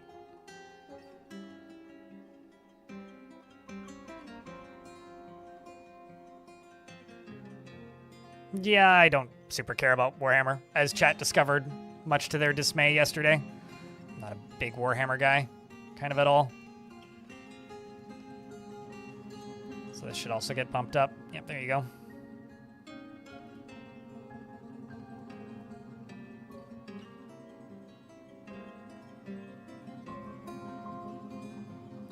Yeah, it's a little late because it's just sheep stuff.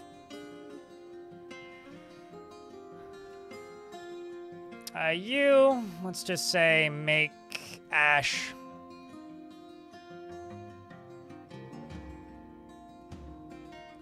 Let's just make 20. Seasonally, if the amount of ash is less than 10. We're gonna make soap from oil.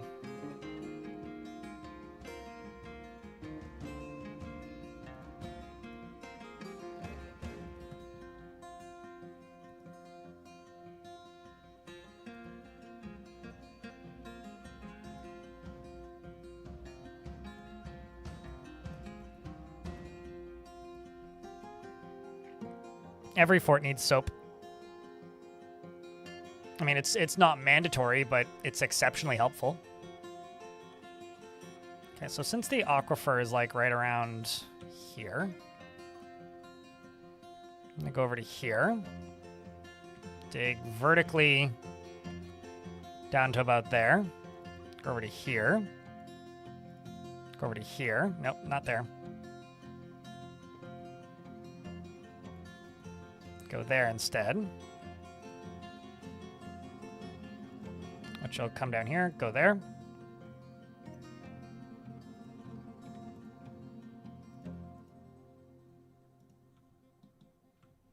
Hospital's right there.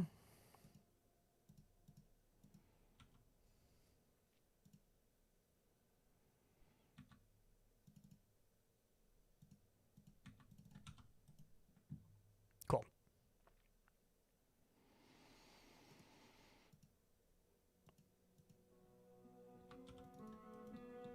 Lie is the way of soap that they're talking. So I'm making ash at the ashery, and then I'm going to make soap from and then you have to make ash at the ashery, and then you make that ash into lye at the ashery, and then you make tallow. Sorry, no, not the ashery. I'm dumb. You make ash at the wood burner shop. Ash into lye at the ashery. And then you make the lye into oil either with tallow or oil.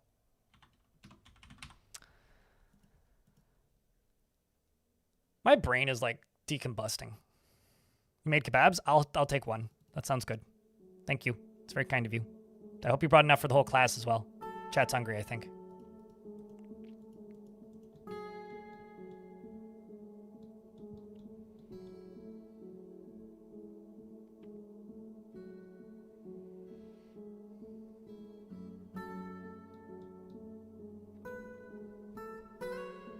Chicken kebabs? Ooh. I need to make kebabs or, like, shawarma or something while camping. That's, like, pretty high on my camping foodstuffs list.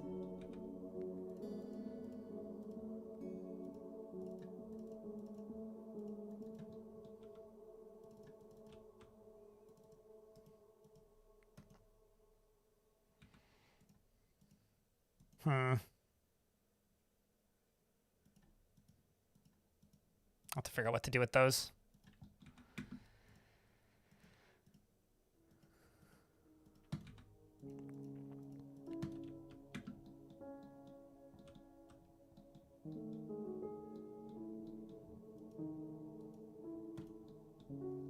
What'd you miss? You've been gone a couple hours? We got a bronze colossus trapped over here. I've increased the size of my military a little bit. I'm making soap now. We've got olive oil, which is fun.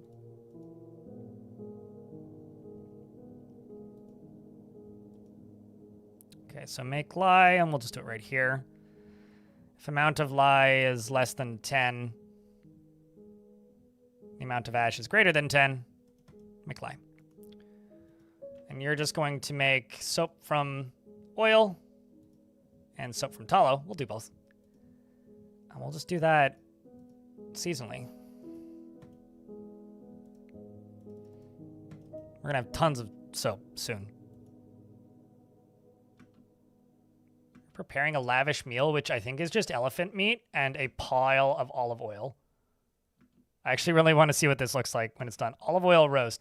This is 59 olive oil. The ingredients are minced elephant meat, minced olive oil, and minced olive oil, and minced olive oil. I smell like olives. All of these dwarves. All of them. And now I need to make a wood burner or none of this is going to work. Which is a wood furnace.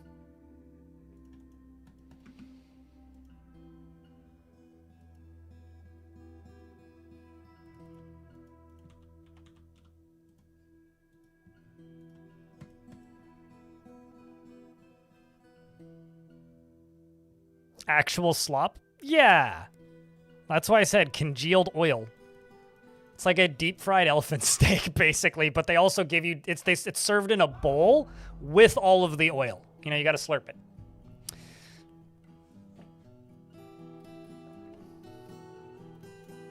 That, or if you want to be generous, it's more of like maybe a beef dip.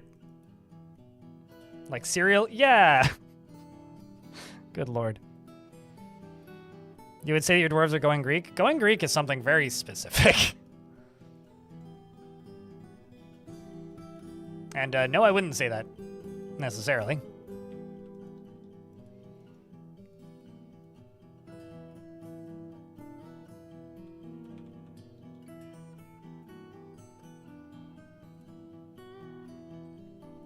Olive oil is healthy in, like, reasonable portion sizes.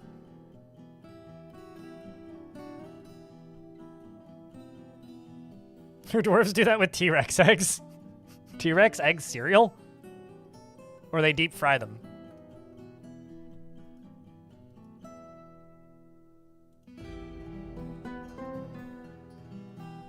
Just gonna queue up one full manual one just to show that it works. Just to prove that it's not a fluke. as a certain lock-picking lawyer would say.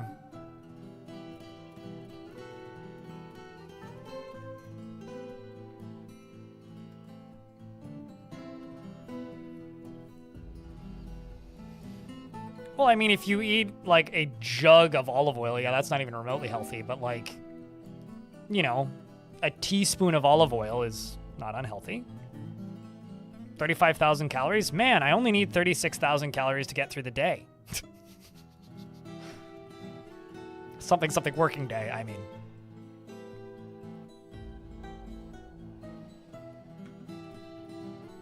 See, make soap from oil. There you go, boys. How's that, Aruni?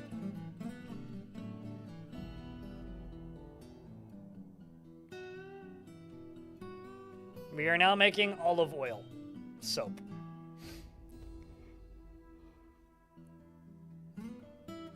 Oy. The dwarves will be well lubricated.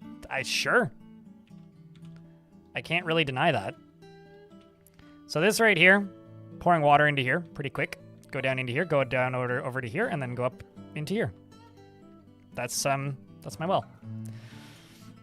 And I'm going to just make sure that there is a way out of the well in case somebody falls into the well. And if they, you know, pull a Hail Mary and get very lucky, they may be able... Oh, right, yeah, so this dwarf died because I'm an idiot.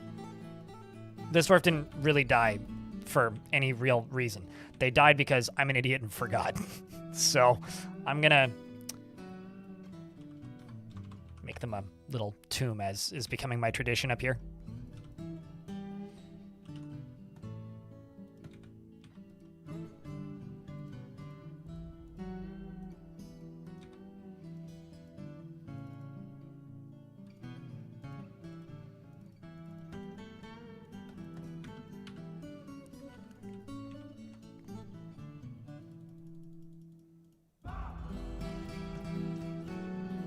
And also, this first road over here is done.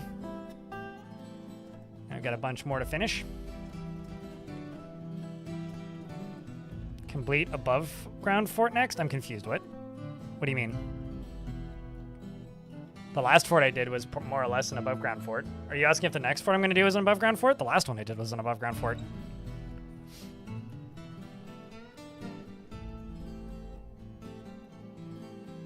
This one's much more my normal speed of like kind of 50-50-ish.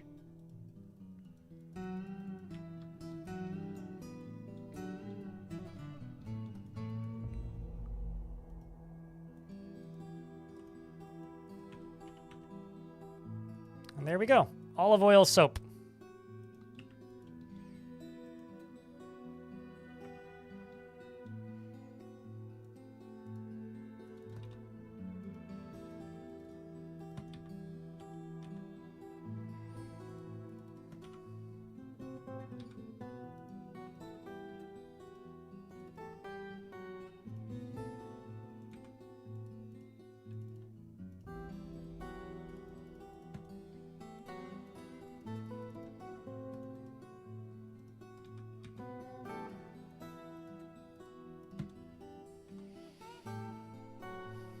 My dwarves will be seasoned? Damn right, they will be seasoned dwarfers.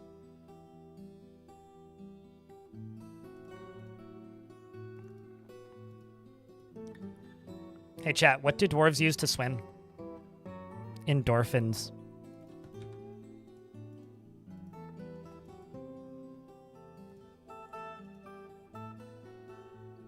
Boo, you know it. Come on. Is that or what do you use to swim indoors? Endorphins!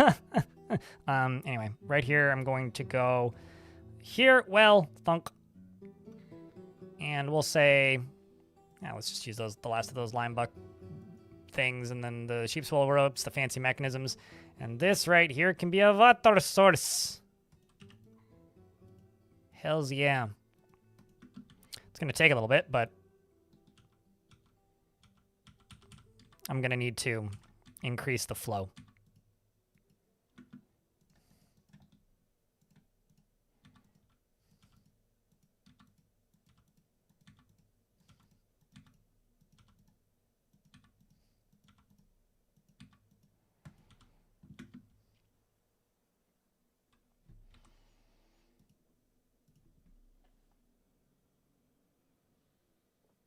It's a bronze colossus. Imprisoned is a very loose way to put it. It's more just trapped. It's stuck. He lives there. Not willingly. He's not too happy about it. But we don't let him leave.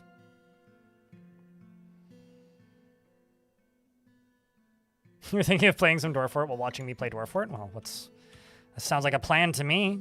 Nothing wrong with more dwarves in your fort. Maximum fortations.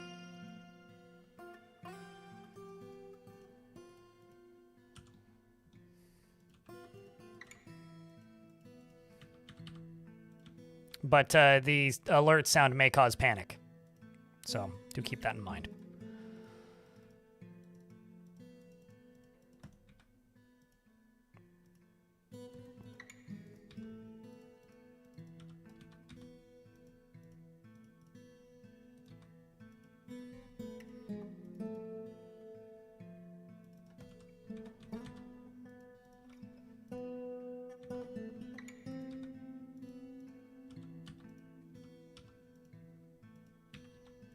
Let's just do shale there. And then here I'll just get rid of that.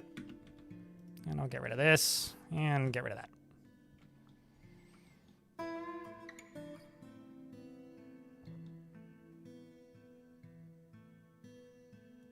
Man, those honeybee remains are intense. Should make a beehive and just stick it in the tavern or something so the dwarves just get stung constantly.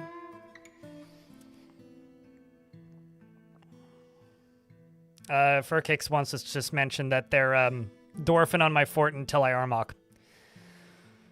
I mean, if an arm not okay, then that means that you have repetitive strain injury and it's probably time to take a break if nothing else.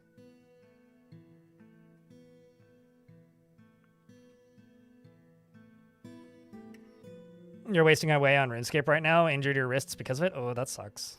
So you can barely play it? Well, this helps keeps you sane. Well, I'm glad that you're able to do other forms of games.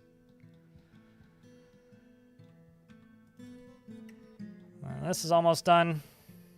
Of course, it's Pebble out here. I think I'm going to put Pebble into this temporarily, because Pebble really seems to want to go do some soldiering.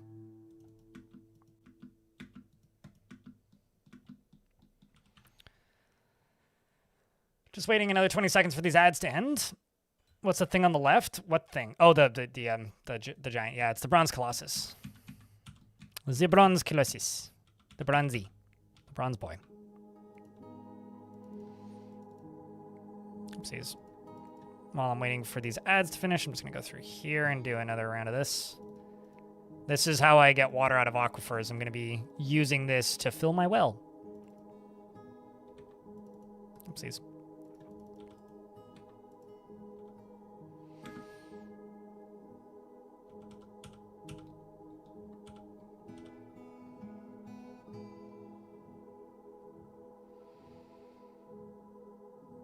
Zeron Cyborg has been a godsend for your carpal tunnel? What's in a Zeron Cyborg?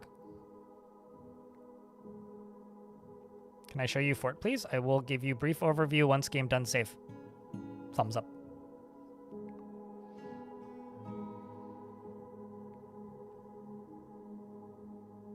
Also, I completely missed that Ranger Rick wanted a dwarf. Are you still in chat? Do you have any job preferences? We don't have any dinosaurs in this fortress. Literally just these guys. And none of them are pets.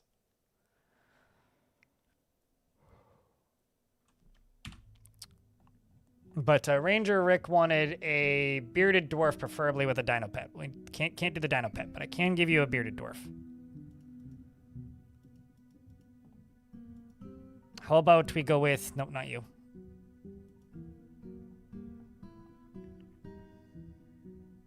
Not the super pissy dwarf. Like, how about perhaps I go with... this dwarf. Kogan.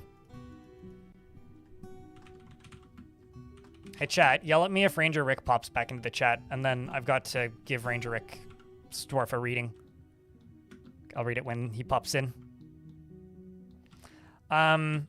So this is the upper level. This is where I'm keeping my livestock, my sheep, and these guys. Down in the actual fort itself, this is kind of the upper layer, which is a tavern and a temple. Down in here is the first kind of Fort E layer, which is mostly crafting at the minute, and a small handful of guild halls. Down here is the area with the majority of the military, and the actual front door, which goes this way and this way. It needs some paving. And that's pretty much the entirety of the fort. I mean, there is some stuff going on over here. We're not farming at all. There is no farming in this fort. This fort is entirely... This fort is entirely made up of above ground harvesting.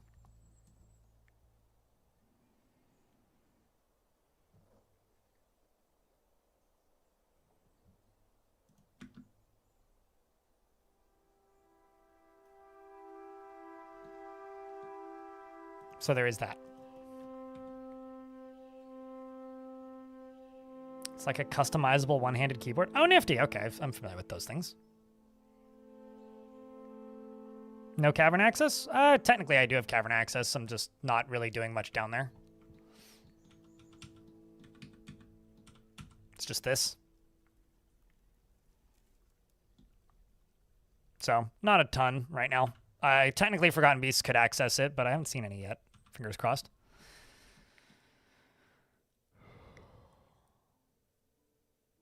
I dealt with a lot of those in the last fort, and so I'm kind of hoping I don't need to deal with any for a while.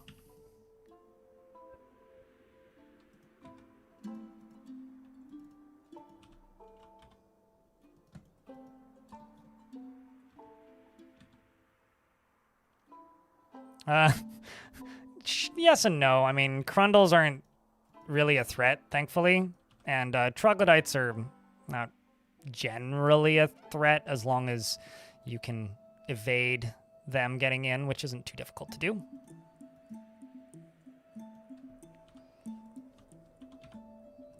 I need to make sure that's the right dwarf.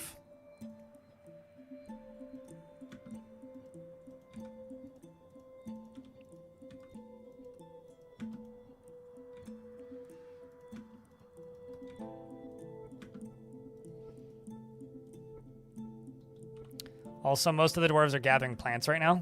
You guys gotta see this. This is super cool when it happens. Your name is Elkbird. You seem biased. I've just been very, very, very maniacal about my ergonomics for the past few years. So I sit up quite straight in my chair, and my desk is quite low, so my shoulders don't have to bend at all. The last, issue I had with any kind of, pain... See all these dwarves in the trees? They're picking fruits. So all these lychees... and willows and avocados. Man, I wish we could make avocado oil. There's tea leaves everywhere. Eric's up here too.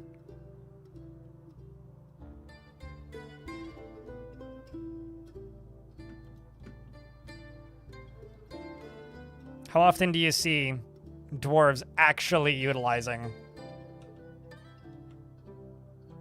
stepladders as they're intended for farming in an orchard?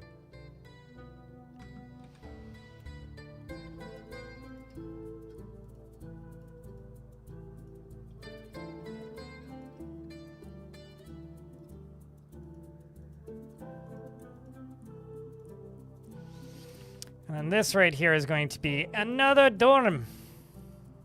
So I got more space to sleeps.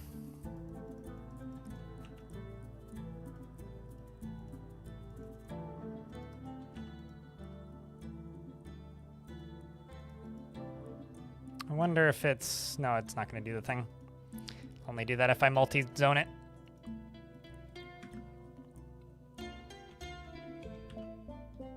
Well, it hasn't resulted in that yet. This is a farmer's workshop. That's a farmer's workshop. This is one of these. That's one of those. So let's just do a tiny little platform. Not out of nearest materials.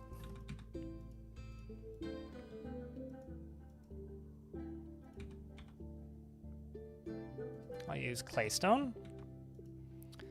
These can be for farmers.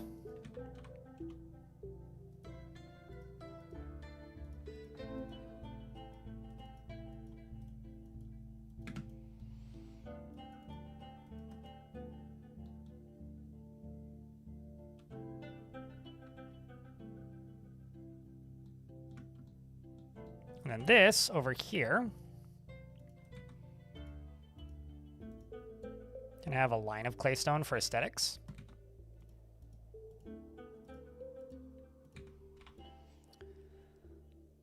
And then the rest of this can just be you, you, and you. And this is going to be for leather and cloth.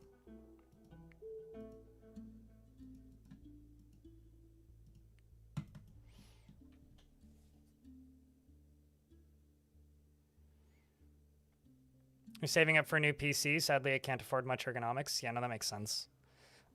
I'll tell you this. I had this chair I've had this chair since 2018.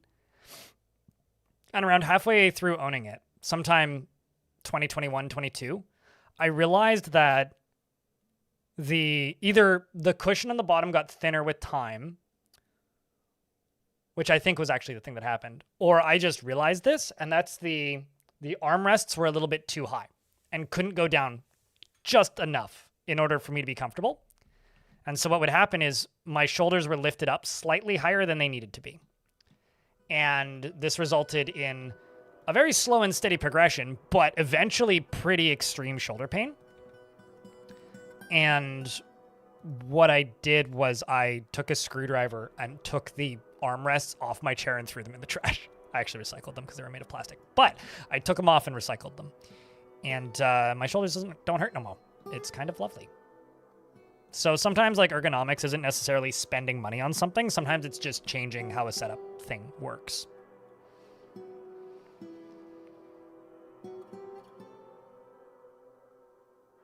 Is there a max world height? I think it's 400 Z levels total on a map is the maximum of what the game can roll with.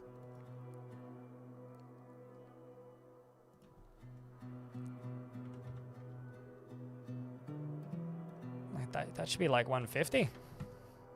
Ay. Actually, what can I extract? That requires vials, right?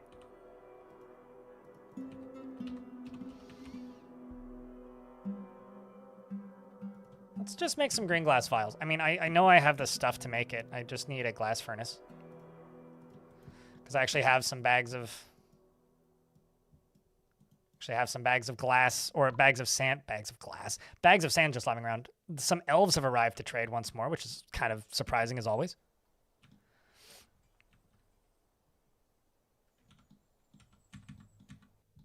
Let's see what they're willing to trade with me.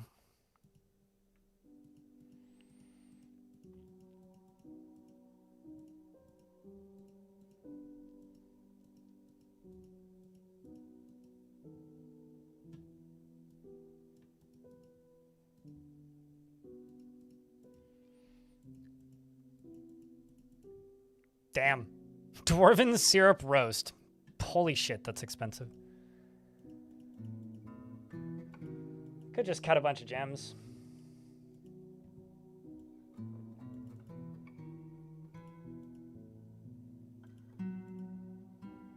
That might actually be the play.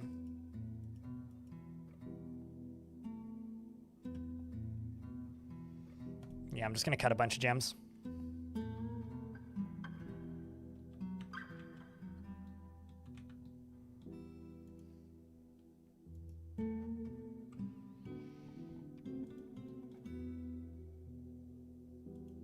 Actually, those pedestals?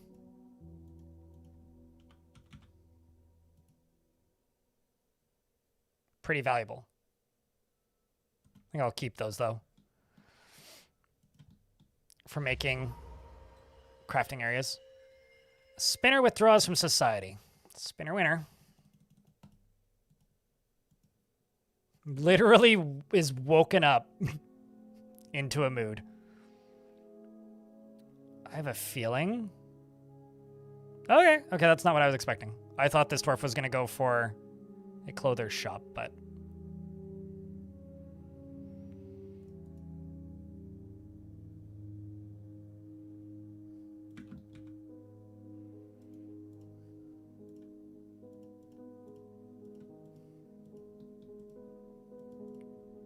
you can be a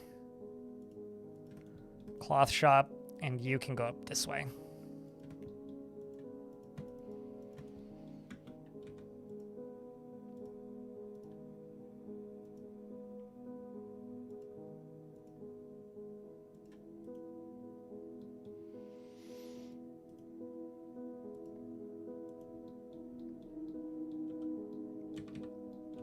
Alrighty, so let's go here and just go cut gems. Bring those. I don't think they like gizzard stones.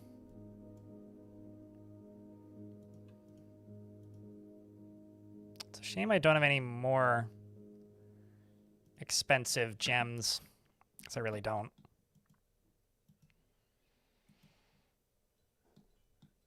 Go through a PC areas and then you go to Secret Lab. I don't like the design of Secret Labs, but I understand why people like Secret Labs. Secret Labs are for somebody that's a little bit heavier than me. But if you're like tall and also kind of heavy, they're pretty good chairs for what they are. It's just not my preferred design style. I have a knockoff Herman Miller, which is really nice ergonomically. Not very good build quality, but it was really nice when I initially got it, but it's kind of outstayed its welcome. They have a giraffe. All right, chat, I'm going to show you guys a life hack here. I'm going to take this grown cedar cage. You see it says grown cedar cage. I'm going to sell them a gem. Then I'm going to pause the game immediately. Go here, and I'm going to place this grown cedar cage right here. Then what I'm going to do is I'm going to put some animals into it. And then I'm going to sell these animals to the elves in their own cage. This is the best way to sell a bunch of stuff to elves. But I want to sell stuff that I just don't want that isn't super heavy. So let's sell them these 2 goats. Let's sell them some sheeps. Let's sell them these 3 guys. Let's sell them the...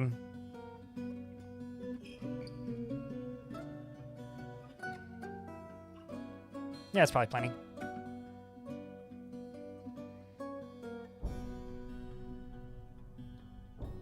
I mean, it's maximum dwarf for maximal dwarfiness. You're dwarf maxing, if you will. I hate current slang. I'm not gonna lie. It's thing maxing does genuinely make me feel old. It's the first time in my life as an adult where I'm just like, oh, I'm old. I don't get it anymore. Although, fun fact, chat, there's 109 people watching on YouTube, and there's 197 watching on Twitch. Obviously, this isn't the greatest data, but there's 1,146 people playing Dwarf Fortress right now, meaning at least, roughly 10% of the Steam Dwarf Fortress player base-ish is watching this stream right now, which is bonkers to me. I tell you, chat, it's fucking bonkers.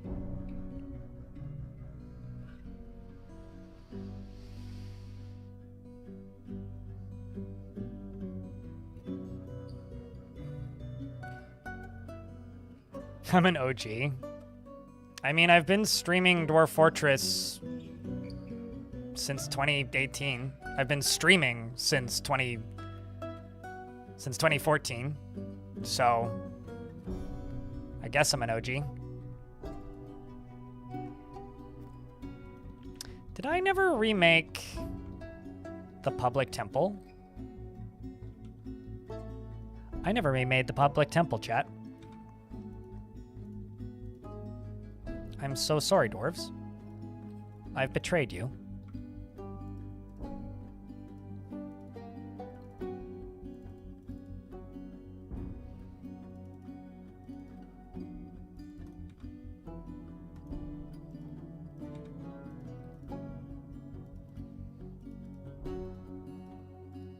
was like, why are some dwarves getting upset? And then I looked, it's like, hasn't prayed to so-and-so for super long. I was like, oh no.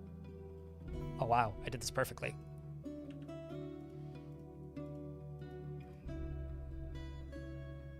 Yeah, it's this one. Well, that sucks. I also need to keep an eye on this dwarf and what to do with you. Okay, so you.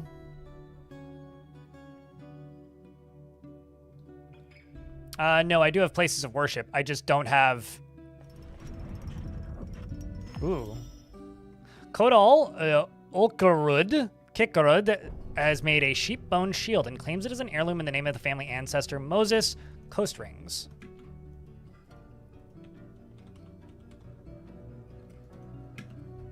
I'll put it in there.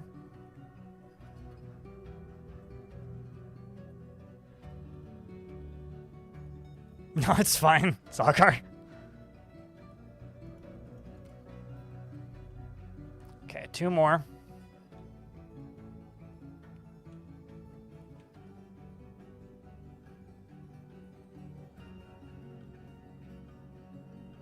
One more.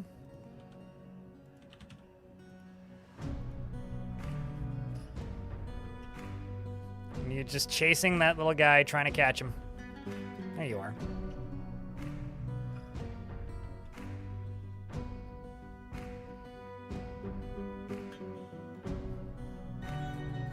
Actually, hold up.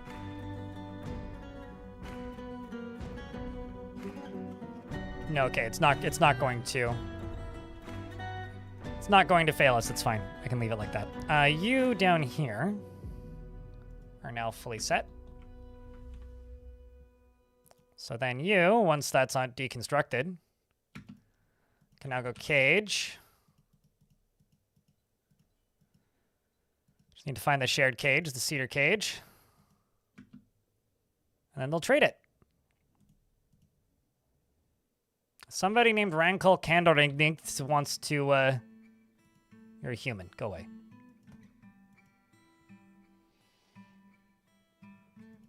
And now I can sell them this, which is probably too heavy for them. No, it's not. Wow, that's crazy. That is actually kind of crazy.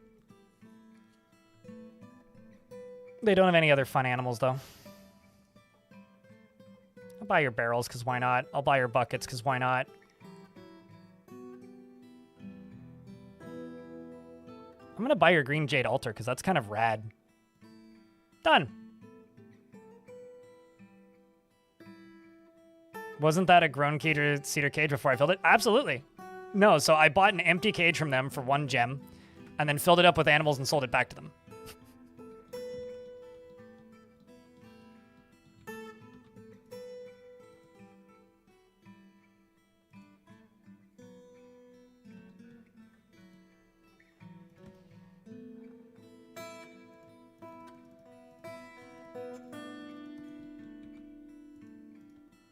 And honestly, I think that's a pretty magnificent genius play.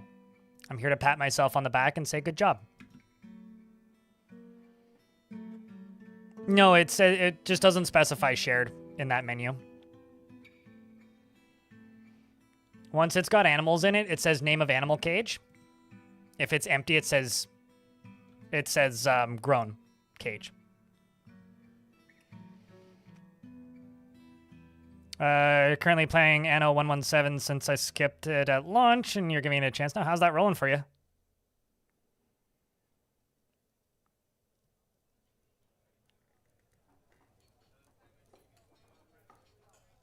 Coupondorf? Who's Coupondorf? I think that these dwarves need a little break. So we're just going to let them store stuff in stockpiles, but I'm actually going to go into here and pause a whole bunch of jobs. I'll leave like a bolt making jobs going. I'm gonna leave 1 meals job going. Just gonna undo both of those. Gonna pause those, pause all these. Leave those running. Leave that running.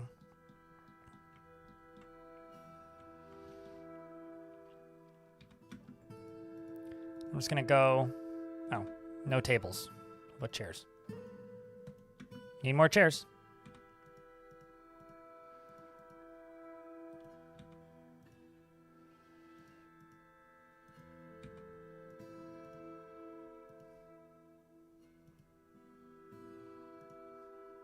Just gonna get some of these valuable as hell pedestals in here and just put some interesting objects on them and let the dwarves dance.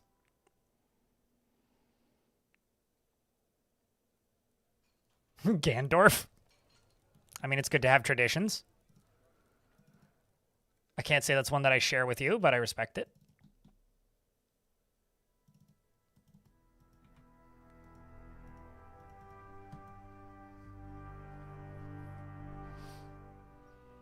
If you have a martial arts dwarf, would you name him, I was going to say Gimli, but it kind of doesn't work actually as well as I thought it would. It sounded better in my head, okay?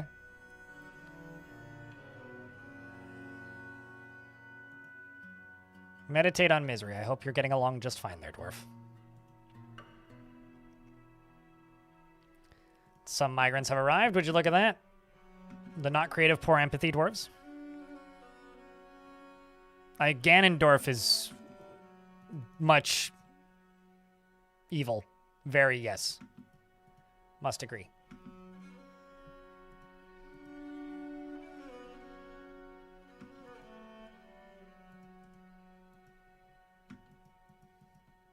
Dwarf's got an interesting haircut. You're a hammer dwarf. I'm looking for hammered dwarves, not necessarily hammer dwarves.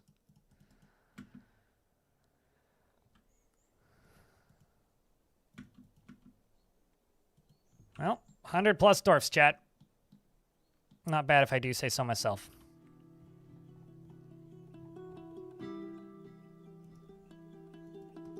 Wonder what items we're storing in bins right now. Ganondorf, the Necromancer Mayor, who's constantly at war with a particular teenager elf in a green shirt. You need an elf named... Oh, it would be Elphys, not Elvis. Come on. Elphys Parsley. I mean, I know the lore. Come on. Don't be silly. The king of logging rolls. Making logs roll? He can't be the king of rock and roll.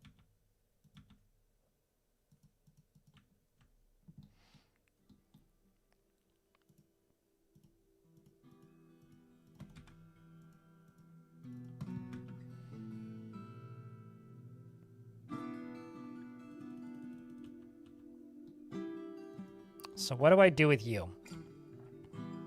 You've got 51 days left in prison.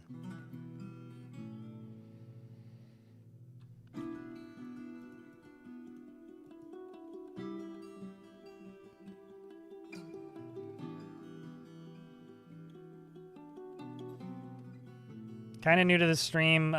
What do I mean by Stone Age? It says in the description of the stream, but basically it's like a military vibe for this fortress. I can't specifically... I can't use anything except for melee blunt weapons, and I'm only using leather armor. And we have a little bit of like a nobility feudal society thing going on here, so the dwarves all are sharing dormitories instead of having specific bedrooms. But that's the majority of the theming.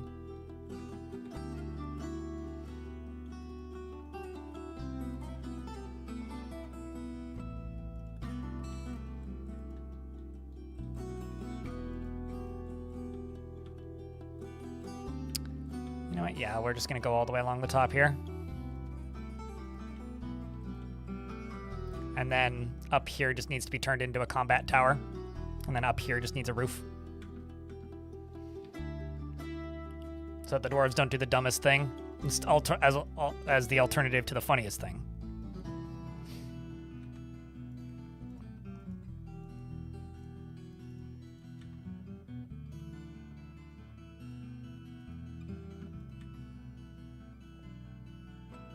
Obsidian short swords are horrendously weak. Like, they're almost as weak as wooden training swords, which are specifically designed to be non-lethal.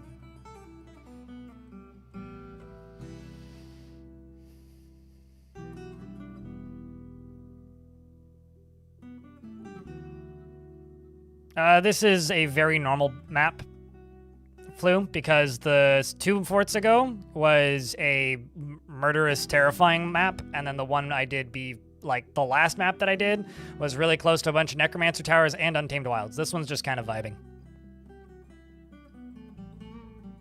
Because sometimes I just gotta kind of vibe without, like, you know, suffering. I got my fair share of suffering in the last 2 forts.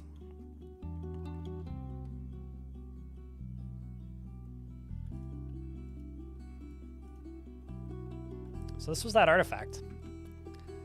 This is a sheep bone shield. Our craftware ship is of the highest quality. It is encrusted with oval shale cabochons and encircled with bands of Dimitrodon bone. It's not how you... It's Danotherum's bones, or whatever.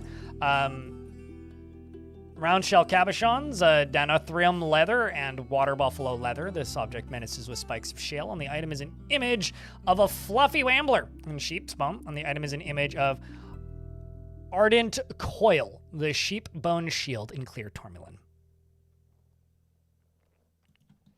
They didn't come back. Most of the time, if that happens, it means that you have some sort of war animal assigned to it that's stuck and not able to leave the map, or not all the dwarves left the map initially. If that does happen, usually what happens is they come back as part of the next squad. Does it happen? Not very often, but yes, I have had it happen. Happened in the last fort once, which was kind of a bummer.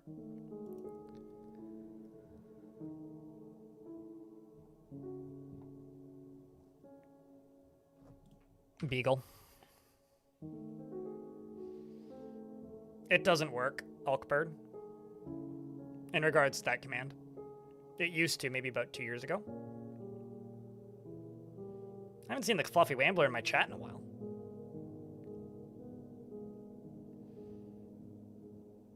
There is a potential chance for that to happen, Amelison. It's possible for dwarves to defect. Like, believe it, like if a dwarf has like very, very, very low loyalty and the commander dies or gets captured, there is a non-zero chance that they can just leave.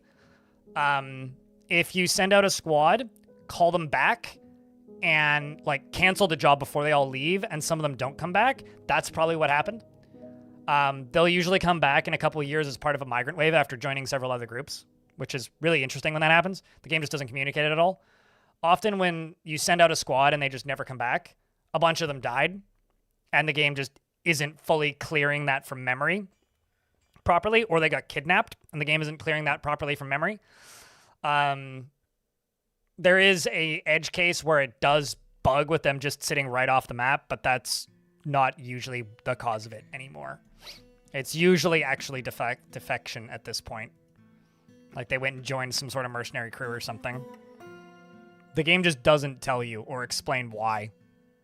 I really wish that there was like a crime that they committed when they come back, like defection could be a crime, or being a traitor, or like abandoning your post could be a crime. Because like if they left properly, like if it deleted them from the squad properly, and then when they come back, they have a crime against them, that would be really cool. I'd be a huge fan of that, but need to make leather quivers.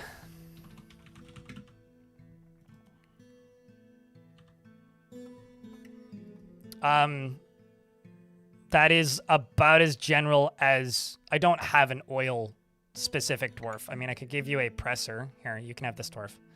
Deller the Presser.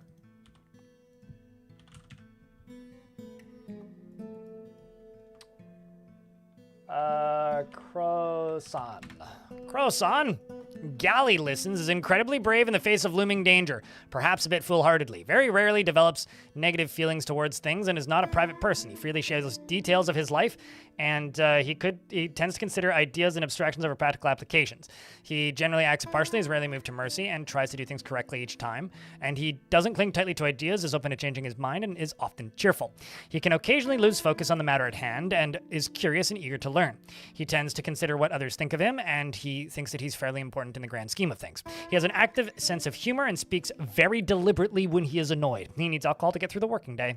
He dreams of mastering a skill and personally thinks that the quest for knowledge and oil is delusional fantasies, which is why you should put oil on it. And is put off by trade and commerce unless it's related to oil. Sees guile and cunning as indirect and somewhat worthless unless he's covered in oil. He likes olivine because it looks like oil, and lay pewter, as well as yellow glossier and warhammers and bolt thrower parts. Blue peafowls for their coloration, and saphrodaporix men for their gilding. And the sound of the goldenrod of tresses and probably the screaming sounds of whatever those people are. And when possible, prefers to consume lychee, which are everywhere here, lychee wine specifically, and you hate flies in your lychee wine. Unless they're made into oil. Greasy. Speaking of greasy, let's go steal some books, shall we?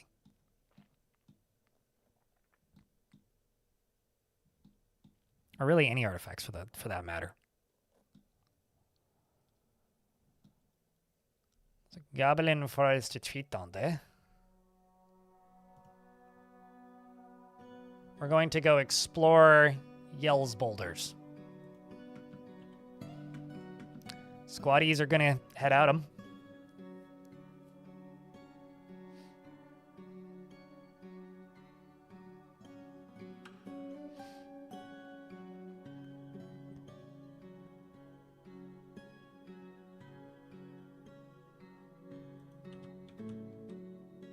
And I could only conquer the sites, not raise them, because dwarves aren't monsters, unlike people who play Dwarf Fortress sometimes are. Dwarves are pretty heavily confirmed, well, not pacifists, but like they won't go committing genocides. They're not going to kill random civilians. So if a place is primarily civilians, you can't raise it, because that requires trying to kill everybody there. So if you are attacking a place, and at some point they just stop fighting, it's because all that's left is civilians.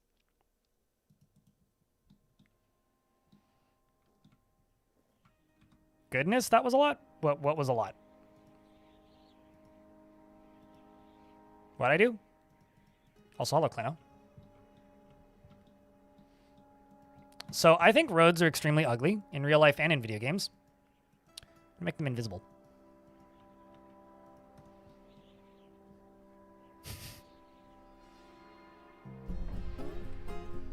For more evil dwarves? Why? These are dwarves from Dwarf Fortress, not Chaos Dwarves from Warhammer. Go play Warhammer if you want Warhammer. That already exists. It's called Warhammer. Just build floor? No. You build floor. I like this. I think it's kind of nice.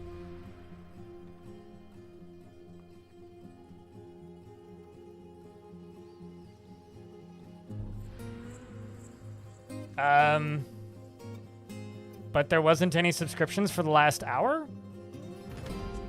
And no effects have been used? I'm very confused.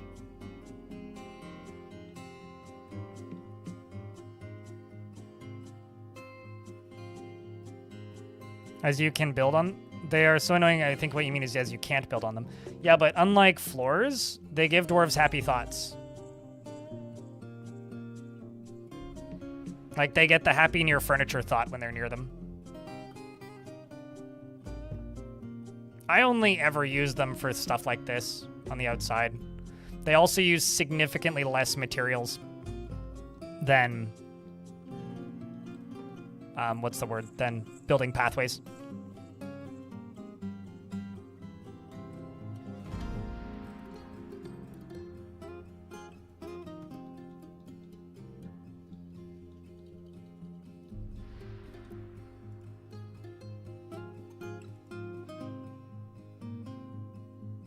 What's the worst skill? I was gonna say alchemy, but I don't think alchemy exists anymore.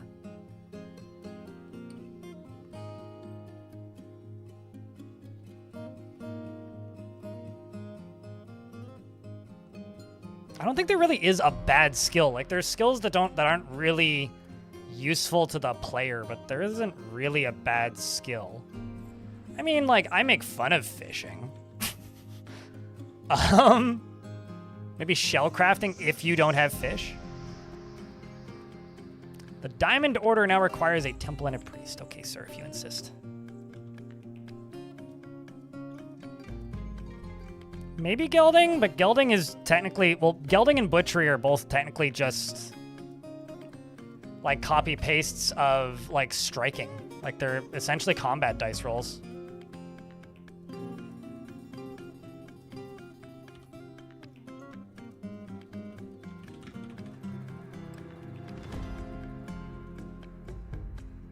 Beekeeping? Yeah, actually, probably beekeeping.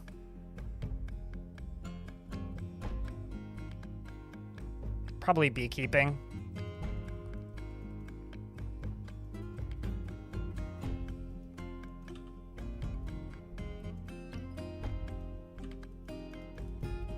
You think it's Mason? Oh, Jesus. I could not disagree more with that opinion.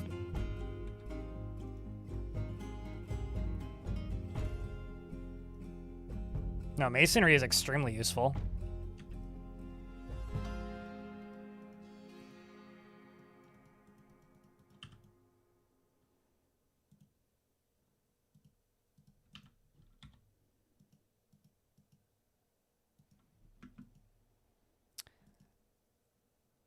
Maybe reading, because all it does is it makes them read books faster.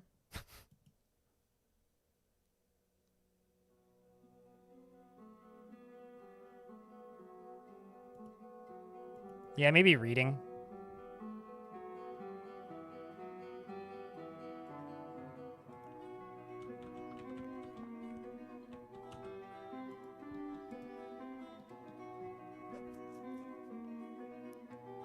Waxworking's fine, but I would say reading. What am I doing? I'm looking for this vampire. There you are. 37 days in prison.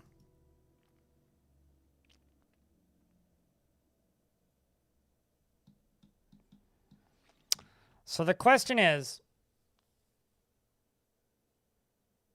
do I wait for the vampire, excuse me, to get convicted of another crime? Or do I try to do something with you? As soon as I feel I need to. Owens. And I know that's like a non-response, but like if there's like a lot of wildlife that's going to attack me pretty early. If I'm very near a necromancer tower, pretty early. If it's somewhere pretty chill, pretty whenever.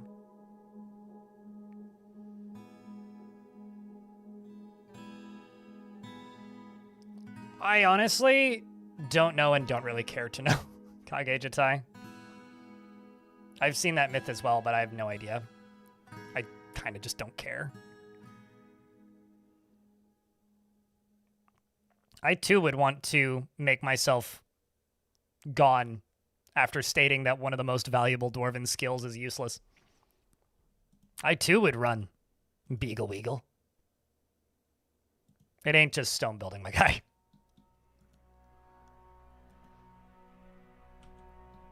Okay. I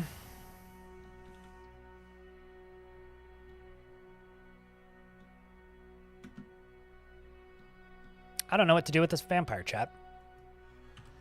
I might put you in a squad by yourself.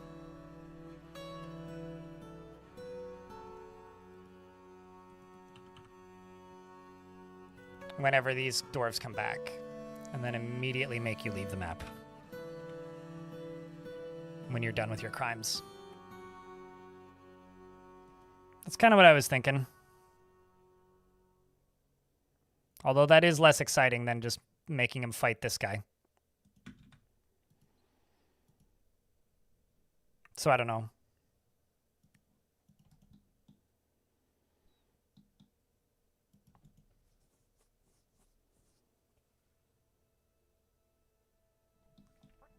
Oh, true. Cheese making actually might be the most useless skill because you're not benefited at all by if they're good at it. Because there's no quality in cheese. There's just cheese or no cheese. So I guess like presser's also pretty useless. Pump operator's pretty useless.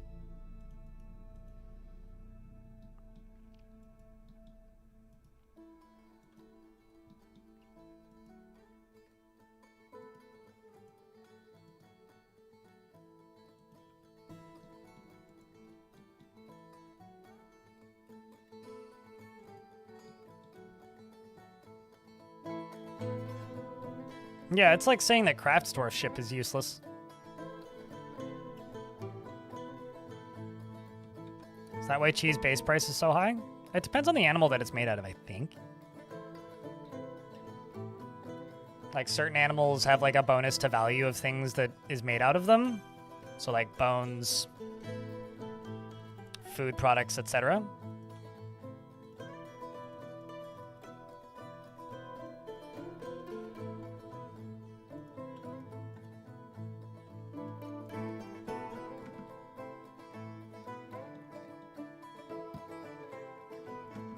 Trying to give these dwarves chances to make friends. Which in some cases seems to be happening. In other cases, not so much. You want to master a skill. Toasted the furnace up.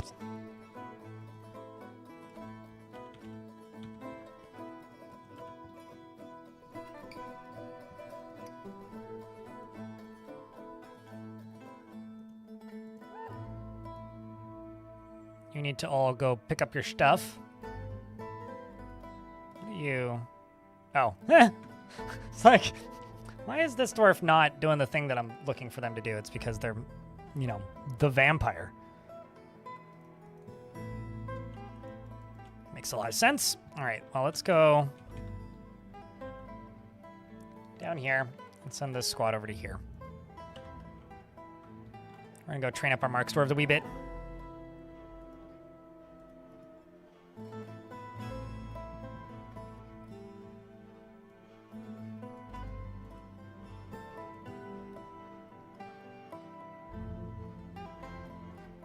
Makes some starts really interesting. I mean, it's the best use for adventure mode.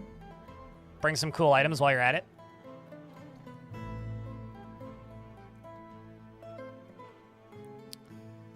All right, it is time to train up these Mark dwarves a little bit.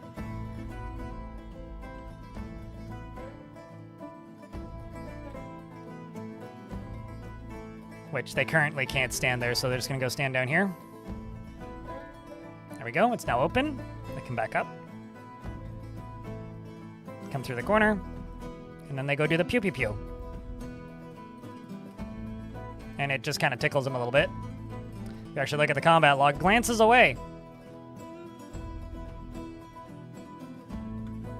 Could also put like a bolt thrower in the middle of this.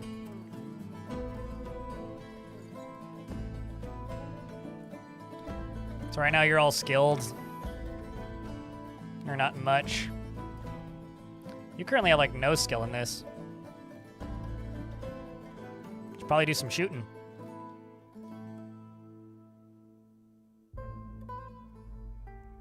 I like how a lot of these aren't even making it through. Like they're not even hitting him. Because they only really will gain skill if it hits them. I wonder if by jumping around like that, they also gain dodging skill. Probably, right?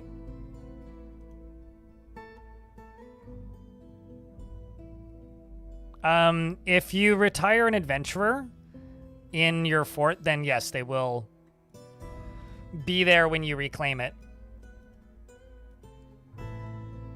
This will cause my dwarves to panic like fucking crazy, though. Because they don't realize this is like a non-combat conflict. They think they're just at war and they go, oh god!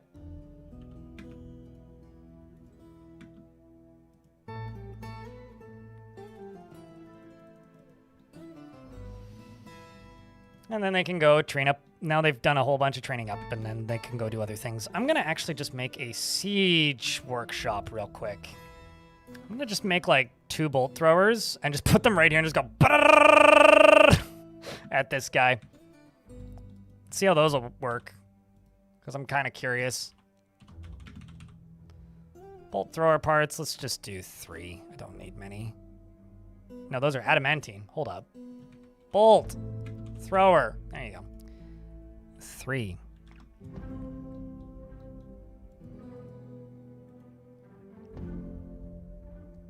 And it's full of forgotten beasts? Well, there must have been a bunch of forgotten beasts. I have a question. Had you played that fortress for a while? Nimarus?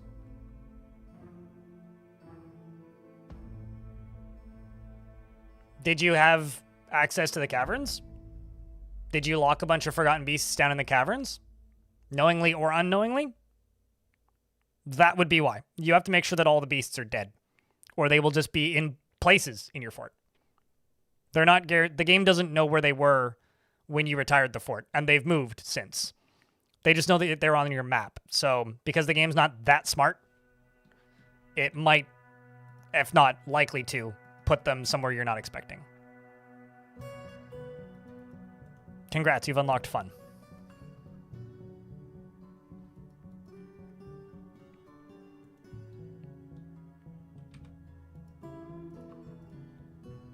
I hope you have a military. That's all I can really say.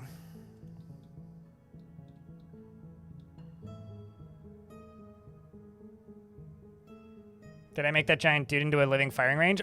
Chat told me to do it, and I know I've done this before, but it's horrible for moods. My soldiers are going to fucking hate it. But yes, I did it.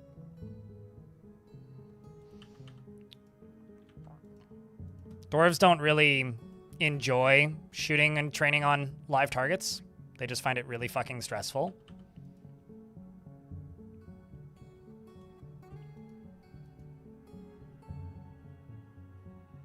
We're gonna go discuss models and templates. Good luck there, Brutal Pebble. How's this dwarf doing? I'm gonna take you out of this squad.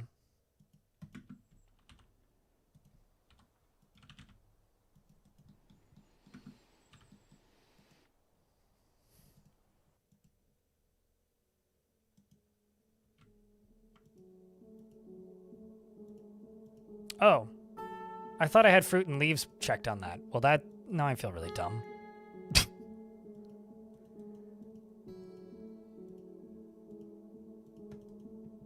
Well, shit. There's gonna all of a sudden be a lot of hauling jobs. That makes sense why this stockpile was always so empty.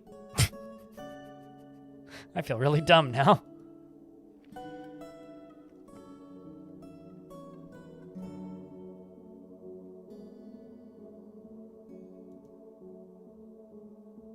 Cooking with olive pumice, which is like crushed olive, basically.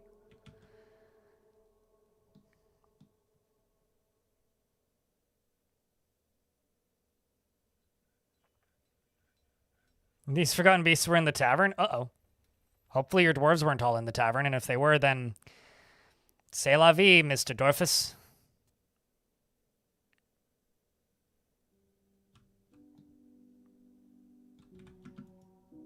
Well, chat, I need you to give me a round of beers and pour one out for the survival odds of our friend here.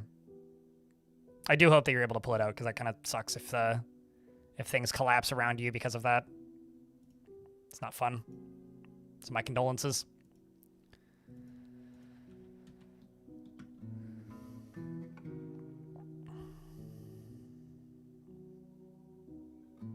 I told you this yesterday, just at me. You don't need to put a Q there. What is the best use for lead? I use furniture because it's constructible. Once it's placed, it's just, you know, it takes a while to build, but once it's placed, then dwarves don't need to worry about it. Otherwise, jewelry. No jokes.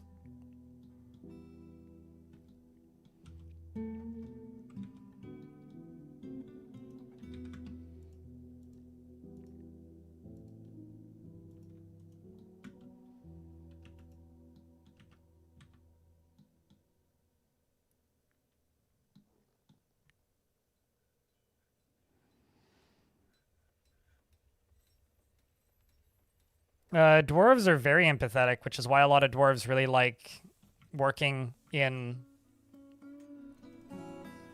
Which is why a lot of dwarves really like working in, like, hospitals.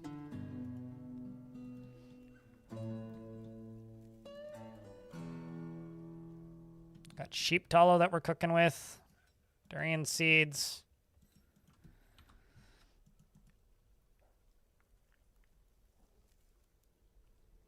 Oh, I see the problem here.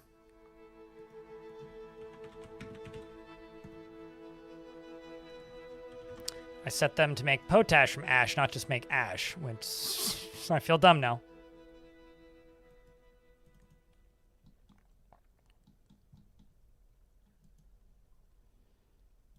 Makes a lot of sense, though. All right, well.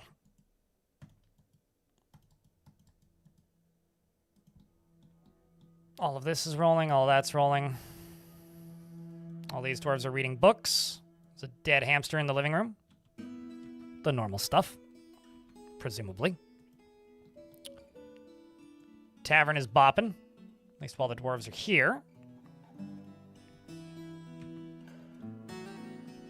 I'm gonna go open up a window. It's getting a little stuffy in here. You guys can follow Jay as he prepares lavish meals. 2 seconds, chat.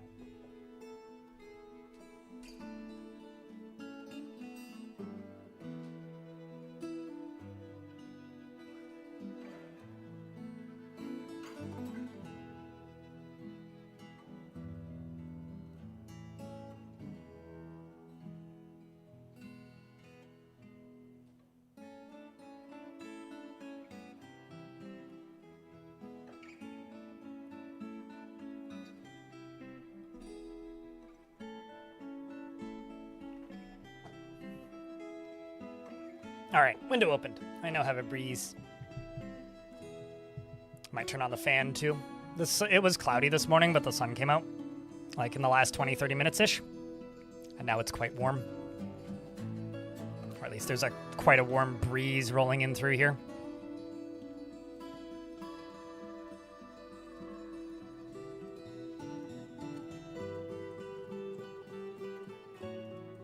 Oopsies. Don't want auto dig. Just want dig.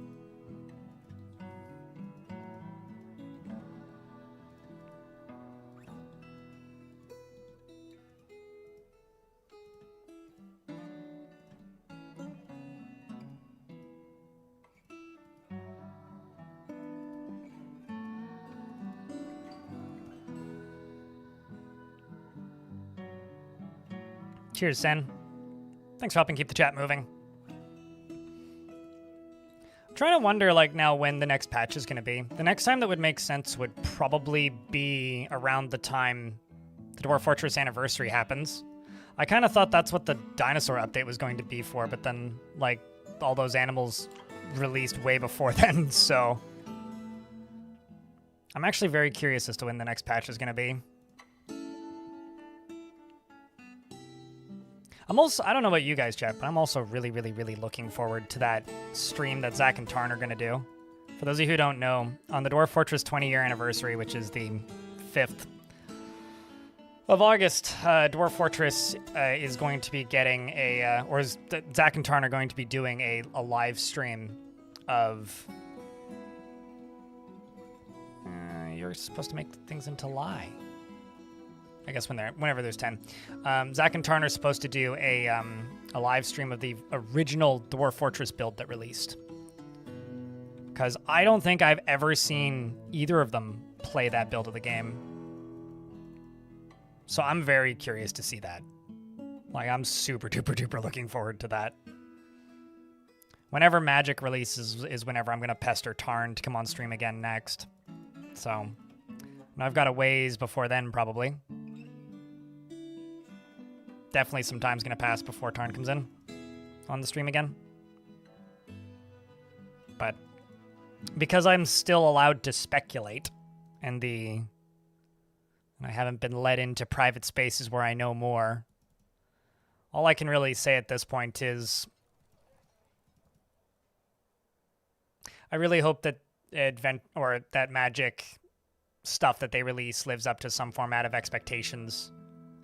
I really hope that there's more to it than just Fortress mode stuff. I hope there's some adventure mode stuff for it. Some of it is implicated in adventure mode would be really cool, if that's the case.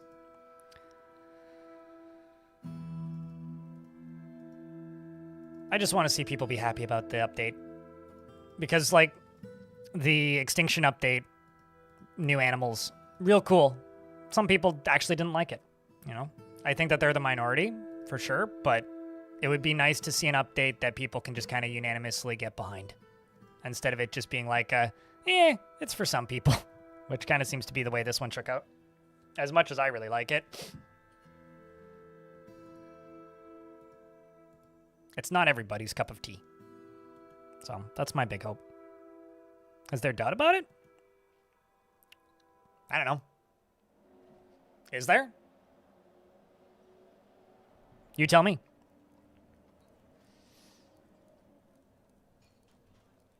Like, Dwarf Fortress isn't really a game that has doubt about it generally. The hardcore fans who've been here for forever kind of don't care. Like, they know that things will just slowly get added and it's going to take time. I think that the younger Steam audience, by younger, I don't necessarily mean age-wise, but like recency that they've been following the game, is a little bit more fickle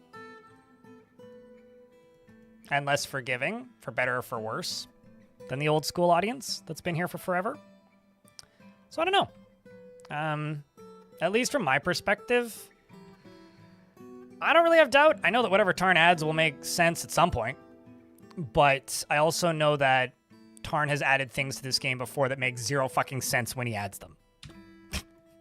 Like, there's been things added to Dwarf Fortress that don't make any logical sense for a while, right? Like, right now we have an example of this is in adventure mode, there's the mysterious sites, and then there's the weird little orbs in the mysterious sites that literally do nothing. And then there's the magical weapons in adventure mode, which I consider to be the first portion of magic, but apparently the rest of the planet doesn't, which have magical powers attached to them. And I look at that and I go, oh, that's amazing. Like, that's actually really cool, like, progress towards an idea of what that system's going to look like in future patches. And most people just kind of talk about it like it doesn't exist. And so, like, I think when a patch comes out for Dwarf Fortress and it misses, it's not usually because it's a bad patch. It's usually just it's not implemented in a way people want it to be implemented now. Or it's not implemented enough. Right? Like, if you're a weird obsessive like me, then you'll notice that there's references to the, like, fluffy cloud stuff or whatever the weird orbs are in the Legends generator or the Myths generator, which Tarn showed a prototype of in 2016, which is really exciting. But if you only play the Steam version, don't read any of the blog posts, and never check the, like, roadmap, and have never looked at the prototypes that have been released about this game over the years, it would make sense why you would just be like, what the fuck? And just be kind of confused.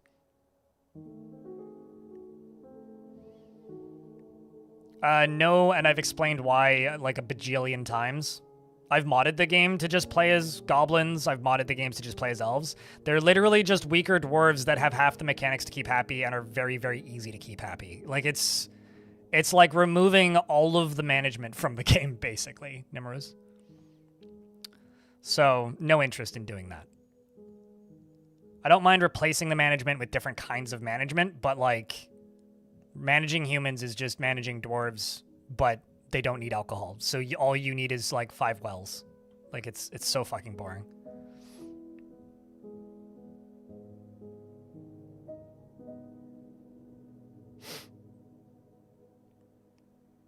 I mean, here's, like, what we know about magic, if you guys actually want to know.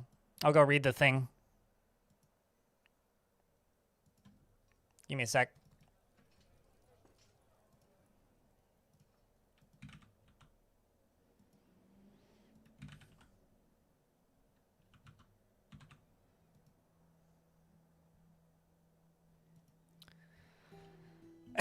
I've started in on magic and rituals. As I mentioned last time, the links between procedural and Lua and text raw knowledge skills, research methods, activities, professions, and such have come together. And I have little debug wizards casting spells based on knowledge alone rather than syndromes or primordial items. There's a magical projectile effect that can trigger an additional interaction on impact. So we can expand beyond the era of magic dusts and such to handle skill-like effects. Magical projectiles have their own layered palletized animations, and their impact effects do as well.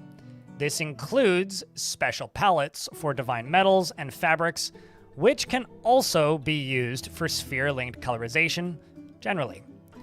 This month, we will see continued work in this direction. We no longer do the big multi-year releases. We are going to do an especially long one for Magic. We were going to do an especially long one for Magic before Steam, as many of you know. So there's more picking and choosing about what's first for this Magic release, what this first Magic release is going to mean. We're focusing on Fort Wizards, of course, and temples and attacks, but with underground and ruins. But with and a bit with the underground and ruins. The next big thing to do is expand the new activity definitions to encompass multi-stage rituals for multiple participants to be conducted in temples or around magical work areas. Code-wise, these have the most in common with tavern dances. We are using a smaller single-move versions of these spell castings that don't create actual in-game activities, and they sold 10,000 sales copies in June.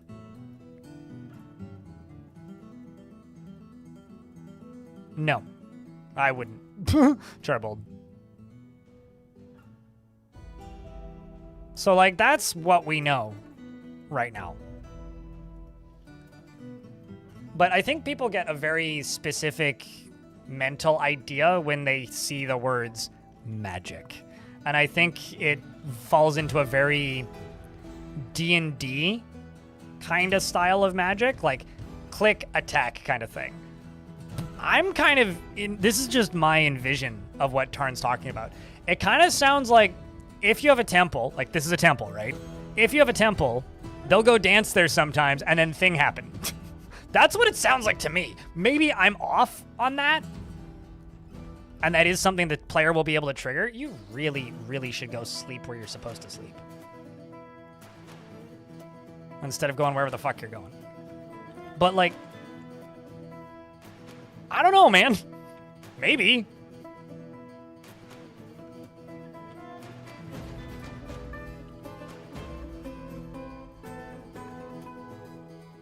See, like, that's why I get a little worried, Elkbird. Because you say, I'd love for some technomancy. Okay, so, like, if gods are tied to spears, like Tarn suggests, then it would be based on the gods that you worship. So this fortress right now, we have a god of minerals that's pretty well worshipped, and we have a god of misery and torture. So I would have some sort of misery and or torture magic, and theoretically some sort of mineral magic. Whatever that means.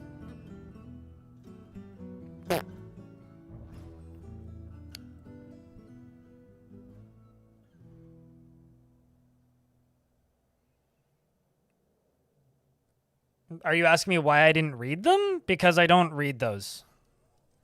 That's why. Batome. I was going to cue something up and can't remember what it was. What the fudgicles?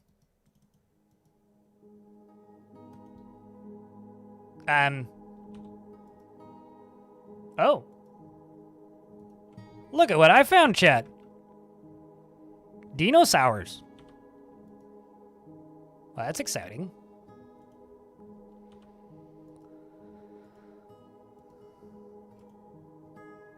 What if I go over to you and close you?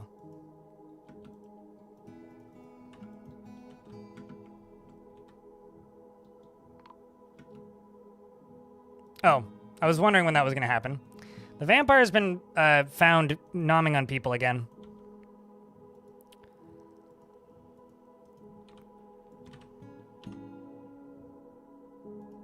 Captain. Oh, you're dwelling upon the scarcity of cages again? Well, that sucks. Clearly, Nefajitas.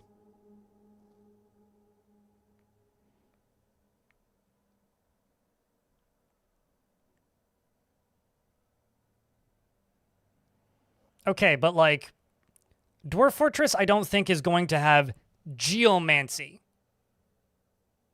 Like, I do not expect it to be called that.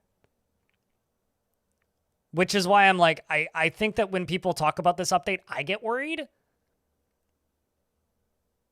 Because I don't think it's going to look anything like you're expecting.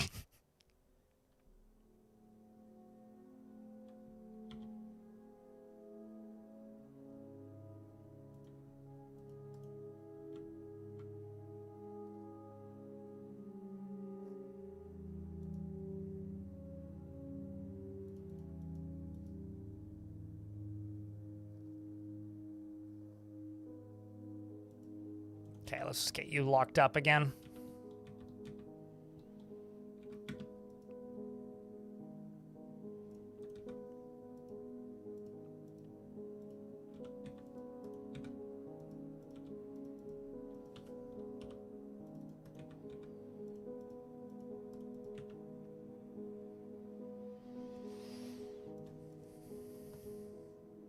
Fath. I think that was actually my monster hunter. Like, that wasn't actually a citizen. It's just kind of funny.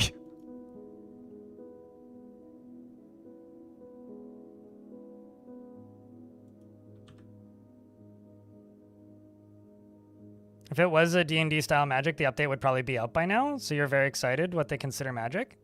I'm trying to think of, like, other games that do stuff similar to sort of what I think it might end up looking like based on what Tarn has talked about. And all I can really come down to is, like, you know how in, like, Black and White, your people can just kind of do rituals? And if they do enough rituals, then a thing will happen? Or, like, you earn enough, like, favor and a thing will happen? I have a feeling it's going to end up being closer to that. Where it's kind of just hands off from the player's perspective. Like, maybe you'll have to assign some things to the right room or something. Or make sure that, like, you have the right jobs available for certain things to happen. Like, maybe you need to assign a dwarf to a zone so that a meter builds that's hidden. But, like... I completely lost the last name of that dwarf. U-S-E-N.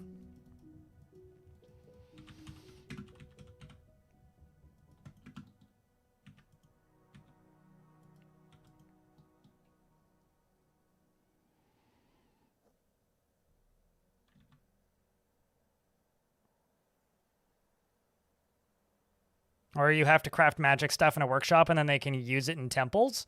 Yeah, there's also that alternative concept where, like, what if it's even more in the direction of, like, you make magic vials and then the wizard person in your fort takes those vials and fills them with stuff, which can then be used as ammo. Fuck if I know. I mean, I still maintain every single time people suggest... Fireball as a spell, I just have to remind everybody that would cause the frame rate to go very bad. Very quickly, probably, if it causes smoke.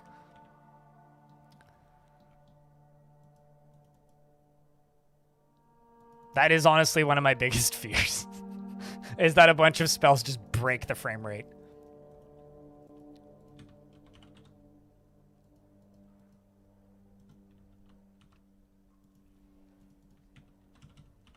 Let's just say, what if the inclusion of magic would block certain technologies to exist? One of the main reasons to technology to exist is to solve a problem. If there's magic that does that, why not omit? I don't suspect it's going to play out like that in regards to that comment. What I mean by that, let's just make these dwarves new sets of pants and yarn cloaks. What I mean is, like, I don't think it's like, oh, dwarves can instantly build chairs now. I have a feeling what it's going to be is you'll either have offensive spells, defensive spells, or neutral spells. This is me guessing. And I have a feeling that you're going to need to make prerequisites in your fort to have access to one of those.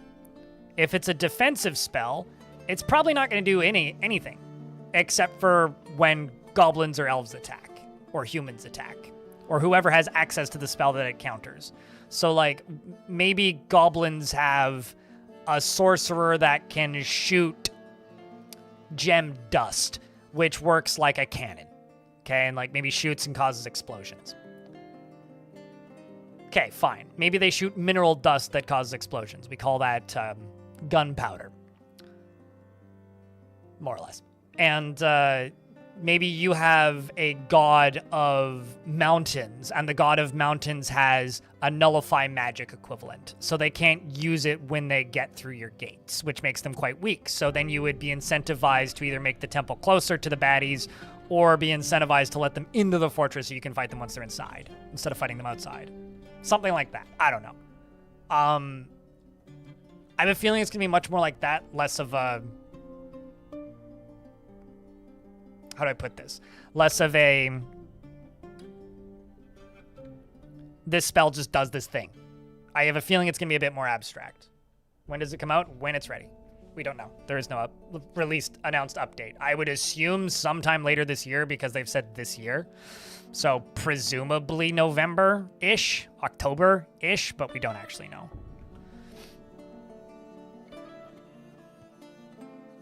Yeah, much less I cast Fireball and more I imagine the concept of Fireball and am pitching the idea of Fireball to you. Catch.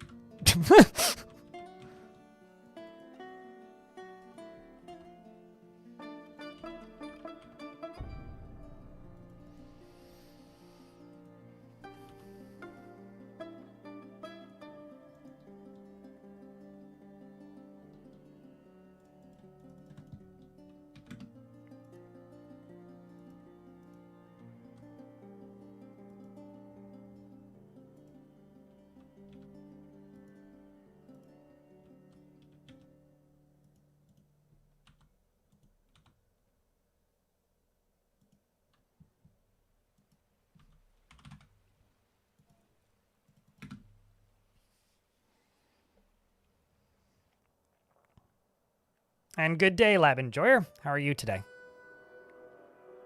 For reference, just to give you an idea on how long this concept's been flying around, Tarn started talking about procedurally generated magic in like 2011. So, some people are probably younger than the concept of magic being added to Dwarf Fortress watching this stream right now.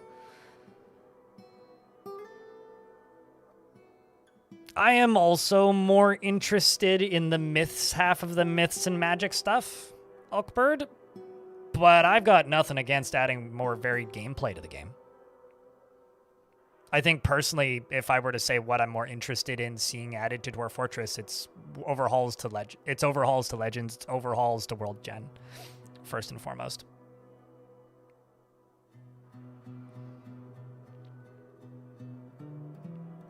Unreal World has magic?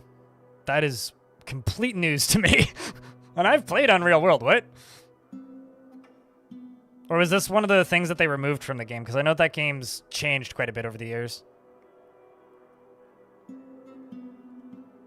Oh, it's a ritual to catch fish. Okay, well, that's not what I thought you meant.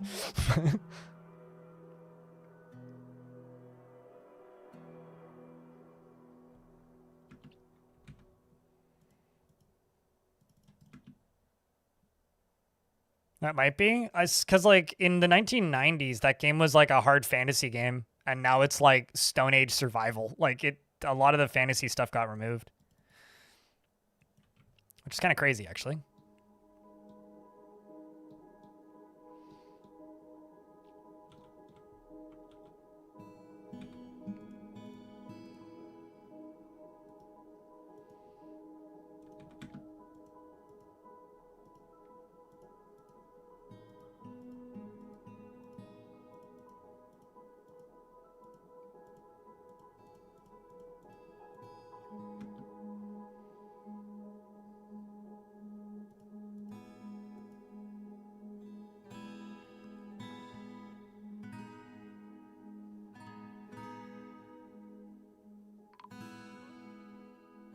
You want to find out that the invading humans follow the patron of water and prayed to... What about the god of fish?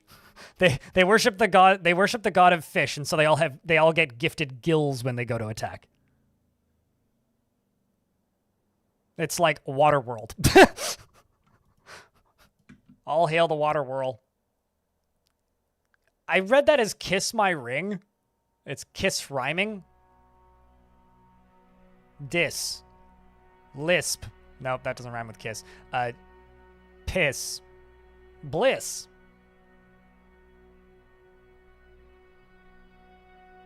Gist. No. I said gills, not fishtail.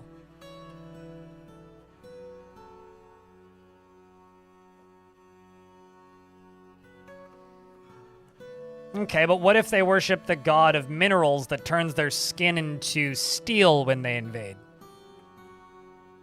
I would be shocked if any of this stuff I'm saying in the last 10 seconds is a thing that gets added to the game. But like, okay, but what that then, Blue Piggy?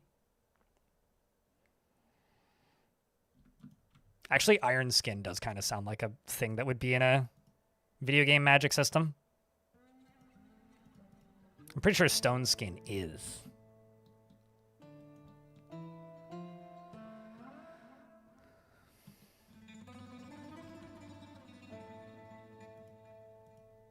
Also, once again, my favorite time of the year is happening.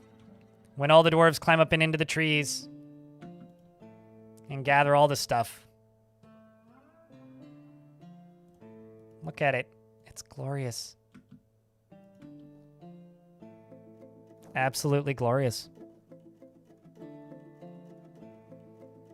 Adamantine skin, no, that's just crazy. Although, if it's a god giving them the gift, wouldn't it just be like... It's one of the god metals? That would make sense.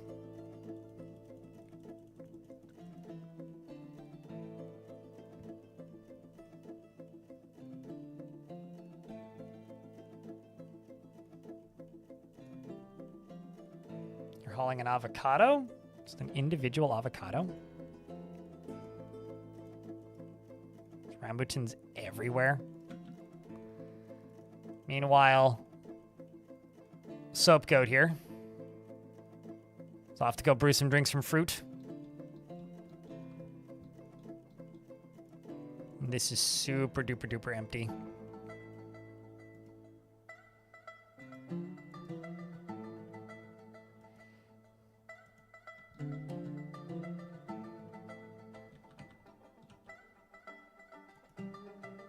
What is that? It's a random dinosaur part. Sounds tasty.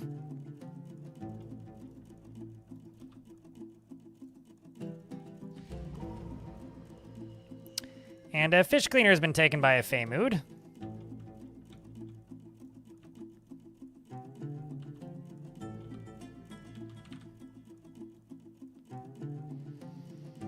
Has your move improved? No, you've just been kind of pissed, although I need to give you more chains, actually. I need to make your, like, prison less grody, like it currently is. Because right now, yeah, we're out of chains.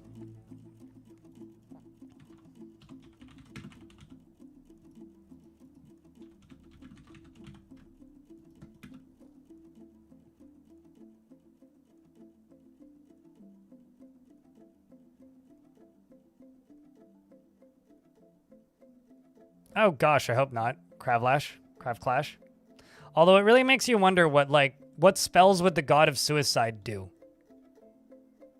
Like, is the god of suicide just gonna make all the enemies just yeet themselves into your moat? Like, what's that gonna look like? Like, that's gonna get grim quick.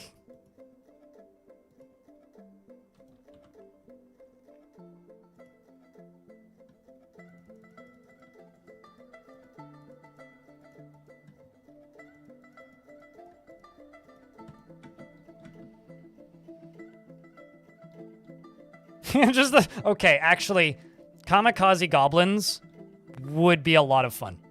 And or very funny. I might be back in. You know, goblins just like, I'm gonna do it for, I'm gonna do it for the, I don't know. I'm gonna do it for the clout or whatever, and just like charges in and just baddie explode.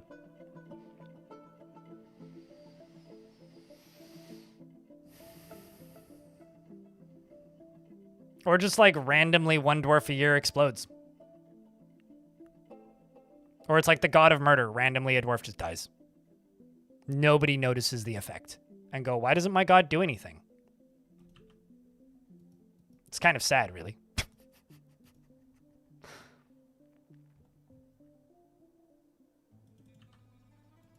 It's like, so-and-so's been missing for a week. Yeah, and what else is new?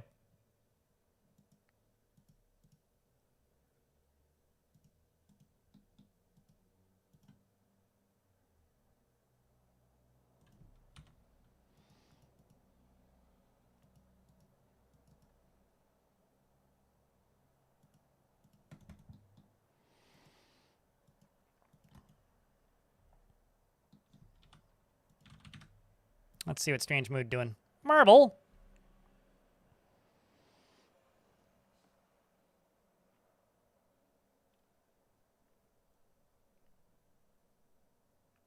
So, Heng Kingu in YouTube chat, he did say that? So they said, am I hallucinating, or did they say that divine metals will magical properties? So, artifacts have been discussed as a method of imbuing spells in items forever. Like, that's been an idea that's been thrown around for a very long time. That being said, I have no fucking idea what that's going to look like. It wouldn't surprise me too much if we end up in a place where certain materials, if used in an artifact, would give specific types of spells with some predictability. But based on whatever the metal is. Please don't ask me, will something? I don't know. But god metals do have their own sprites. What doesn't are the segmented, blocky, square, bulky, multi-piece, whatever, curved, the stuff with the extra adjectives on them. The additional tag don't have sprites. God metals have sprites, but it's the ones with the additional stuff that don't. Predictability in your Dwarf Fortress? Some things in Dwarf Fortress are extremely predictable. I know that if there's water in dirt and there isn't a lake nearby, it's an aquifer. That's predictable. So if you are digging around in a good biome and you dig into a thing that says that there's water on the other side of it, and then you dig through it, and instead of having water on the other side of it, like, piss comes out, that would be unpredictable.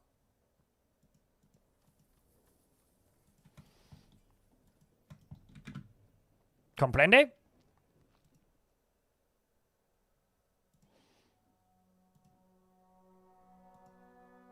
I need mechanisms.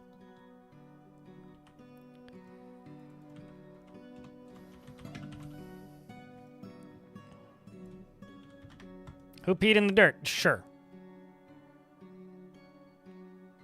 Unless you're using that one mod that makes rain leave actual puddles and snow melt into water, which just eventually leads to there being mud everywhere. It's like the inverse of the effect that rain actually has, which is it kind of cleans stuff.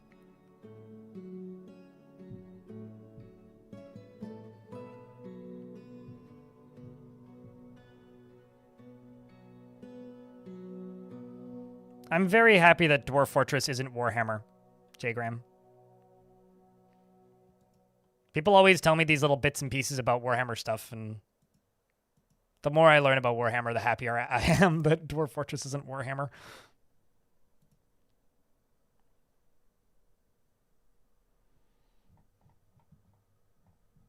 Because a lot of stuff in Warhammer just sounds very tedious.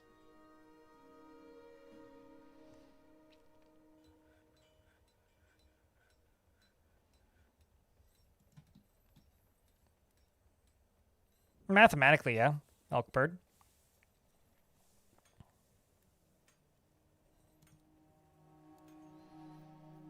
I think I'm just going to leave them as is.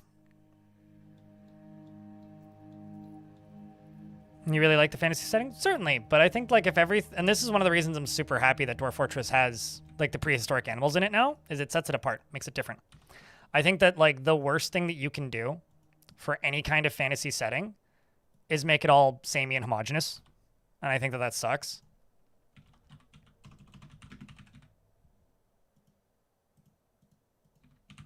And I think that there is a lot of sameness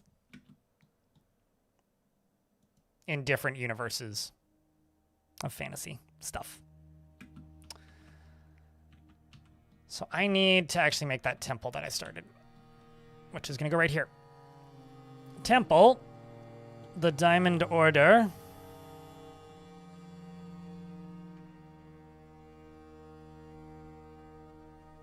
On to temple, the god of minerals. Like, what would a god of minerals temple do?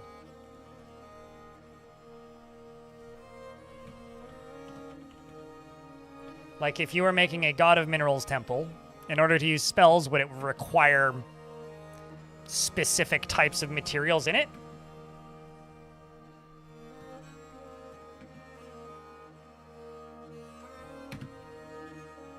Like, that's kind of the questions we're asking with magic stuff. Yuslian? Yuslian? I have no idea how to pronounce your name. I'm sorry. Thanks for the Prime sub. Check. Can I get a round of beers for the brand new Prime subscriber? Mineral water? Turns water into mineral water, which allows dwarves to be able to drink it because it feels like alcohol.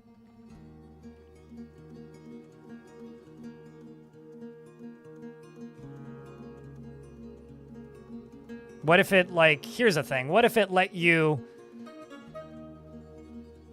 use gems as weapons and they could shoot dust at things and it would have different effects based on what the gem is? Like, I think what makes me worried, actually, about the magic stuff for Dwarf Fort is when I see comments on my YouTube videos, which I see several a day, sometimes dozens, sometimes hundreds, that say things like, Dwarf Fortress is going to be like turn-based Noita in adventure mode in a year. When I see people saying shit like that, I go, oh no. Oh no. Someone's overhyping themselves. Duck for cover. Lower your expectations. That's what worries me. And I've seen a couple of those. When Tarn talks about gods in different spheres. Spheres? Spheres.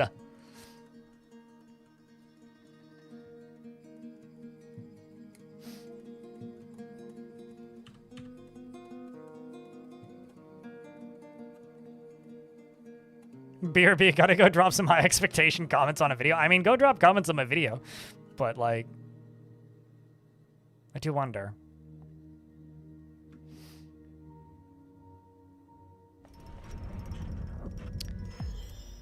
Onuel, the fish cleaner, has created Vathanuslil, a marble mechanism, and claims it as a family heirloom. I hope you worship this god because it's getting placed as part of a lever in this room right here.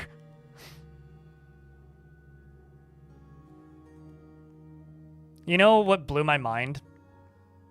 Crypt Mac, the 55th. Sorry, I also watch that Channel 5 sometimes, so that's funny. But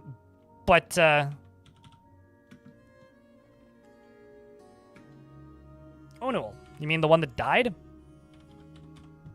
Or this Onuel? Oh, I see. I had an Onuel that died, but this is the one that you're referring to. God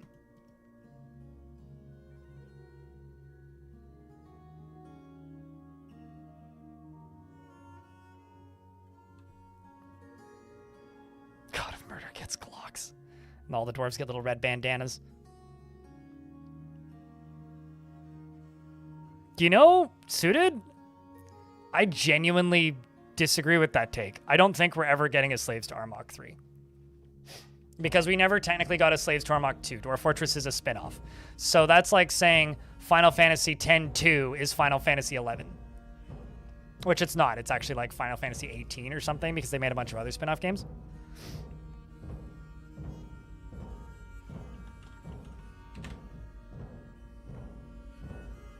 Anyway, the thing that blew my mind with Dwarf Fortress was when Putnam told me that the Dwarf Fortress engine is capable of rendering in first person. That blew my mind.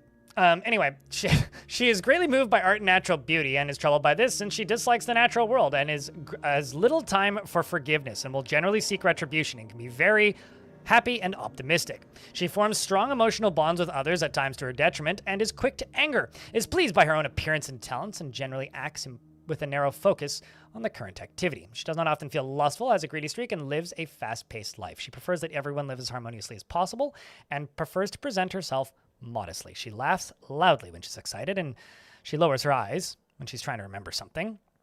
She needs alcohol to get through the working day. And dreams of creating a great work of art, and this dream was realized, and personally values eloquence and is put off by trade and commerce and does not care about friendship. The engine for Dwarf Fortress could be programmed to render in first person. You need to see this? I can't show it to you. The closest equivalent you can get is something like what Deep Space has been working on in his free time. Or Armok Vision, one of the third-party tools that let you see 3D renders of your fortress. I can't show it to you because it's not a thing that's possible in-game. But the engine could be very slightly modified for that to be possible. But also, you don't want that. Anyway, Rolf likes Conglomerate, Gold, White Jade, Coconut Palm Wood, Warthog Hoof, Warhammers, Leggings, Goblets, Dogs for their loyalty, Strawberry Plants for their vivid red color. If anybody knows it off the top of their head, grab the Daggerfall if it was like 50 times more open, significantly flatter and less interesting looking. But sure. If anybody has a link to Deep Space's utility, grab it and plop it in the chat. When possible, he prefers to consume 2-grain wheat beer, water buffalo's milk, and absolutely hates fire snakes. Her nearly fused-lobed ears are splayed out, and her hair is somewhat greasy. It's from all the olive oil. She worships Ashen and is a member of the Doctrine of Amethyst, who does have a temple here. And she's very angry. Very angry. And, we now have a holy canyon of the god of minerals. Wasn't the original Slaves to Armok 3D? Yep. Yeah, it was. And the reason Dwarf Fortress isn't 3D is because it turns out you can develop a game a lot quicker when it's just ASCII or static sprites. I mean, Slaves to Armok was in development for 8.5 years, and Dwarf Fortress eclipsed its feature set in 3 months. So they kept on working on Dwarf Fortress and stopped working on Slaves to Armok because it was more rewarding. Presumably.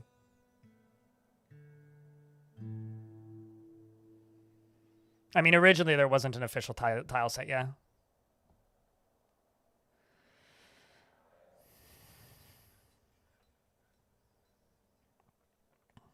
Tarn has confirmed and reconfirmed that we will have explosions as part of magic, but I kind of doubt it'll be a black powder mage specifically. Maybe that equivalent.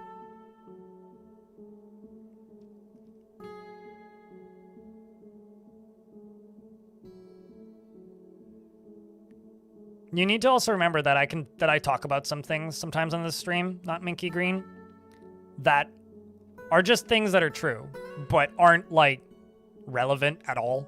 Like, I think it was version 34 of Dwarf Fortress that had a capital V hotkey. And capital V was visualized. This has been removed from the game like decades ago. Practically at this point. Over a decade ago. And visualize let you have basically a minimap in addition to the minimap that was from a isometric-ish perspective. So it was like a pseudo 3D render of the map that you were playing on. And it got removed because Tarn couldn't figure out how to make it useful.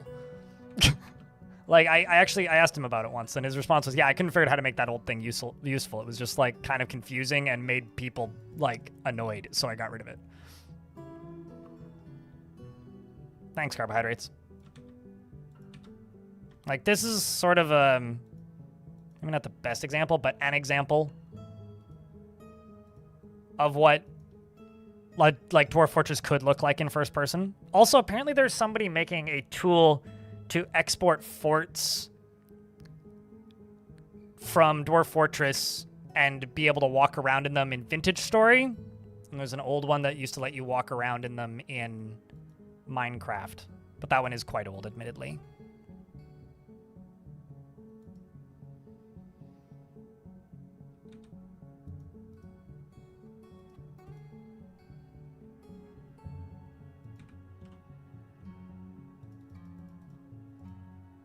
And hasn't worked in quite some time, I should add.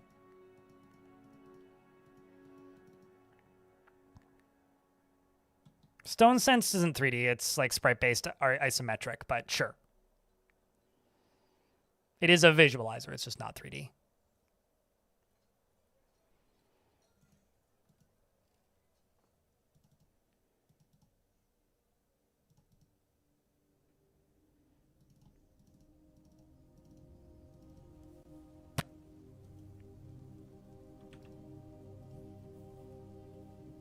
That is very valuable. Wowzers. The one that you're thinking of is probably Armok Vision, which I don't think has seen an update in quite some time.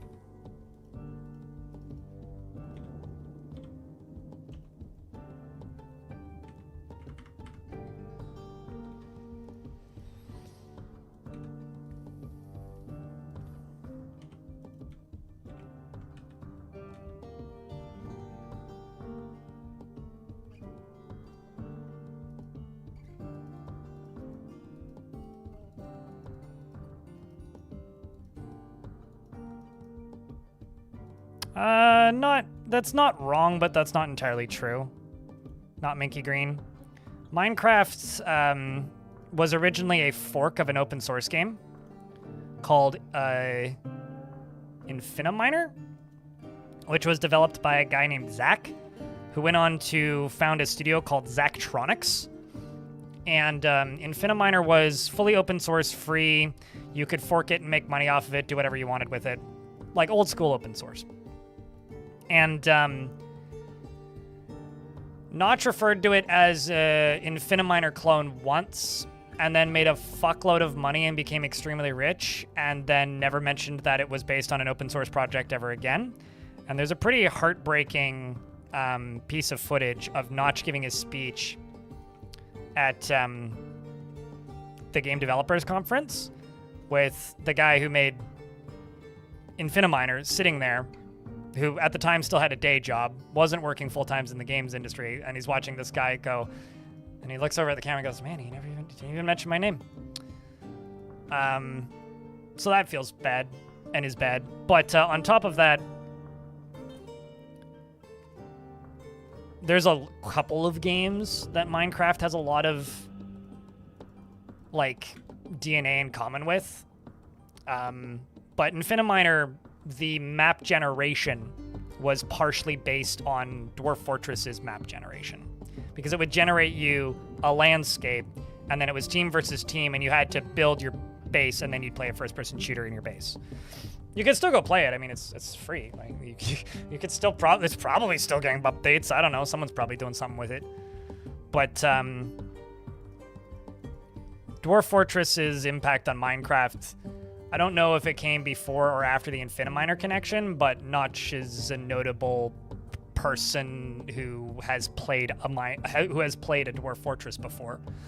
And that was also in an era where Dwarf Fortress was kind of in the zeitgeist, I think, and you would get a lot of free internet cred, I guess, for invoking the words Dwarf Fortress, because this was like around the time that, like, I don't know if viral's the right word to use, maybe like the original viral, but things like Boat Murdered were going viral, if you will.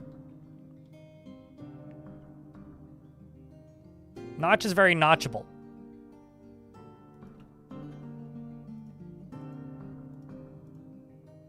As in, he's Nacho friend. I mean, what?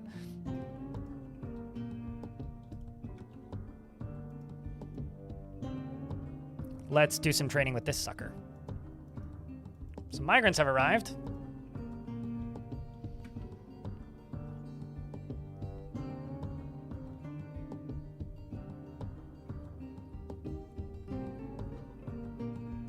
On Minecraft's dead history, no notes. Here's my billion things on a whiteboard connected with string statement about Minecraft. So Minecraft is an open world survival crafting game thing, right? Epic Games was like, man, they made a lot of money off of a game that was objectively really cheap to develop. Man, we should make something like that. And so they started prototyping this indie project called Fortnite around 2009. Now, Fortnite got beat around the bush a whole bunch, and because Minecraft has some DNA in common with Dwarf Fortress and was one of the inspirations for Infiniminer, Dwarf Fortress kind of caused Minecraft to exist. And then Epic Games went and worked on this Fortnite thing until they eventually released Fortnite Save the World, which they charged too much money for in an early access state where it wasn't ready for public consumption. And then PUBG was suddenly the biggest thing in the world, and so they were like, hey, wait a second, we can just contort this into whatever the hell we want because we are a bunch of shysters that don't like to give people an honest chance in their own business. So they then transferred the existence of Fortnite from a open, like a kind of survival crafting thingy to a tower defense thingy to something else entirely, and it became Fortnite Battle Royale. So Dwarf Fortress is the reason Fortnite exists. Hi, Lateran. Do you have notes on that, Nemai? How's that one? Try that one out for a second. I literally ran out of bolts. That's very funny, actually.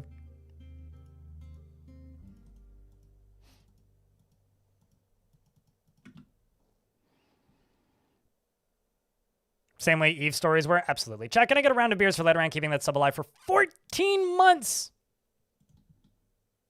Thank you much for the ongoing support. You're very kind.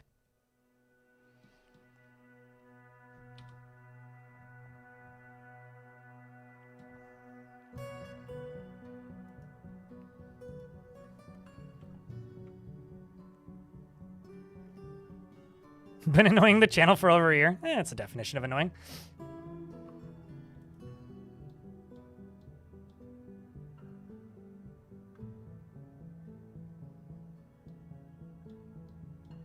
No, I mean, the construction in Fortnite was directly inspired by Minecraft. Like, that's just true. Like, that's just what it is. Oh, this all needs to go away.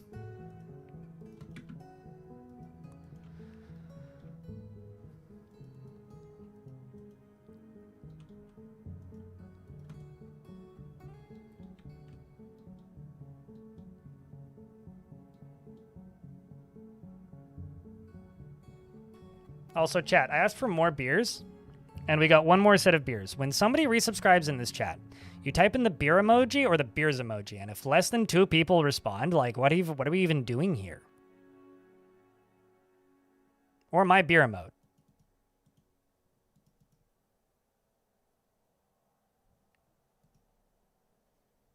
There you go.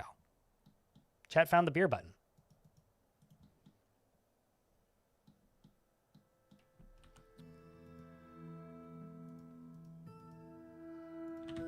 Oopsies. So, I now have a bunch of dinos.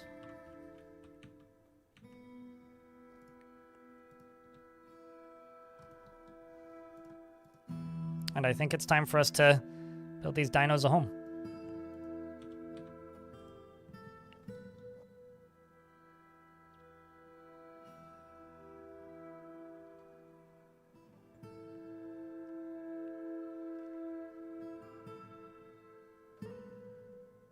I see that you thought a lot about this, Nimai. I was just shitposting. I don't really care about Fortnite, but I do love the nonsense babble that the Fortnite exists because of Dwarf Fortress. I do like that. It entertains me on a very personal level for some reason.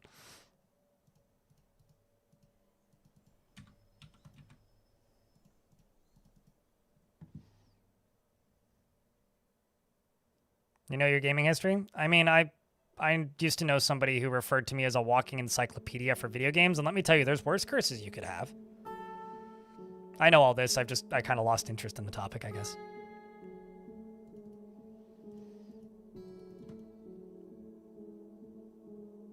Although there's a lot of people out there who claim to know their gaming history and don't even know what the fuck a roguelike is, so... You know.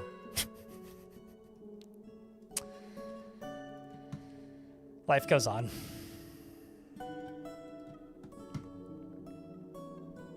Yeah, no, Fortnite was very, very, very opportunistic. Right place, right time. Nilok Nifets throws 10 units of YouTube monies into the YouTube chat and then says, "Chat, could I get something to drink?" Yes. Do you need us to pause? Also, chat, could I get a round of beers? Pleasant thanks.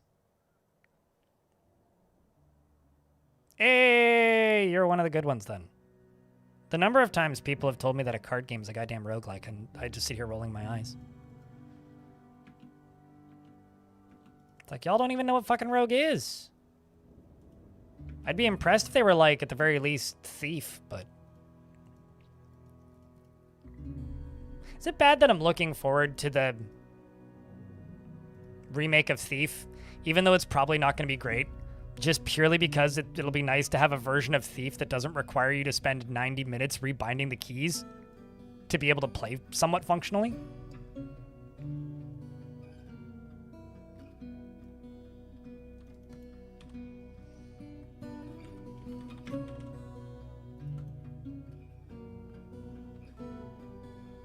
They just patched it, like, recently. Like a month or so ago. NetHack got a pretty huge update. Oh, I see.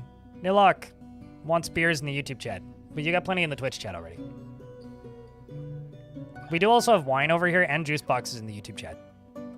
So if you're a YouTube member, you do have juice boxes.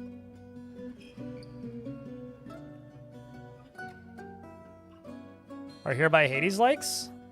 You know, something like dawned on me pretty recently. Specifically in accordance with Star Wars Galactic Racer, which, by the way, might actually be my most anticipated normie game right now. I'm very excited for that. I really want to play that thing.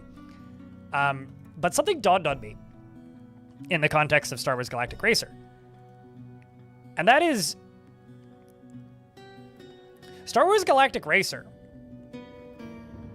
has a mode where every race you win, you get money which you can spend on your ship, okay? And every race, and if you don't win the race, if you crash, you lose a life. And you have 3 lives, and if you lose all 3 lives, you start at the beginning. At the end, you get a score. That's an arcade mode. And there's people on the internet going on about how there's a roguelike mode. I think that the way people use the word roguelike now actually is just an arcade mode, but it's so far removed from what an arcade is that nobody knows what an arcade mode is anymore. And I think like the only games that I can think of off the top of my head that still use the word arcade mode are like fighting games. Or like games that are actually in arcades. It's kind of fucking wild to me. Like it blew my mind. I was like, whoa! My God. People just don't know what an arcade is anymore. Anyway. There's a goblin. Goblins.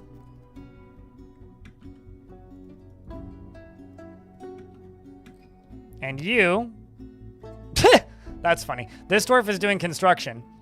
I told the squads to go station here, and this dwarf immediately fell asleep. But spooked the shit out of this goblin, who's now overwhelmed by terror and probably leaving, I would guess. See ya, buddy. Yep. Uh-oh. And there's an ambush. Curse them. Toasted the recruit is firing bolts at the goblins, who are skilled bowmen. The question is, how close are my squads? Actually pretty close.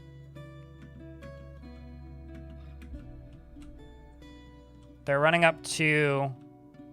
Okay, well, that dwarf that decided to take a nap, dead. That dwarf that was standing her ground, also dead. There are 2 dead dwarves.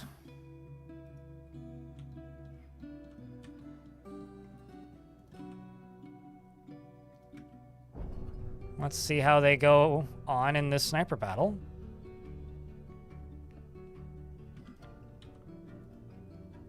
Oh my god, they've all ditched. They ambushed us, killed 2 dwarves, and fucked off. What a hellscape.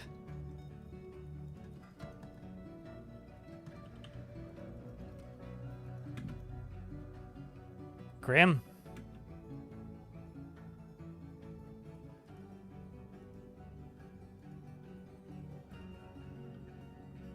That was grim, chat.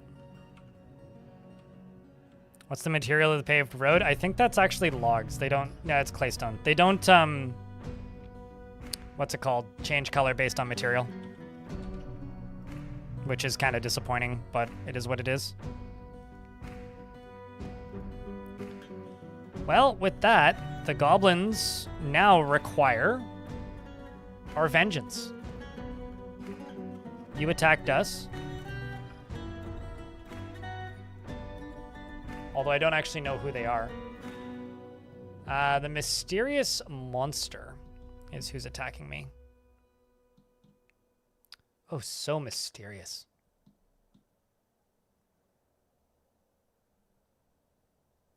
So there's a Dark Goblin Fortress right there. There's pits up here. Splash Cruel Malign Dungeon, although those are kobold pits. I'm actually just going to go attack these kobold pits, because they're not going to fight back, which will make my life a lot easier.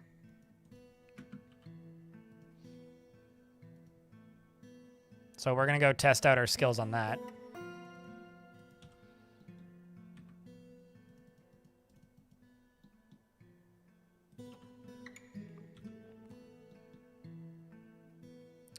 And I need to make 2 tombs.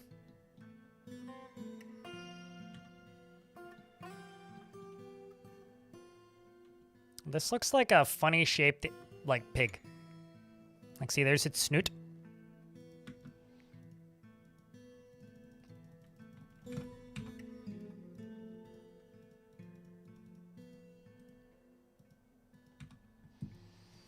Peppa Pig mention? Sure. Not really what I was going for, but...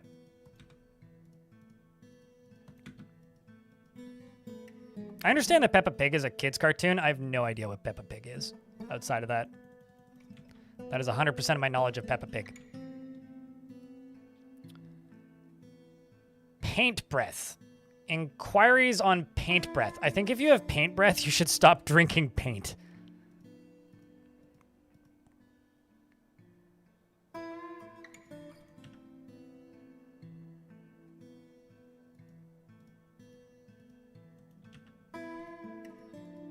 Although it's probably more profitable than having dragon breath.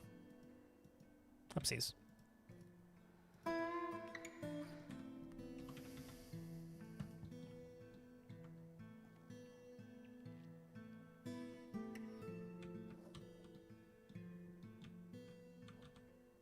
YouTube chat says that her name is Peppa and she is a pig, probably. Sounds right, I guess.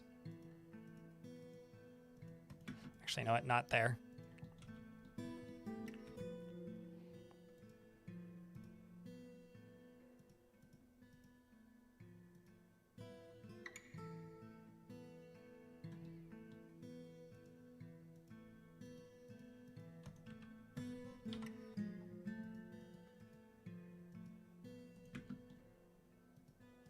Okay, that should help.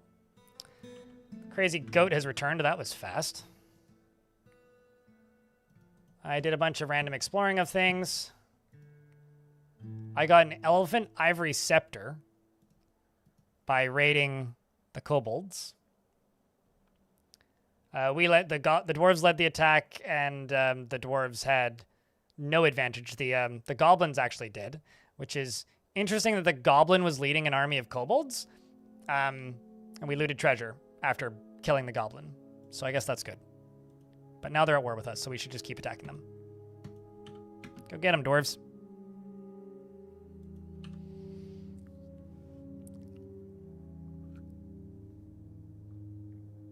I'm like the perfect age where I thought that YouTube poops were the dumbest fucking thing in the world.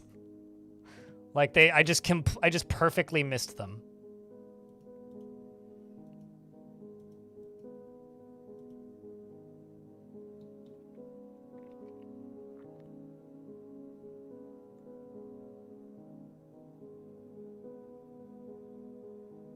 I think even the good ones are bad, personally.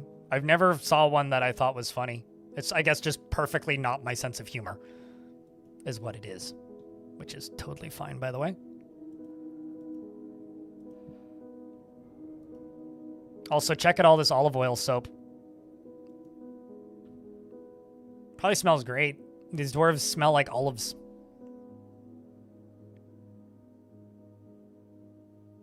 Jess, thanks for the raid. Hi, hello. I'm pretty zonked, not gonna lie. Tired today. But, how was raid? How was Strim? What were you playing? Hello, Flamethrower. Hello, Jess. Welcome, Raiders. Mods, could I get a shout out for Jess? Jess and friends, if possible.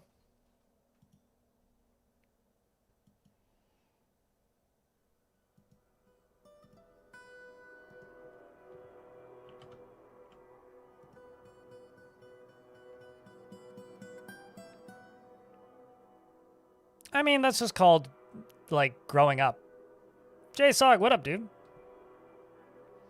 I hope you've been well. And same to you, Jess.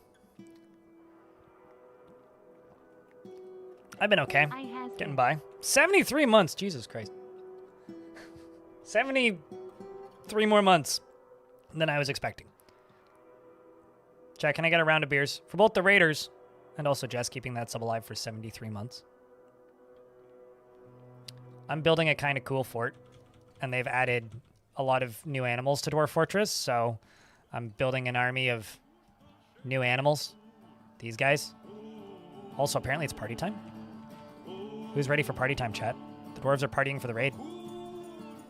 In fact, they're performing a dance. This is the luxury of tweeting. We don't get that luxury in 2026. A social group dance originating in the Passionate Anvil.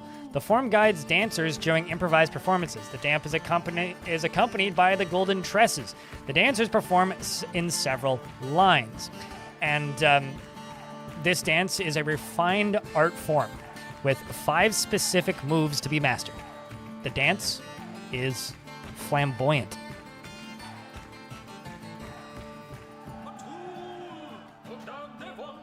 Just gonna let them move through this slowly. Because they're all over here singing. Are they simulating stuff? Just watching, singing, performing. These dwarves are just meditating on torture. Maybe it's the singing over here is the torture that they're meditating on. I'm just like, I'm contemplating the concept of torture while there's just like people singing and dancing right next to them. You know, 2 sides of the same dwarf. Bum, bum, bum, bum, bum.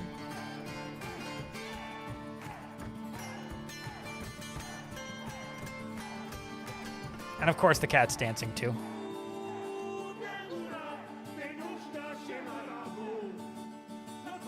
Dance is a form of torture. Depends on the dance. Trying to make somebody who doesn't know how to dance is maybe a form of torture. Simulating is like the equivalent of playing air guitar or beatboxing. They have to actually know how to play the instrument in order to pick it up. The only ones I've seen them consistently use are like stationary ones, like the ones that you construct. Sophitus?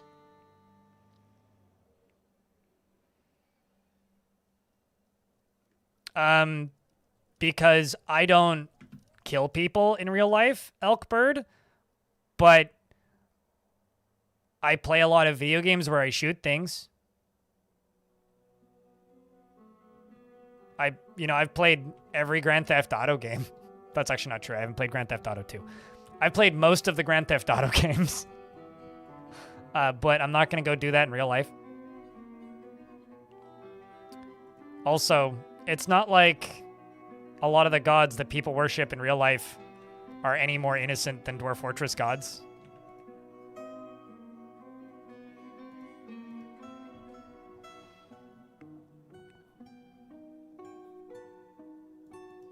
I think like the actual like realer answer is because imperfect characters are believable.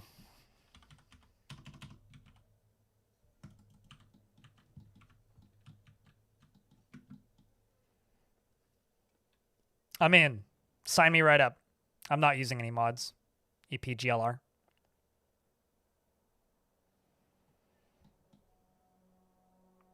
Everything you see is vanilla.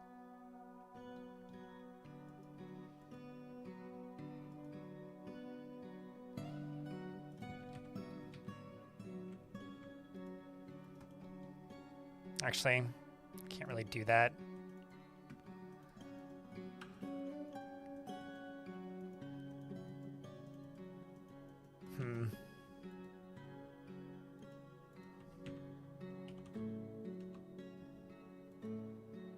Get you in here too.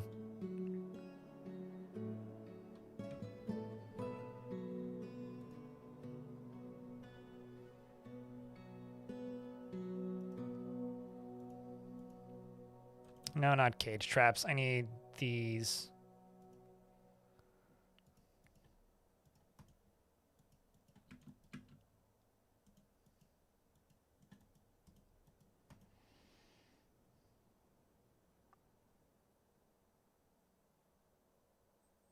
Yeah, it's like cultural like requirements, I guess. That's maybe not the right word to use, but one of my big boys has been stung by a bee. How did the squatty do after bullying the kobolds some more? We snuck in undetected. Excellent. And we stole treasure, which in this case is nothing valuable. All right, now that we've stolen treasure from the kobolds twice, I'm going to stop attacking the kobolds. We're going to go attack the... Sorry, Ruthless Cross. It's like Motocross, but they're more ruthless. Were Spies! We're going to go attack the Were Spies.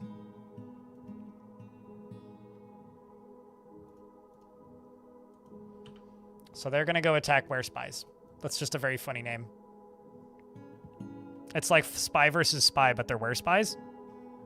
So, like, during the full moon, they turn into James Bond.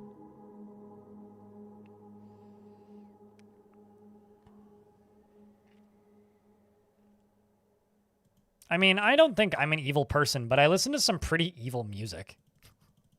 Like, some really sadistic, dark stuff.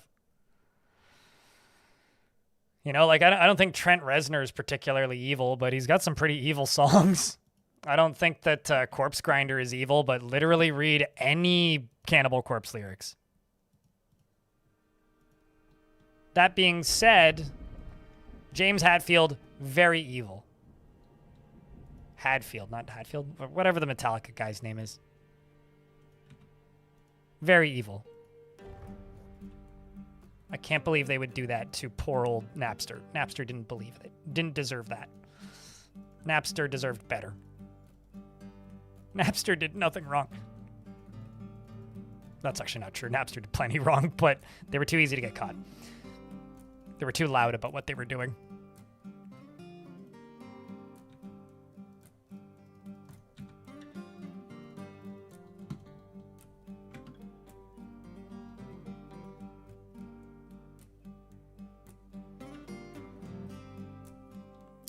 Trent Reznor also did the soundtrack for The Social Network, which is maybe the best part of that movie. It's mostly Lars. Well, Lars is also evil. James is just the name that I conjure quicker.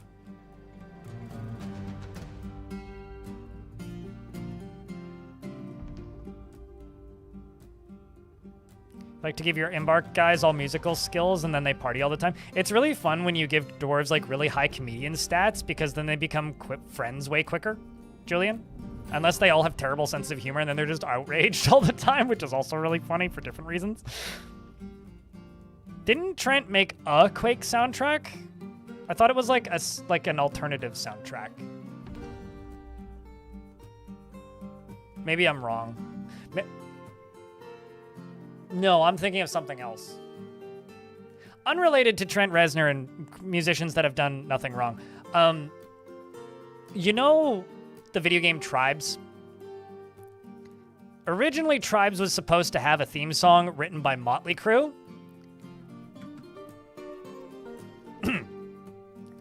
It's fucking horrible, but worth looking up.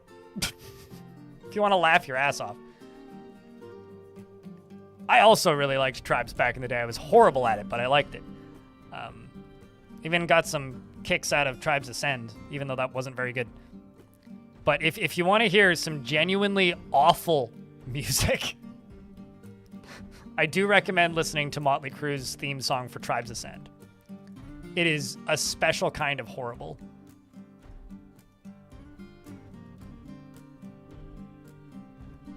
You were a beta tester for Tribes, like the original?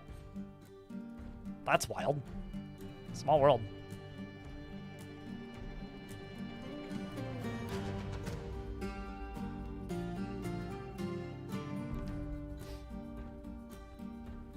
Remember Korn did a song for a Silent Hill game?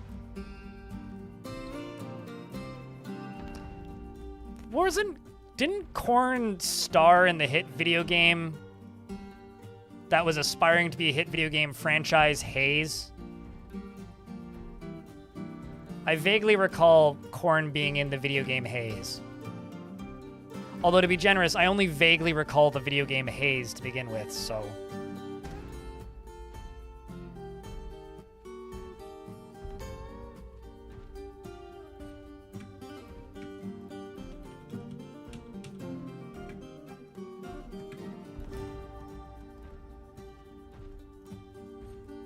I'm sorry, beak dogs? Why do I have beak dogs? Must have stolen those. Yep.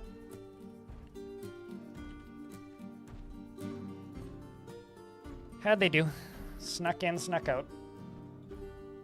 Undetected by the Hell of Thrones. Okay, that's actually a good name. Of the mysterious monster. The Pebble Land of Pebbles stole livestock from where spies. And the goblin bird breach doomed the Hall of Thrones spotted. The forces of the passionate anvil on the way out. We got elk birds, beak dogs, and elk birds. Good. Good. I'm sorry, how many goblins?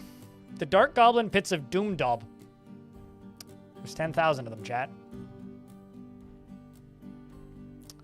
I'm sure that's fine.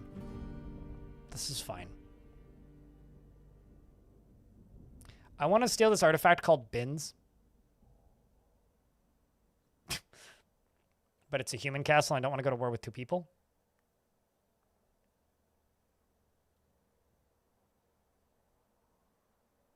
You know, sometimes I think it's probably a good idea to check the population of your enemy before you invade them. It's like, wait, how many of you is there?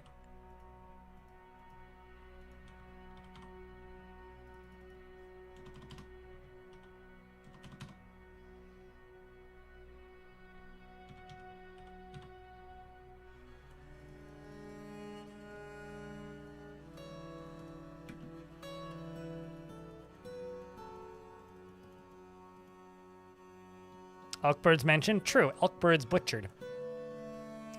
We're also training up our big boys to be military.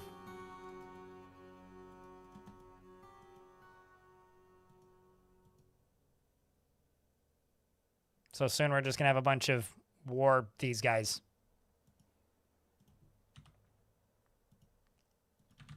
See? Currently it's mostly just elephants still.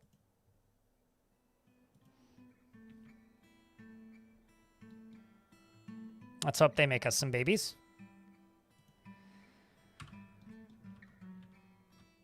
If it was somebody doing a parody, it really kind of sounds like somebody making fun of Motley Crue. It's really what it sounds like. Like, it seems like a joke parody of Motley Crue, except it's also Motley Crue.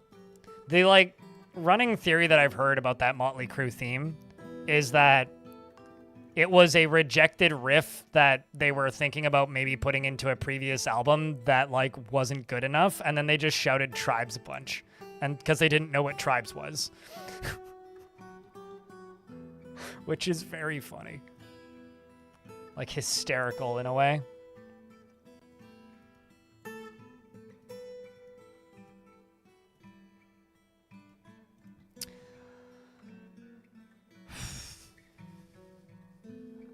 Although that initial riff isn't bad until he starts talking. Like, it's all right for a few seconds. And then you realize that it's just that forever, and you're like, oh no, actually, this is really bad.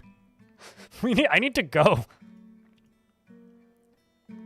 This is a nightmare and a travesty, and probably a crime.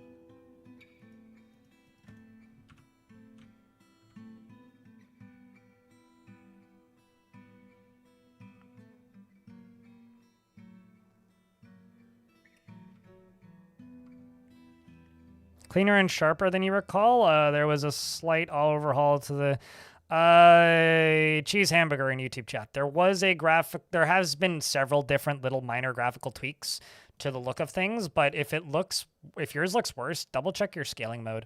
If you have it set to certain modes, like if you have it set to Lacansos, it looks kind of bad when you zoom all the way in. If you have it set to nearest neighbor, it looks great when you're zoomed all the way in, but awful when you zoom all the way out. If you set it to automatic, then it swaps back and forth based on where you're at, and I think that one looks the nicest generally.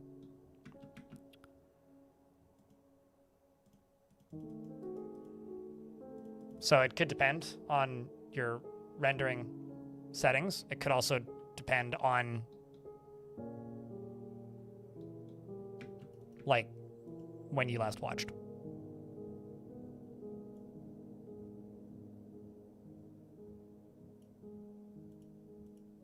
Okay, that's weird. I just got a ping from Steam. From Steam asking to control input devices. It's like an OS level notice. Which is something that Steam asks when you're doing Steam in-home streaming to another machine. Yeah, my other machine's off. That's really weird. Oh, well then. It's a bit late. Yeah, I've been on for almost 8 hours too. Getting a little loopy here. Hope you have a good night, Elkbird. Sorry for butchering you 3 times.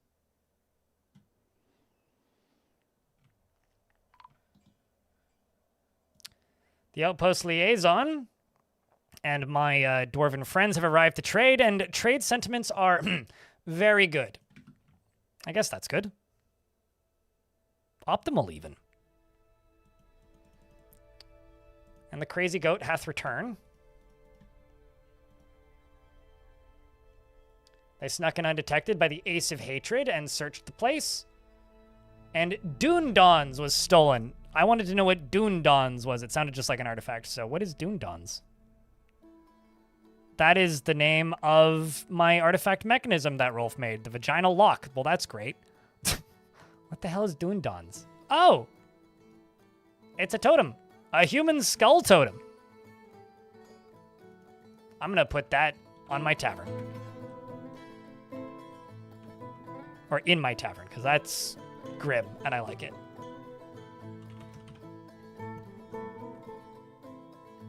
I'll take it.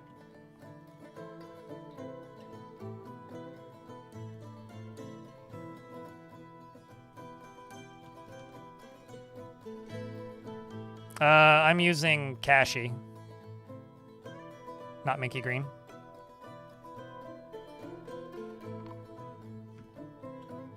Something has collapsed on the surface? Oh no! Tree went kabang. How's everyone been? It's been a while. It has been a minute, Corey. You haven't been able to try the update? So it's... I'd say dinos are like maybe 20% of it. A lot of it is like these guys. And like giant snakes. I do have some dinos though. My current impression of them is they lay too many fucking eggs. Like way too many fucking eggs. They lay like 20 to 40, sometimes more eggs. It's ridiculous. And a lot of them grow up very quickly. So how are they? A little bit overpowered once you get them going. But fun. However, merit reserves reward deserves reward. I come in power to establish this colony as official land of our realm. Could you imagine the trade wagons? Damn right I can.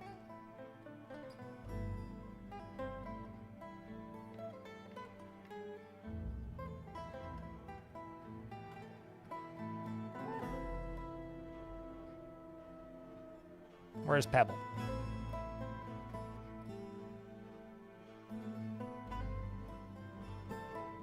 Not that Pebble. Oh, there you are. Pebble, god of pebbles. Slexwell is now officially moving up in the fort. As you bloody well should be. They want crutches. Next year. I think I can work with that.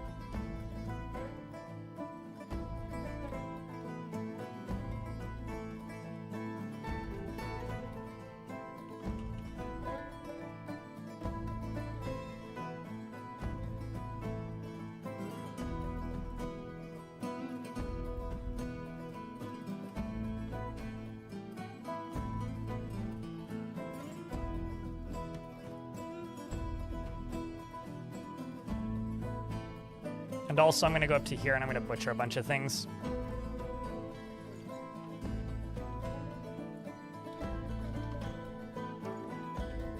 Let's just go ram.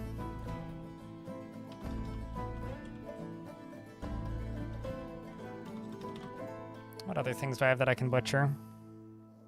Not as much as I'd like, actually.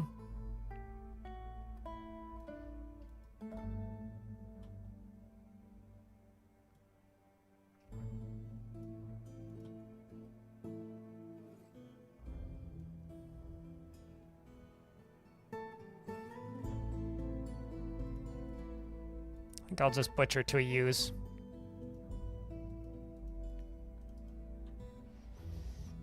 It's 1:30 a.m. All right, Orgro.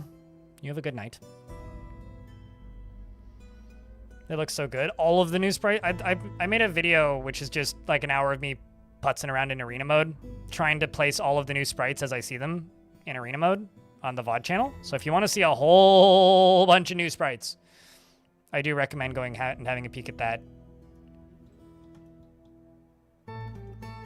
It's a bit of a blast.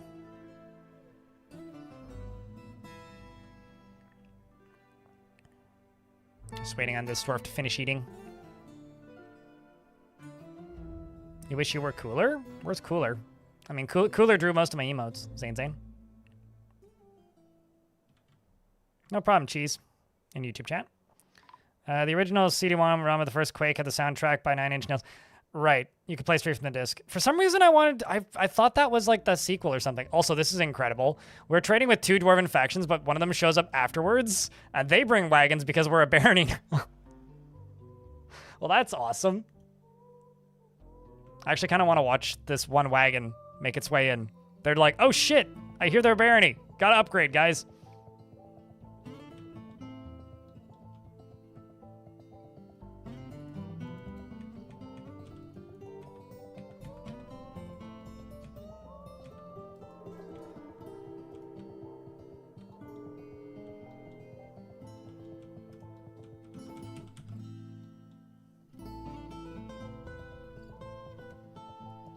Oh, you wish you were cooler as in, like, temperature, not cooler as in the person. Got it. The person who drew most of my emotes is named Cooler.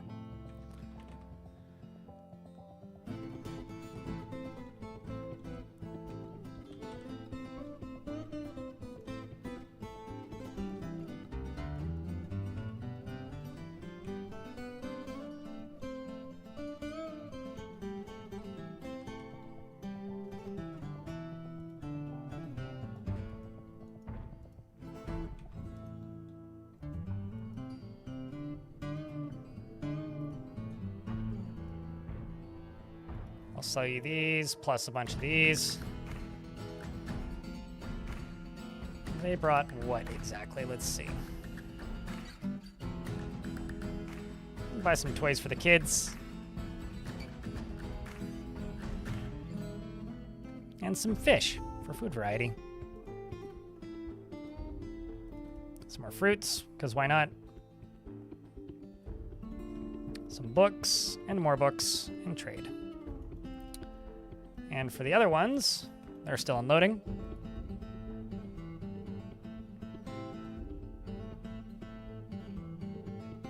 Yeah, the diplomacy stuff still is very basic, but it's like, it feels like there should be additional mechanics for it. Like when you go click on another location, you now have the diplomacy tab. And if you have one of these, you could make peace or try. So I'm going to send Mengus, who's my negotiator, who's going to go try and make peace now. We'll see how that goes. I'm sure not well.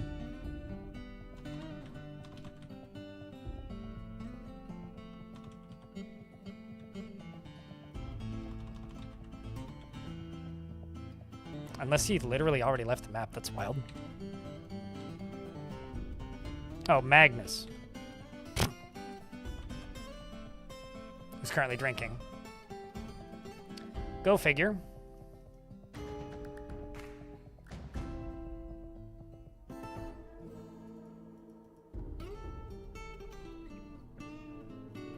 And then getting a snacky boo. Because I just sold all my meals. It's unfortunate. See what you brought. Oh, that was the one I just traded with.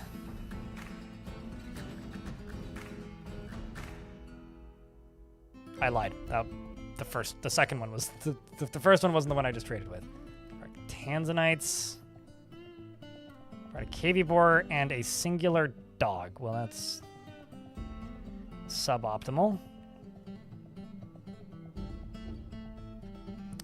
I'll buy the display case, the book, trade all these. We'll buy the cheese for some food variety. Buy the fish.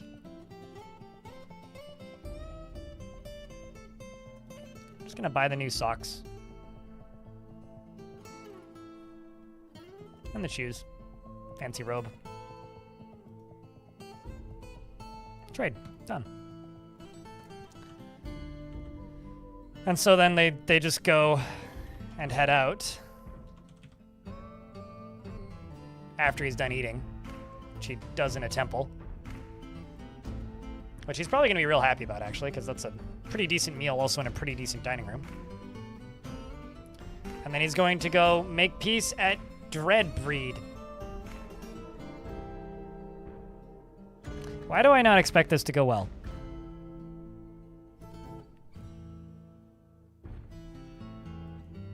It's just, you know, a hunch I have.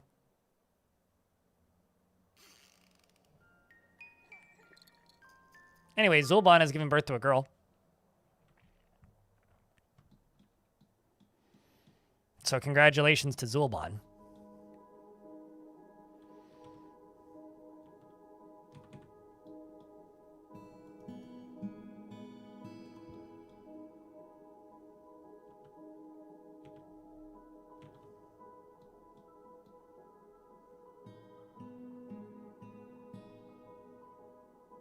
They're digging out that.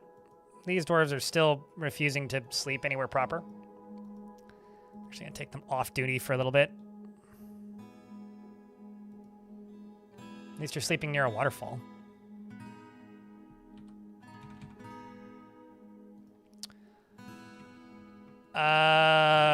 Corey, no pants, because you're not fancy pants. You have no pants because you're a baby. She is never moved by the emotions of others and has a strong sense of duty. She tends to be a little tight with resources when working on projects, and she has little interest in joking around. She tries to keep her things orderly, and she is curious and eager to learn. She doesn't handle stress well, and she generally is quite confident in her abilities when undertaking specific ventures. She can sometimes act without deliberation, does not easily fall in love, rarely develops positive feelings, tends to avoid crowds, doesn't mind a little tumult and discord in day-to-day living. She has a greedy streak, is somewhat uncomfortable around those that appear unusual or live differently from herself, and she can occasionally overindulge. She holds her breath when she's nervous, and she laughs in a distinct fashion when she's exasperated and needs alcohol to get through the working day. She dreams of raising a family and personally sees war as a useful means to an end and will fight to the death to not have to wear pants and values loyalty. She thinks that Kimberlite is pretty cool. Copper she likes and Red Diamond as well. Warthog Hoof and the color, or wait, that's not a color, and Cave Crocodile, the color Cave Crocodile, and Cave Crocodile Bone, and Snapping Turtle Shell, as well as the color Apple Green, almost Cave Crocodile, those are white though, and Bolts and Gloom Crones for their macabre ways. Who told the baby about Gloom Crones? That's just poor parenting.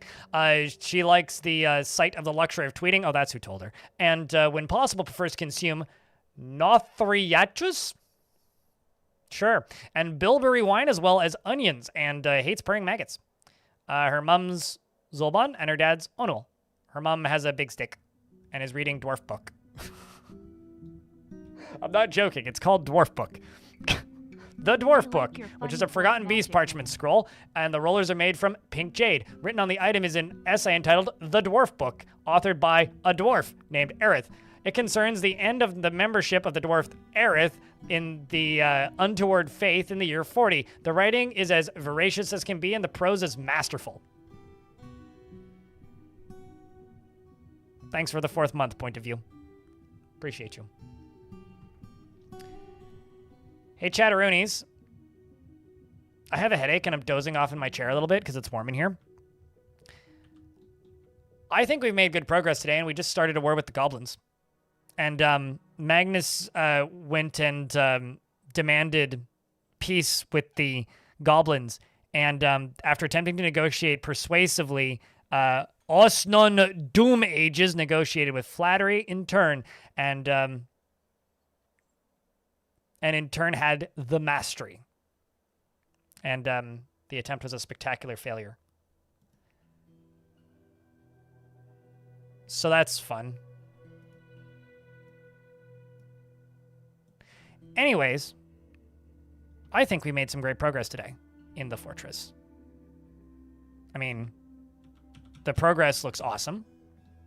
We now have this nice big above ground area with the nice cleared roadway.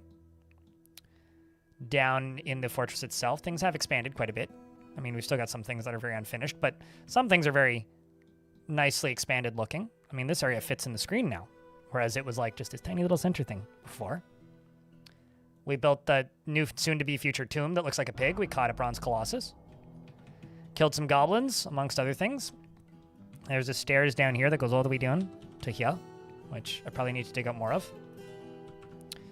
All the way up here, we've got this lovely walkway which runs across, which dwarves are using quite frequently, back and forth, to do various things. And I think it looks nice.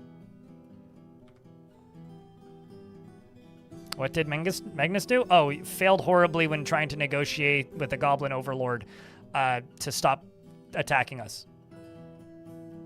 That's what. You went and tried to make peace, and the proposal was a spectacular failure. At least you tried to make peace and didn't come back having been made into pieces. Because that would be a much more spectacular failure. But, chat room, I think that's me for the day. My brain's kind of gone kaput. I don't know if you guys have noticed me talking in circles, but I've noticed me talking in circles, and it's bugging me. It's warm in here, and I'm sweaty. So, the plan this next week is Saturday I'm going to do a stream. I won't be streaming Sunday, and I won't be streaming next week, because next week I'm going on a short trip. So instead of streaming, I'm going to focus on trying to get another big video work done. So I'm going to try and get as much progress done as possible on it, because the following week I will be starting to work part-time for KitFox. For those of you who missed that announcement, from the 20th until for 3 months, I will be working as an assistant community manager as a very part-time gig. So that's a thing that's happening. So that's all. Won't be streaming next week. Streams will be back the week after, but I will be live this Saturday to kind of put a stopgap in there. So YouTube folks, I will be shutting you down first. Sir Duncan's skeleton is still Sir Dunked in the river. Yes, this is true. Aeon Prophet. I just kind of memorialized it and forgot about it. Well, I haven't forgotten about it, but I just stopped caring. But YouTube, folks, I'm shutting you down now. If you want to come raid somebody, pop over here onto Twitch. When do dwarves gather plants and trees? Does that give climbing XP? I don't think so, but I could be wrong. Jay Graham. But YouTube, folks, I'm shutting you down now. If you want to come raid somebody, pop over here onto Twitch. Otherwise, thank you very much for hanging out today. I will be on stream on Saturday with more of the stuff you expect from me. Thank you, YouTube, folks.